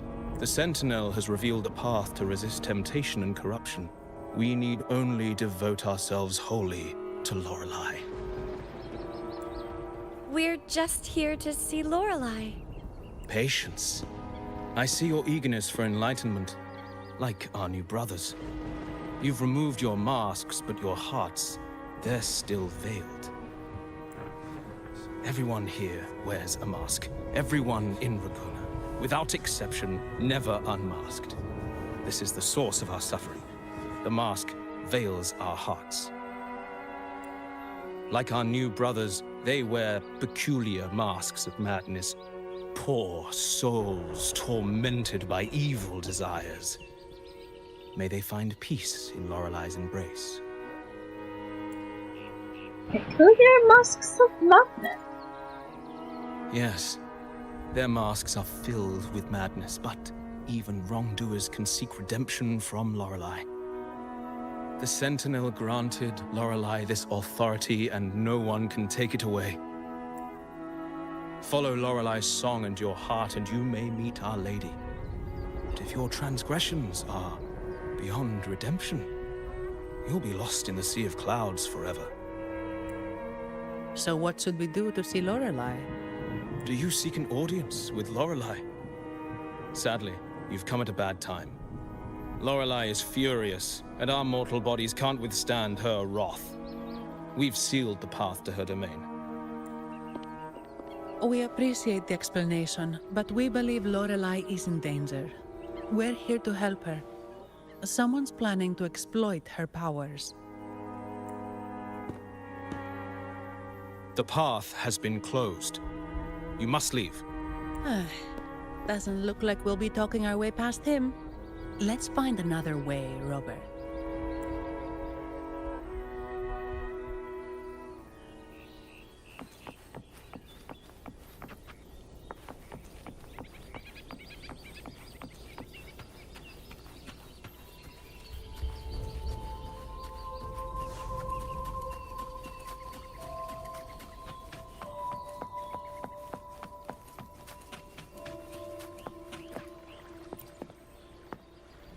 A veil of mist shrouds the Arctic, radiating an aura of resistance. This must be the entrance that the believers refer to as the path to Orpheus. Cover is completely sealed. Small words are carved beside it. We mourn the martyrdom of the blessed maiden. This is some kind of thing.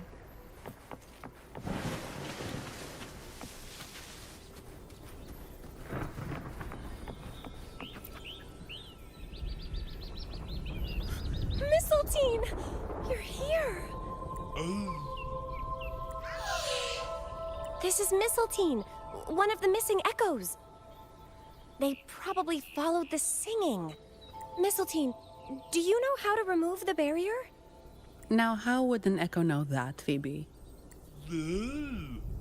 They say that we just need to sing a specific song. You can understand what it's saying? A specific song, huh? That's a direct lead. But which one?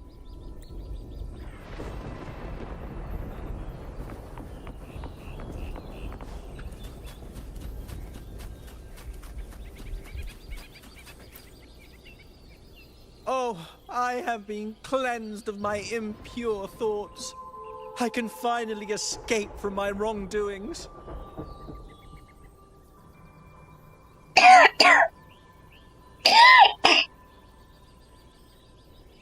Sing, dance, for we have been granted peace and freedom. Yes, we only need to relish this moment. We would like to see Lorelei. Oh, you've also come to rid yourself of your misdeeds.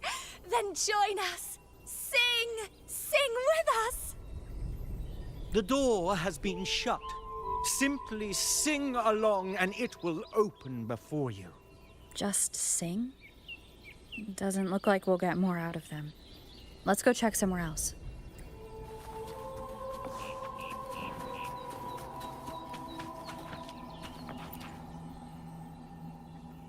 These inscriptions and markings on the stela seem to say something. But most of these are worn out and don't look like modern Renacita script. Phoebe, can you read any of it? Let's see.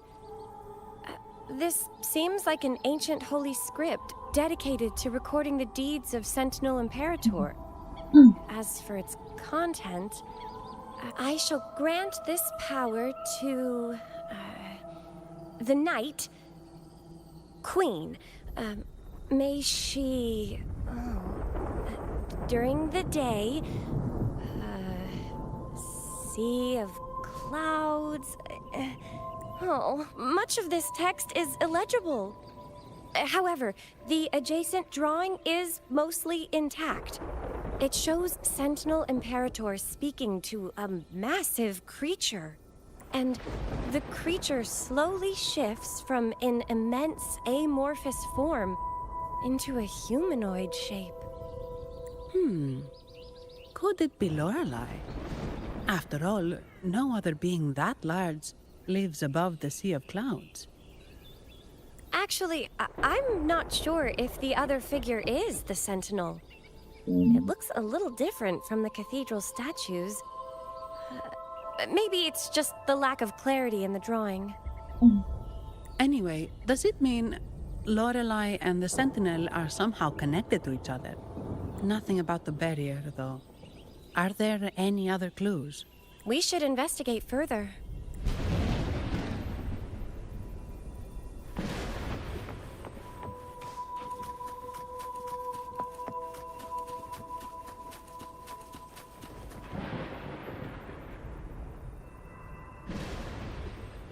I guess singing is our only option for clearing that barrier.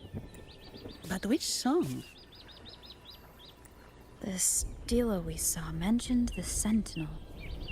And we're in the ruins of the seminary. Meaning it should be a chorale. There is also the inscription in front of the barrier. We mourn the martyrdom of the Blessed Maiden. Any chorales you know ring a bell, Phoebe? The martyrdom of the Blessed Maiden.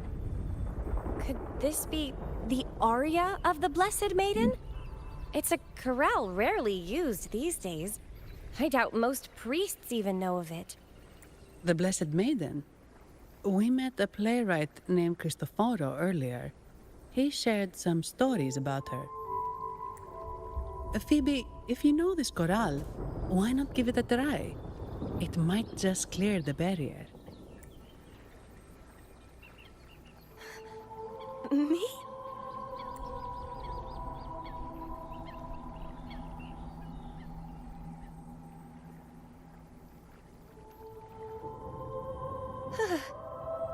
Oh, okay then. I suppose it's our best option at the moment. I'll give it a try.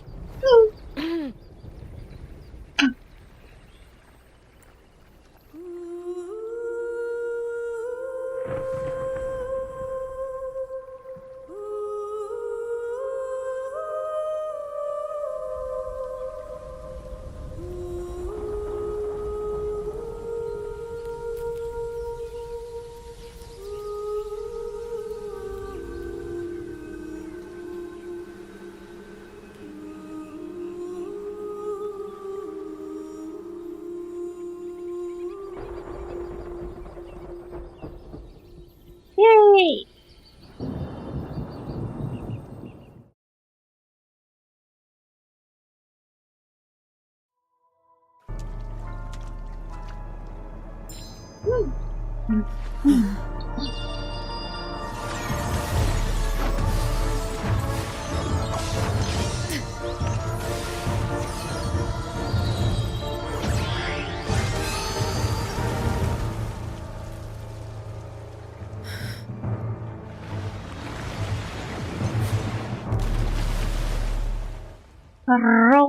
Rorai.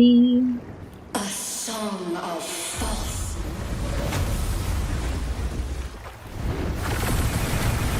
Masking. A twisted view. Tear it to shreds.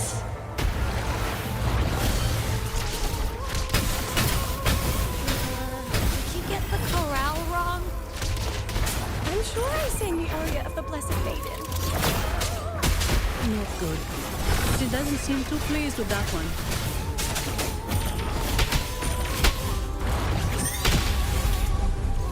Leave it to me. Loading. I'm fine.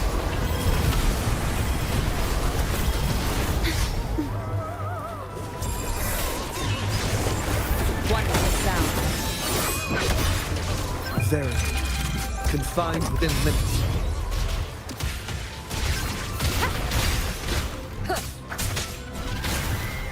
Endure and defy. Okay. Oh no.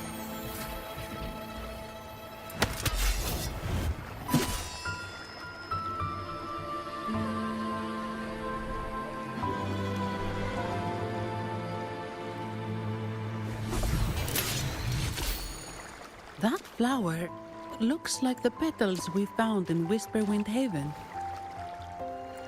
It's the Fraxidus. I've dealt with them before, and I've seen a flower just like this. How long have I been in slumber?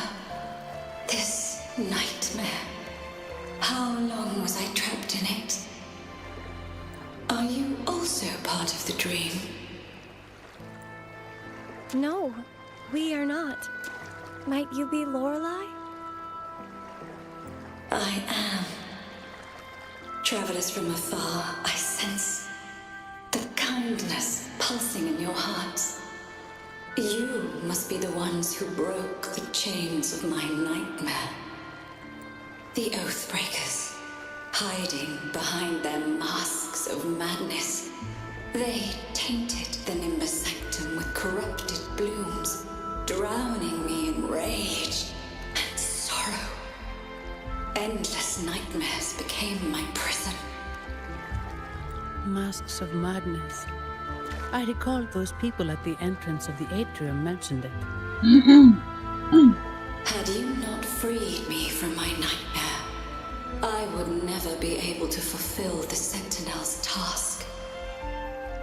The tides of the Nimbus Sanctum would have engulfed the whole of Raguna, just as they once claimed the sacred temple, now lying in ruins beneath you.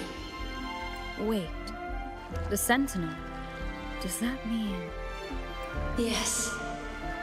The Sentinel molded me from a mindless being into the form you see, and bestowed upon me the most precious gift, a soul. They commanded me to restrain the clouds and prevent the remnant energy within it from dissipating. Can you contact Imperator? I need to meet with the Sentinel. Unfortunately, it lies beyond my power. The Sentinel's link to the mortal realm is severed. Only through collective prayer and a rite at the height of the carnival, only then can mortals briefly commune with them. Right. You mean the Carnival? No, that's impossible. The current Primus, Fenrico the Enlightened One, was given a direct oracle from the Sentinel. The Sentinel has always been with the people. I'm afraid the Sentinel's current state transcends mortal understanding. Your Primus is no exception. Should doubt linger in your mind, I implore you to await the rite's completion. The Sentinel will surely answer the people's call, not your so-called Enlightened One. One last thing. Those Oathbreakers wearing masks of madness you mentioned. Do you know who they are? All that I know is that they are not from Renacita. In the whispers between dreams, I heard them speak of their leader, a woman they called the Conductor. Conductor. It is time I returned to my slumber. Their wicked acts have scarred the Sea of Clouds, and I must mend it within my dreams.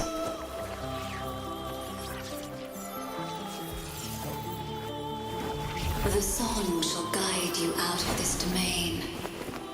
Farewell, visitors.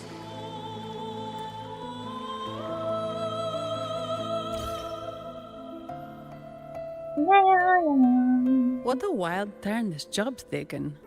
Seeing the legendary Lorelei up close almost makes it worth the trouble.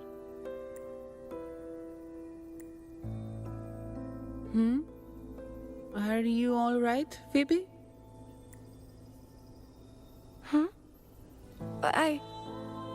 I'm fine. I'm just processing Lorelei's words. Forgive me. I need a moment to reflect. In any case, we managed to stop their plot in time and found the missing Vitrium Dancer.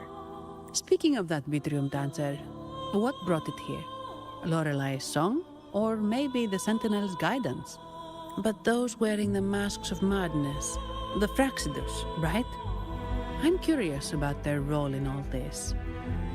I think they supplied Gilberto with the flowers that turn echoes into tacit discords. Yeah, the Fraxidus is behind this. Their actions remind me of something.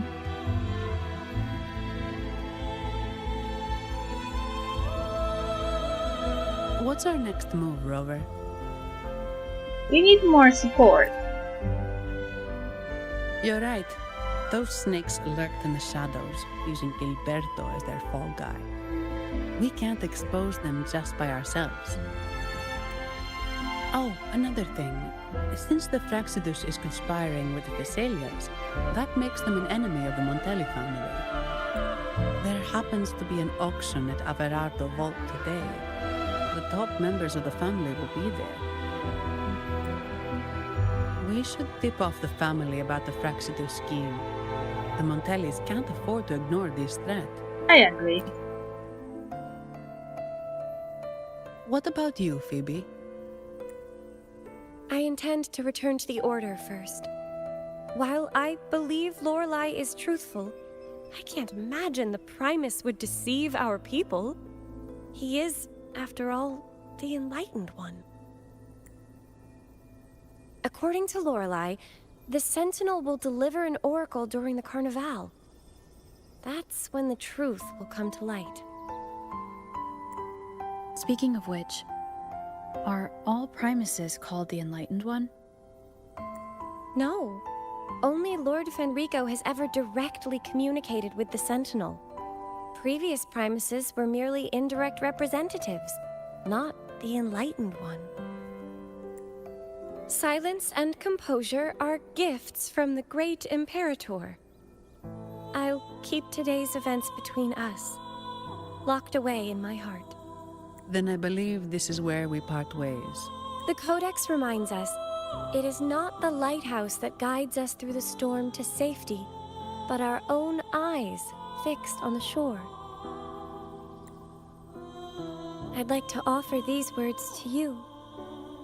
May your eyes always shine bright with clarity.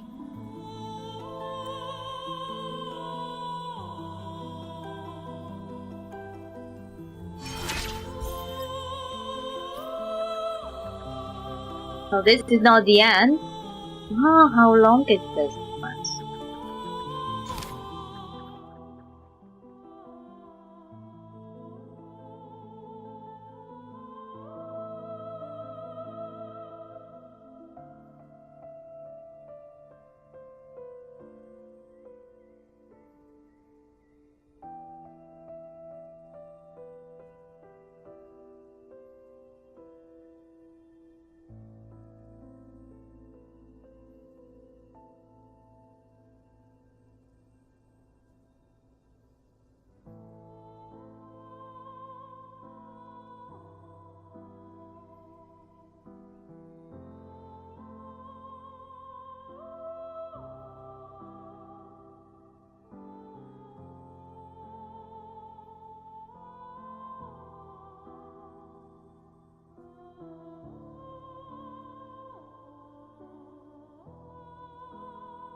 We are still in Act 2 and there are 3 acts and we didn't even finish Act 2.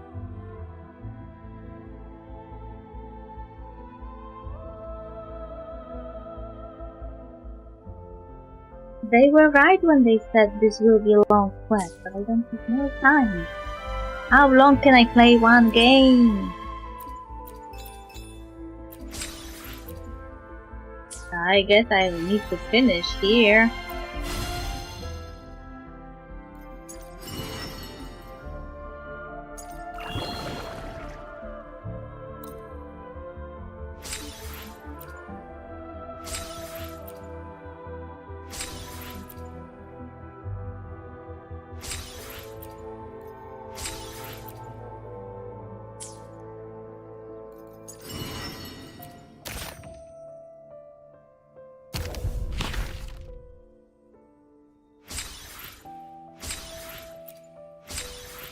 Those that fit the reward.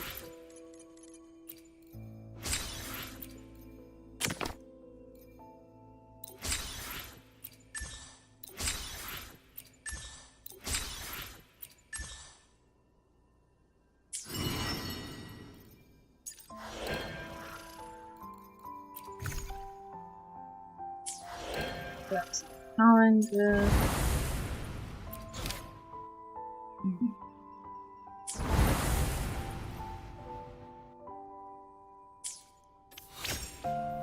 Okay. Oh yes.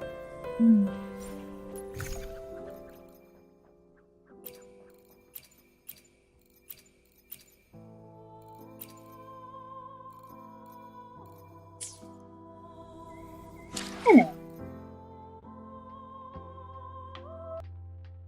Thank you for dropping by. Hello? That's my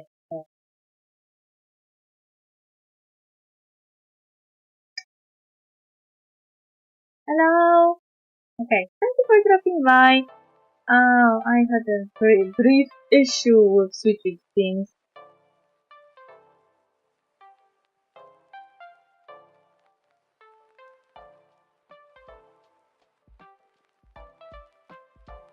There's still rewards from the game for doing the story.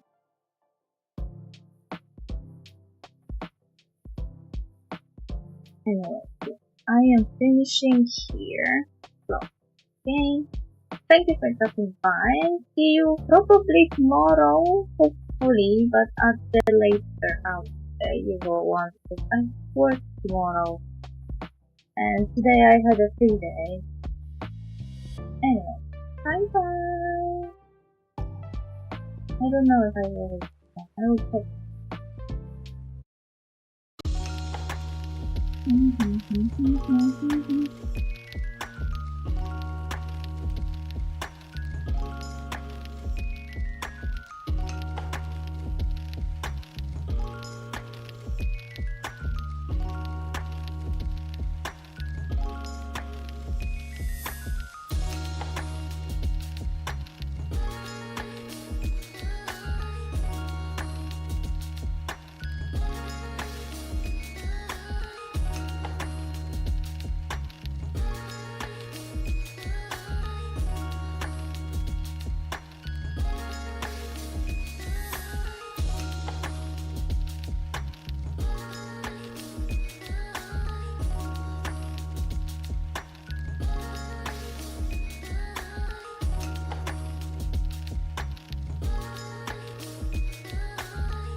The same someone at people.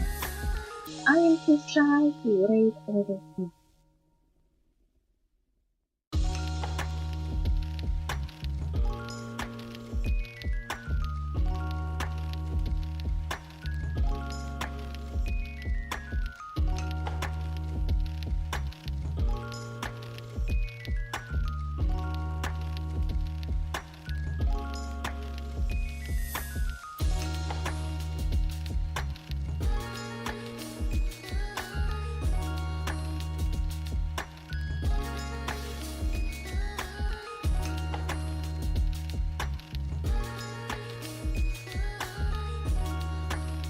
Okay, bye bye.